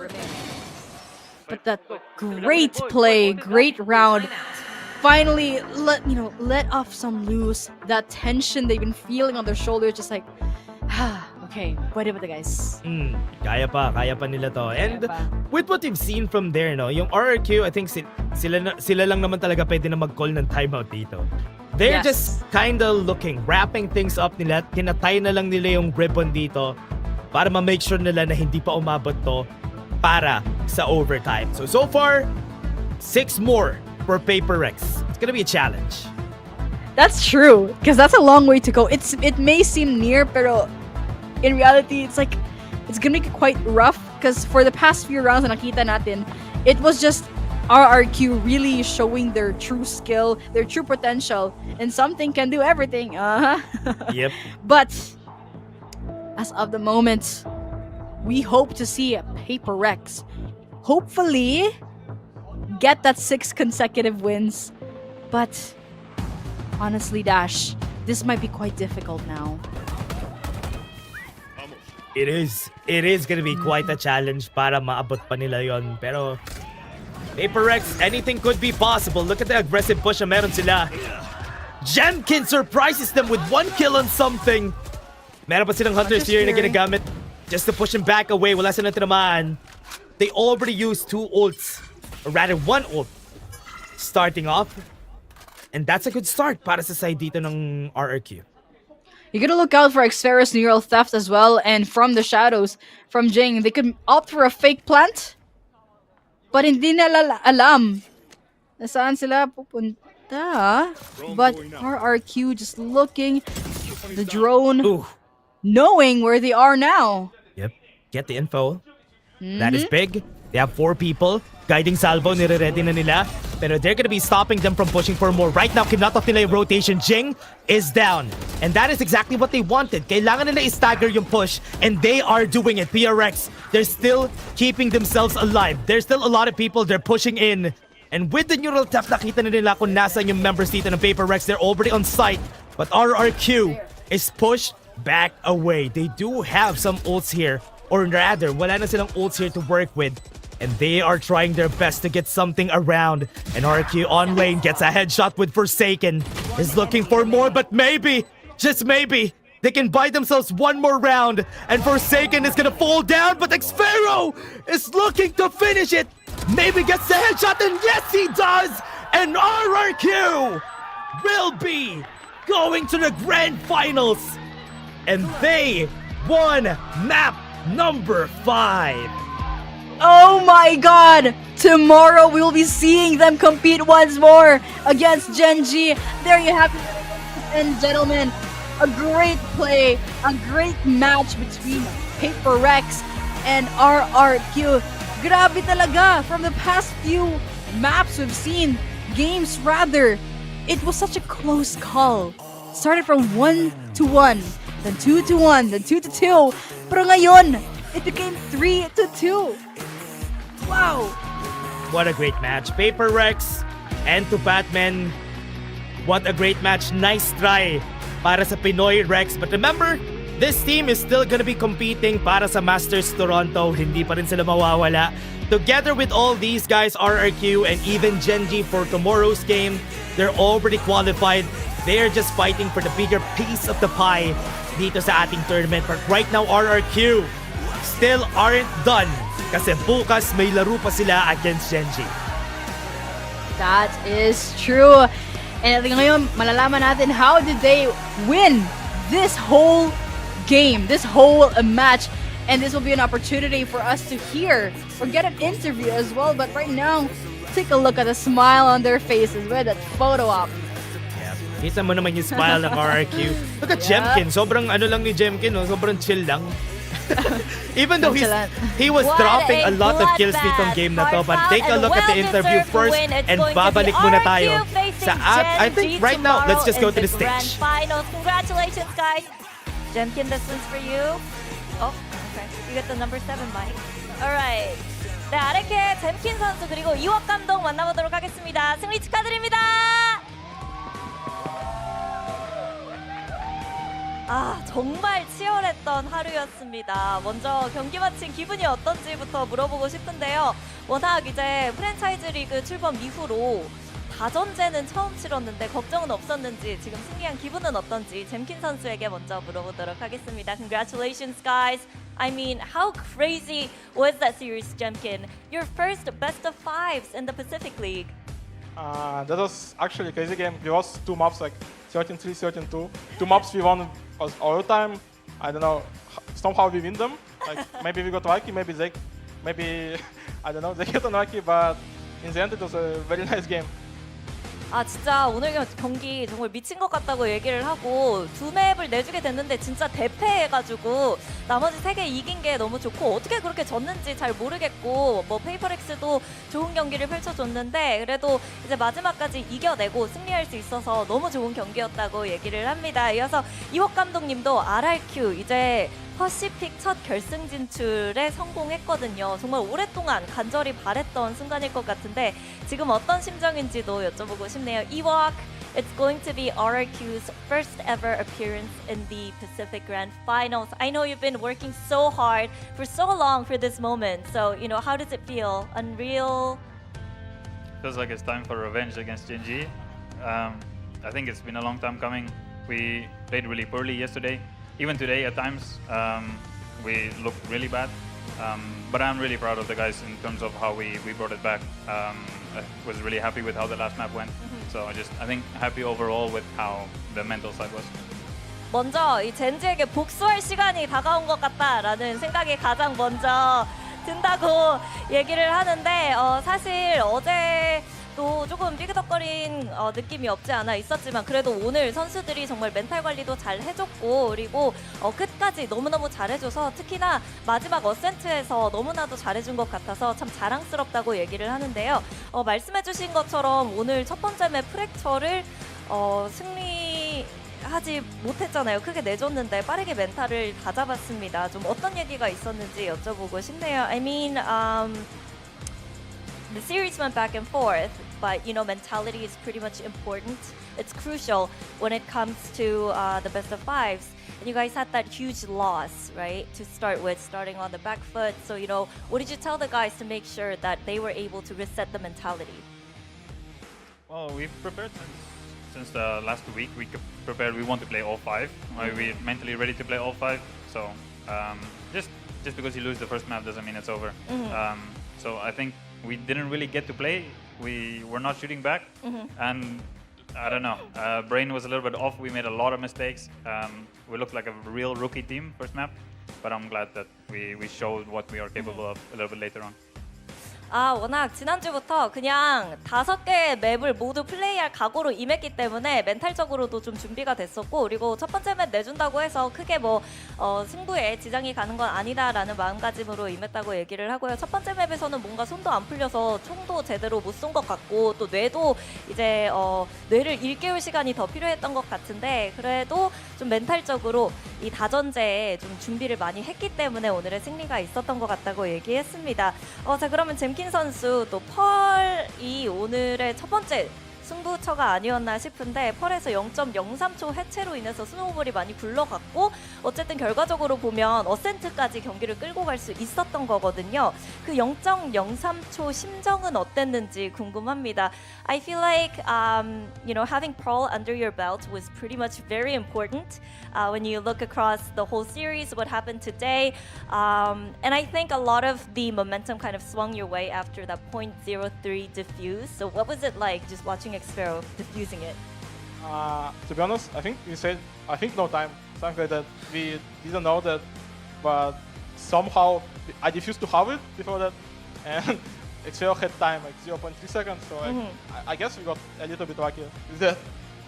Were you happy? Yeah, because we don't need to play qualification. 일단은 진짜 그 해체하는 순간에 시간 없을 것 같은데 라고 얘기를 했는데 뭐 어떻게 된 건지 모르게 갑자기 해체가 완성이 되고 그 라운드를 이겼기 때문에 너무 기뻤고 많은 것들이 달려있던 경기였고 맵이었기 때문에 진짜 너무 기분이 좋았고 약간 운이 많이 좋았던 것 같다고 얘기를 하는데요. 그러면 마지막 맵 어센트 정말 스코어를 많이 벌리면서 시작했는데 어센트 들어가기 직전에 자신감은 얼마나 있었는지도 물어보도록 하겠습니다. And also, you know, it all came down to how you guys performed on Ascent. So how confident were you in your Ascent heading into that map, Jemkin? To be honest, super confident. We know Ascent is a good map and we prepared. We knew it's going to be Ascent at one point in this best of 5, so we came like with a positive mindset that like we know we're stronger team on Ascent. 너무 자신이 있었다고 얘기를 하고요. 준비도 많이 했었고 뭔가 느낌이 좀 어센트가 마지막 맵으로 나올 것 같다. 딥사이더로 나올 것 같다라는 생각이 있어서 정말 많이 준비를 했고 페이퍼렉스 상대로도 자신감이 있었기 때문에 이렇게 오늘 자신감 있게 승리를 거머쥘 수 있었다고 얘기를 하는데요. 그럼 이옥 감독님 아까 말씀해주신 것처럼 또다시 결승전에서 젠지를 만나야 하는데 확실하게 복수를 하고 이기기 위해서는 어떤 점이 중요할까요? 이옥, as you said, you know, it's time to get your revenge on your nemesis Genji in the grand finals. What do you think the team needs to do to make sure that you lift the trophy and also get that win? I think maybe this time we need to shoot back. Yesterday we didn't do much of that, so hopefully tomorrow we can just come and just really kind of fight with them. They're also a really strong team. I think they're probably definitely they deserve to be in the grand final. So I think it should be a really good match, and yeah, I hope that we can win. 일단 총을 잘 쏘고 젠지만큼 총싸움을 잘해야겠다. 그게 급선무다라고 말씀을 하시는데요. 어제는 좀 총이 안 맞았고 그리고 좀 많이 위축돼 있었던 느낌이라면 내일은 자신감을 가지고 젠지 선수들이 잘 쏘는 만큼 RRQ도 그렇게 총싸움 그리고 좋은 에임을 보여줘야 할 것 같고 사실 젠지가 너무 잘하는 팀이고 충분히 결승전에 올라갈 만한 저력이 있는 팀인 걸 인정하기 때문에 그만큼 RRQ도 단단히 준비하고 또 자신감을 갖고 총을 잘 쏴야 될 것 같다고 얘기를 합니다. 그러면 이제 잼킨 선수에게 내일의 각오 물어보도록 할게요. 총 얼마나 잘 쏠 건가요? 오늘처럼 잘 쏠 건가요? Jemkin, are you gonna shoot back tomorrow? I will try my best, but I don't know if I'm happy that we played Genji for like 10th time. Like since last year, always playing against them. I don't know, but I hope I'm gonna shoot back to them. Okay. 젠지 만나서 작년부터 젠지를 상대한 지 한 10번 된 것 같은데 그때마다 좀 총이 안 맞는 느낌이지만 내일은 정말 총 잘 쏴서 잘 맞출 수 있도록 노력해보겠다고 얘기를 했습니다. 이렇게 해서 잼킨 선수 그리고 이옥 감독 만나봤습니다. 다시 한번 축하드립니다. Thank you, Jemkin and Iwok. Good luck tomorrow in the grand finals. You guys deserve it. Thank you. And that's good night from us on stage. We'll catch you guys tomorrow in the grand finals on time. It's going to be RRQ facing on Genji.